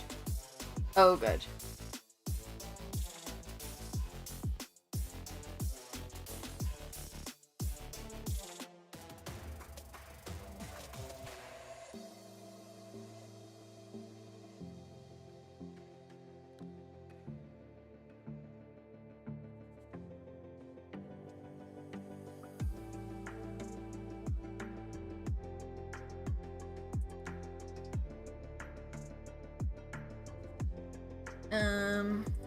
I have auditory processing disorder and a language processing disorder. More like a mixed receptive expressive language disorder on top of my autism. spoken language disorder. I know Colouring Bliss on their website has workbooks for various coloured pencils and 2 brands of alcohol markers, and they don't provide any instructions on how to fill out the various... Oh, okay. So they just provide the template, but it's not actually suggested colour combos. Ah, okay. I'm with you now. I think, yeah, I know the type of worksheet that you're talking about. Or, yeah, to get on the videos or pay on the website. Yeah. Yeah, I know the sort of template that you're talking about. And it's just like the blank swatches for you to fill in, and they don't actually give you specific colour combos to fill it in with. And they expect you to even know the colour combos or follow their videos with the colour combos. If I had regular colour combos, I would put out a worksheet and be like, here's some of my regular colour combos. I should do that. I should start writing, like, tracking my colours more predominantly and be like, see if there are regular combos that I just instinctively use. Like, I don't really think about it, but maybe that could be an interesting experiment to, like, track my colours for a while, see if I gravitate towards certain combos, and then be like, here you go, here's a list of combos.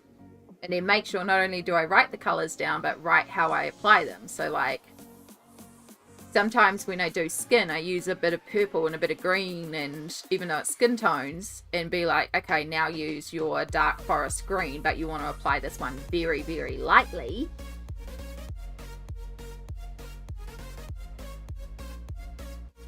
And then go in with multiple layers of the light sandstone until smooth. Give very clear instructions like that written down. It's a good thought. It's a very good thought, because colouring should be accessible to all. So it was something I'll think about. Again, I don't feel like I have set combos, but now I'm kind of curious if I do. I wouldn't be surprised if I do naturally gravitate to certain things together.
I mean, if it was me, Brittany, I'd just do a gradient. I'd just start with one colour on the left, one colour on the right, and then blend them in the middle. If it's just 2 colours, if it's 4 colours, I'd divide it into quarters, and just, depending on, like, light to dark, or, you know, if it's green, yellow, blue, green is your middle because it's a combination of yellow and blue. That would be how I'd try to make sense of it, but I can understand that being confusing if there is no clear instructions of here, here, here.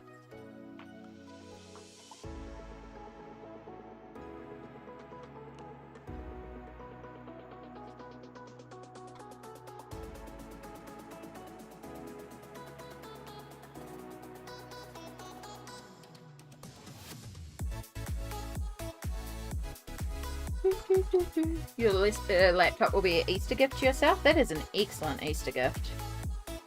My Easter gift to myself is usually discounted chocolate the next day.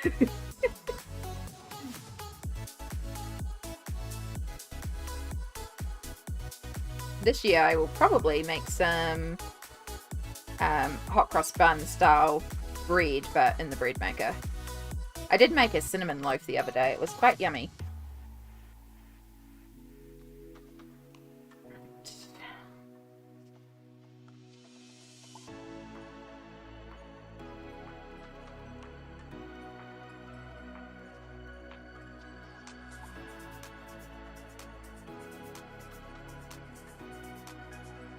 might have to take an antihistamine tonight. I'm actually really itchy. It's possibly because I gave Shadow a lot of scratches as well. I don't think I'm allergic to kids, but it's more likely hay fever.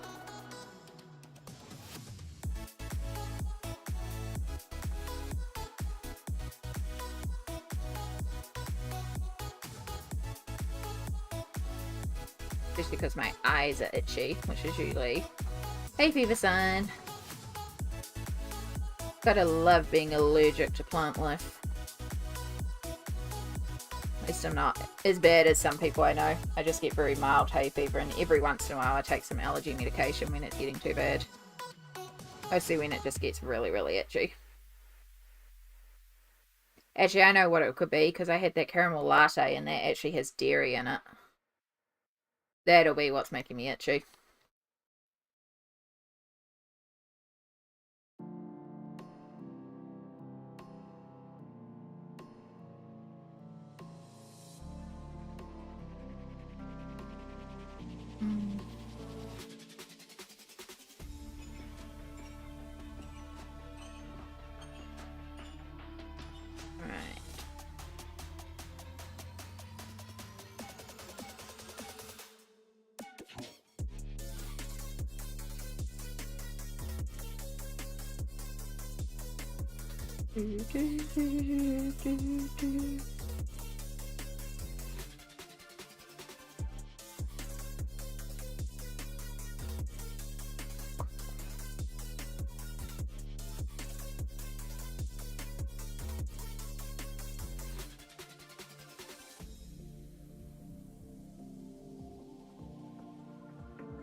Okay, what do we got left? We've got the candy cane. And they're pretty straightforward. I just get a bit of shading at the bottom and a bit at the top, and that represents the curvature of the candy cane. Then we take the pink and we darken the pink stripe on the shadows.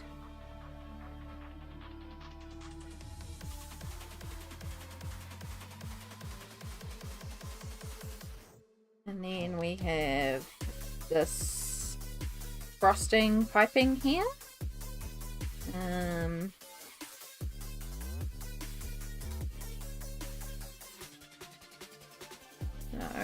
that would have in there. Yeah. Are you allergic to dairy? I am intolerant to lactose.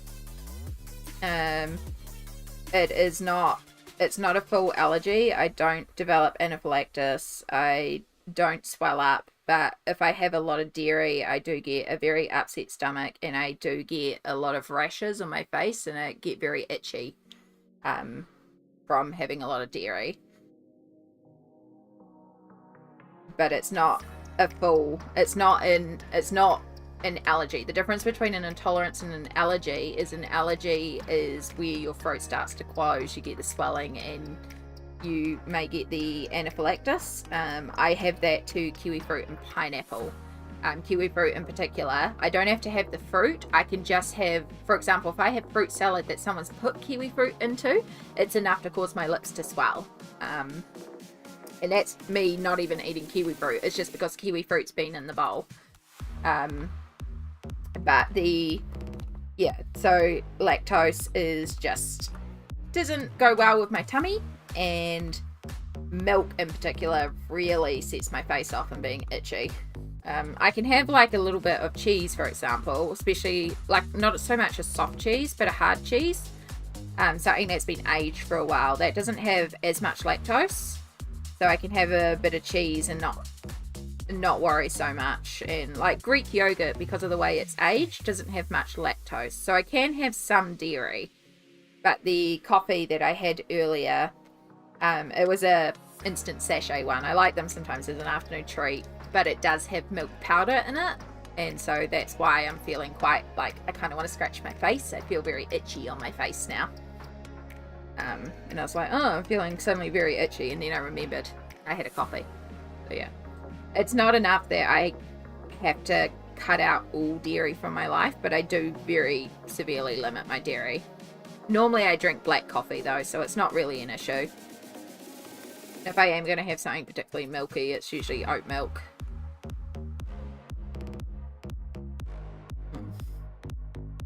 I'm making you itchy by saying the word. Sorry.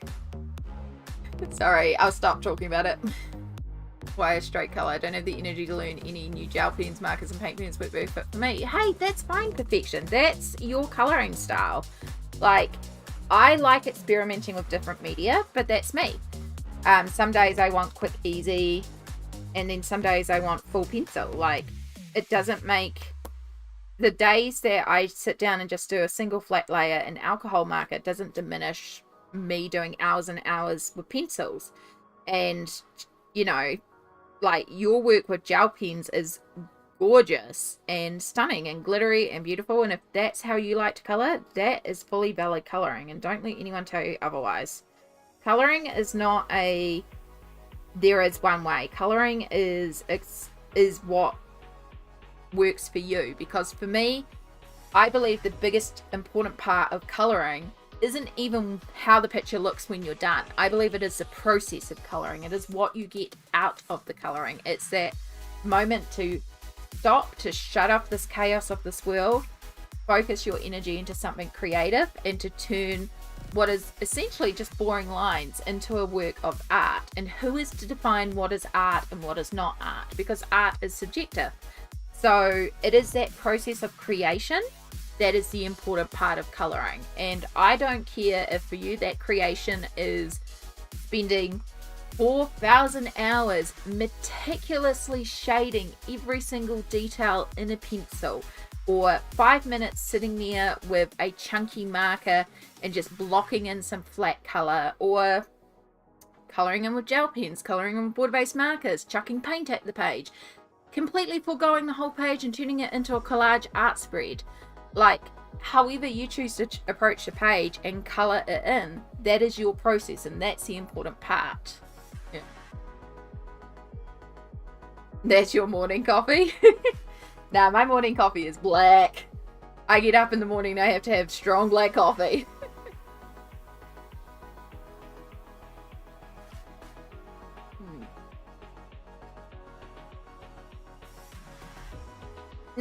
Yeah, dairy can actually cause a bit of congestion. It can cause a bit of mucus. So, yeah, if you found it's better not having it in your life, that's fantastic.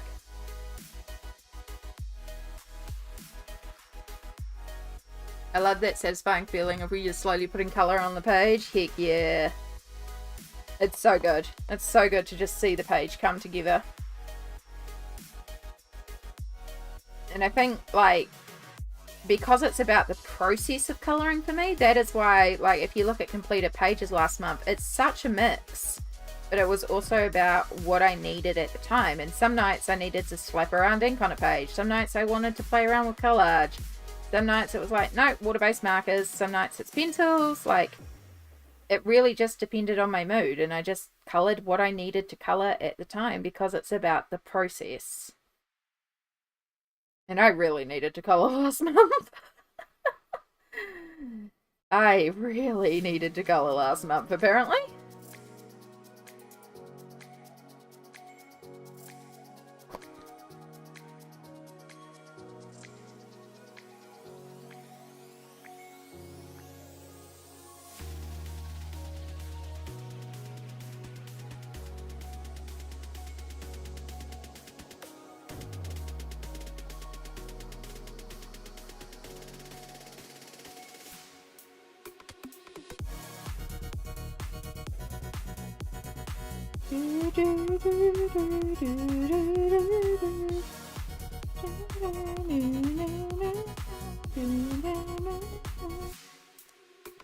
Right, is that everything on the pink house? It is! Posca time!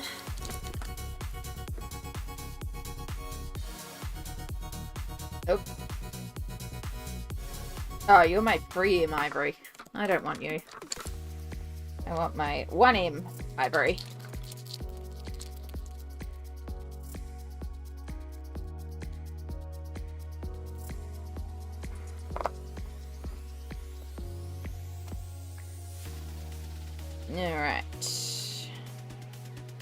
lots and lots of trying to put stuff right in the middle of the book.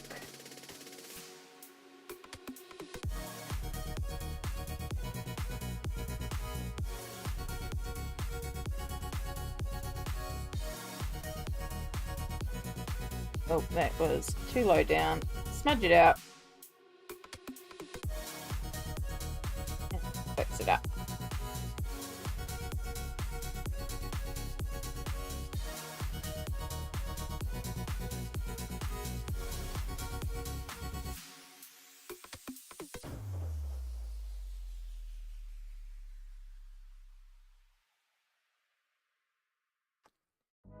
There we go.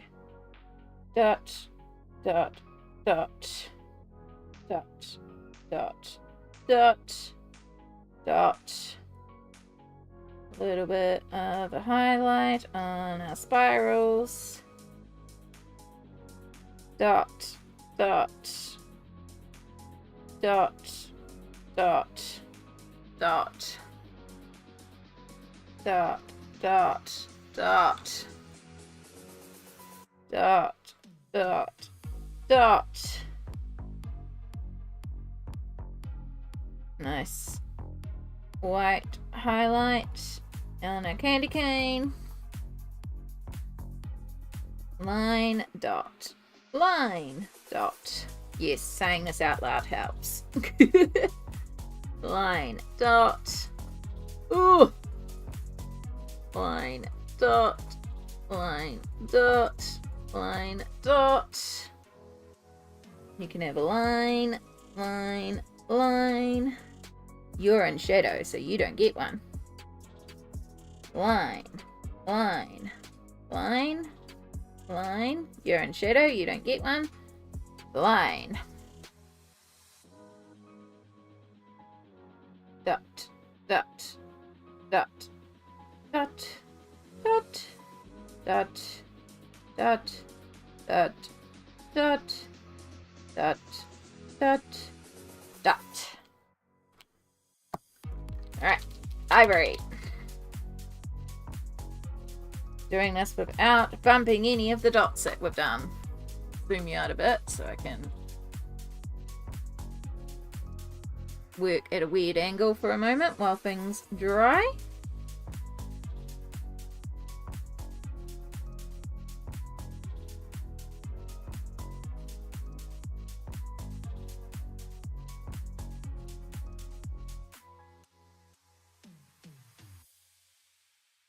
Trying to make sure I place my hand at a place where I'm not going to bump any of the other Posca while it settles down. I think this area should be good though. Yep. Zone frame? Yes.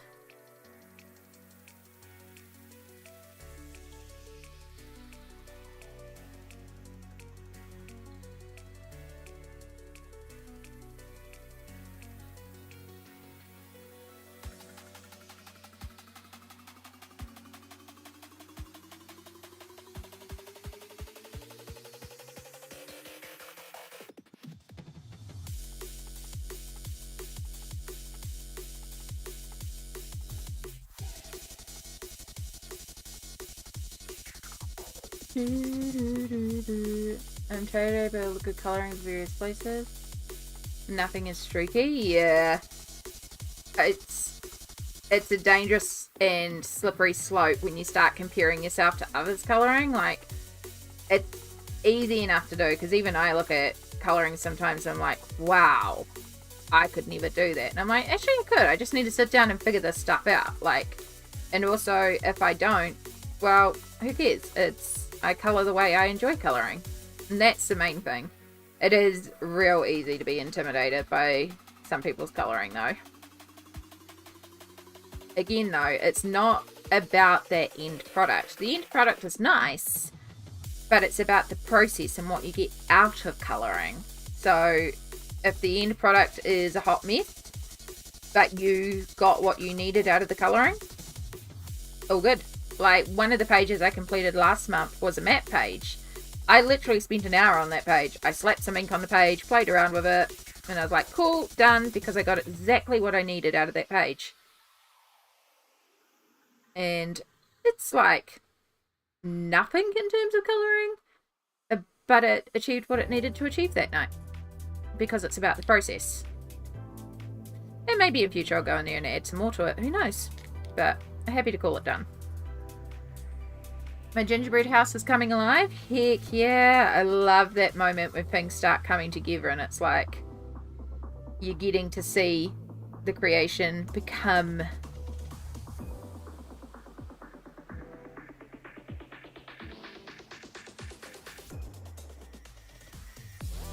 just realized I needed to do in here too.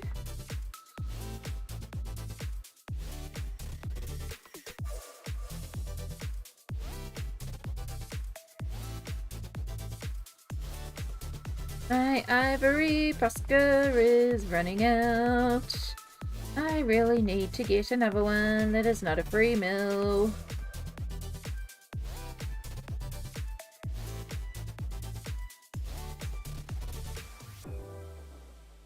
I love the ivory Posca. I use this colour a lot.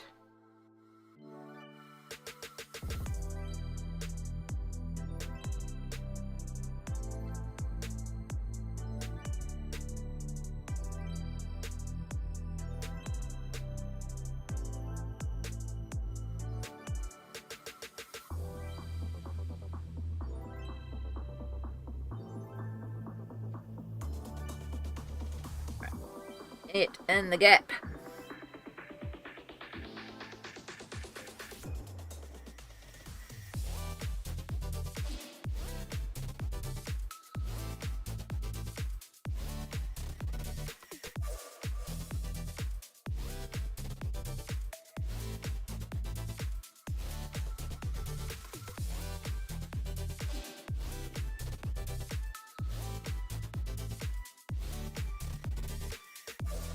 This one here is basically all in light, so both sides are getting blocked out with Posca.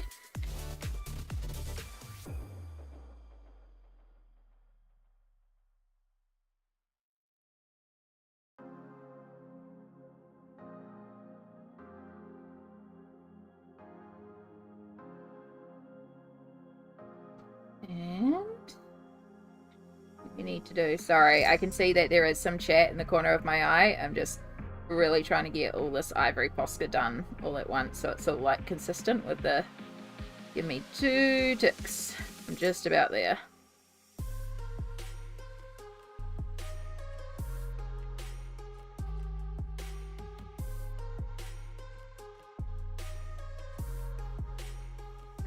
I think we've got... Sure that there's no black peeking through because it's starting to run out a bit, so it's going a bit thin in some areas, which is fine if it's towards a shadow area, but if it's a bright highlight area, I need you bright ivory, please.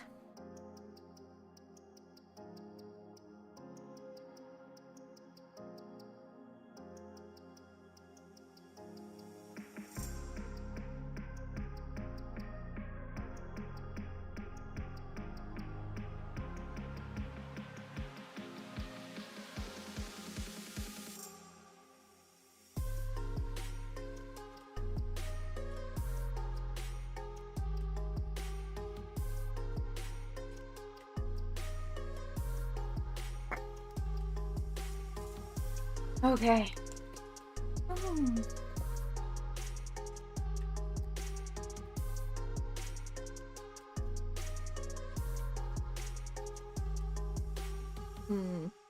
I don't care about the streaks, it's all about the fun. Exactly. I had no idea what it was. Oh. Snooze that ad.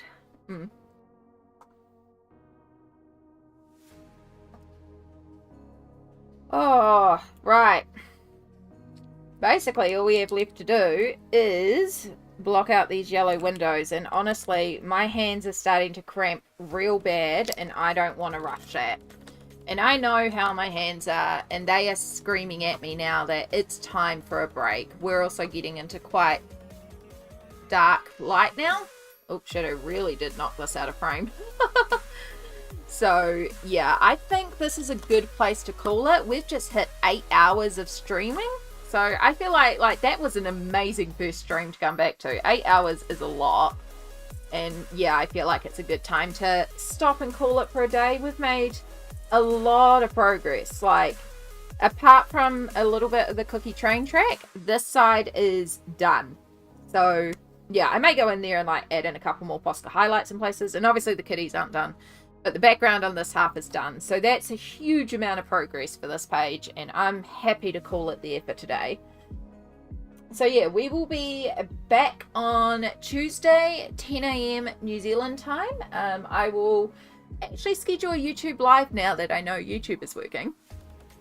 So there'll be a live on YouTube scheduled, and then of course for those on Twitch, I would say make sure you've got your notifications on, but I don't think Twitch notifications are working that well, so just keep an eye out on Instagram. I always post in my stories when I'm going live. Oh my gosh, we're being raided just as we end.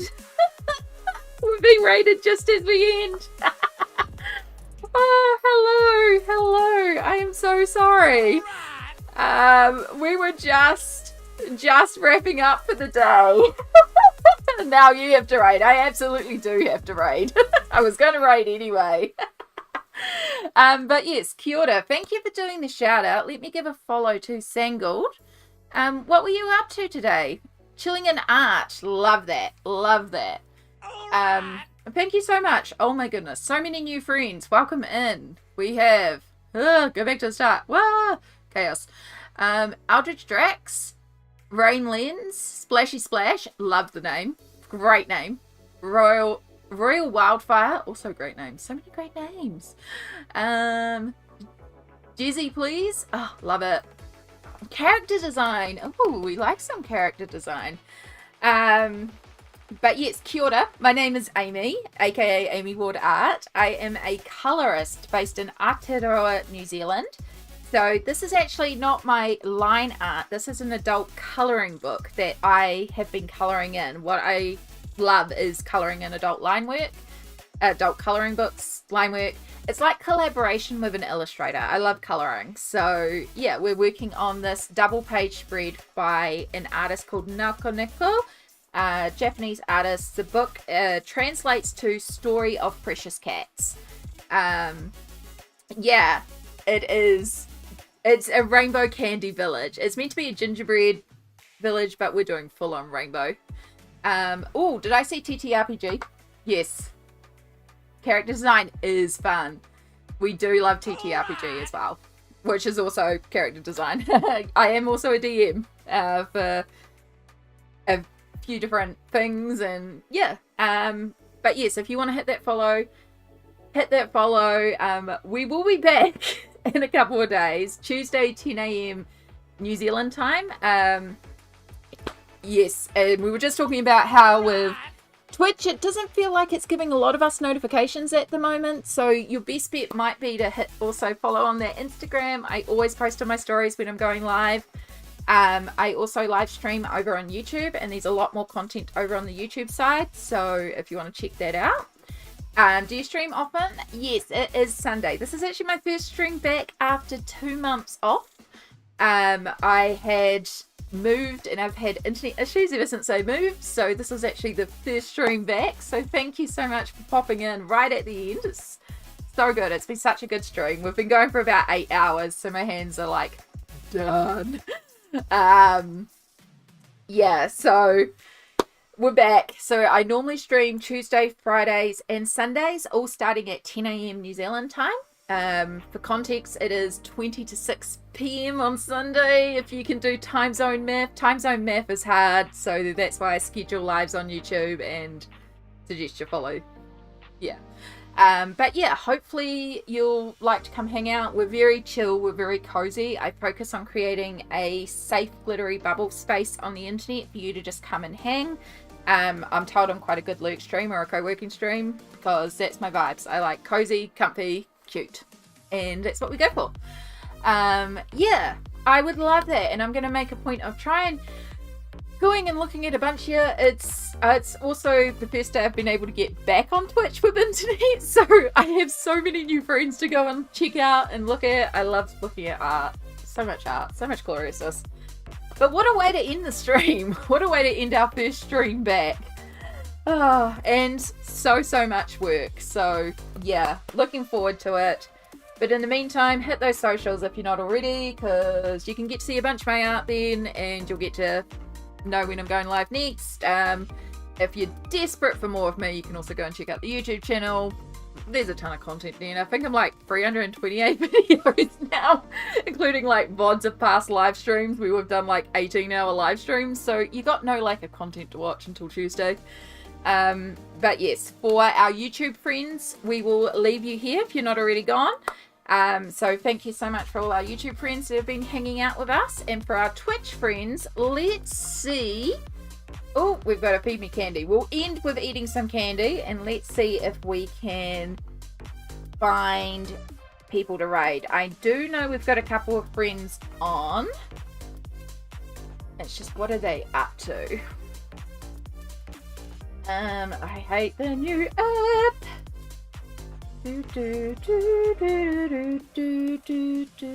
Wonder by chance if we've got anyone else colouring on.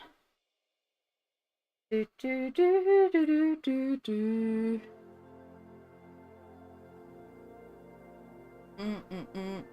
look, I'm the only one colouring right now. What about if we do that version of colouring? Nope, just me. Cool. Alright. Well, let's go and raid. I did see. Where are they? Alright. Let's start this raid. To another art channel.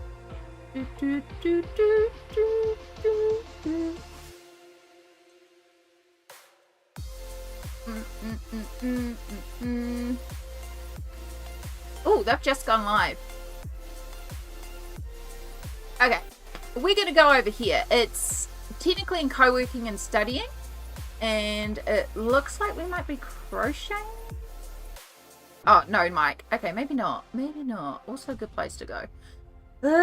Decisions. Okay, yeah. Nope, that makes it. We will go and raid Mon Donuts.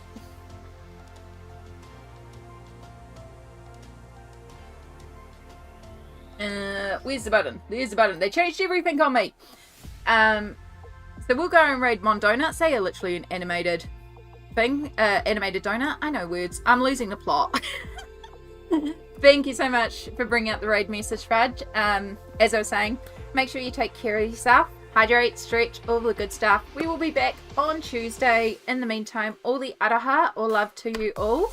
I really appreciate you all being here, making this return to streaming such an amazing day. And yes, thank you for that last minute raid. That was incredible. Really loved. And I'm so sorry it was so quick. But hopefully we'll get to see you all again soon. Take care of yourself, and we will see you Tuesday. Bye.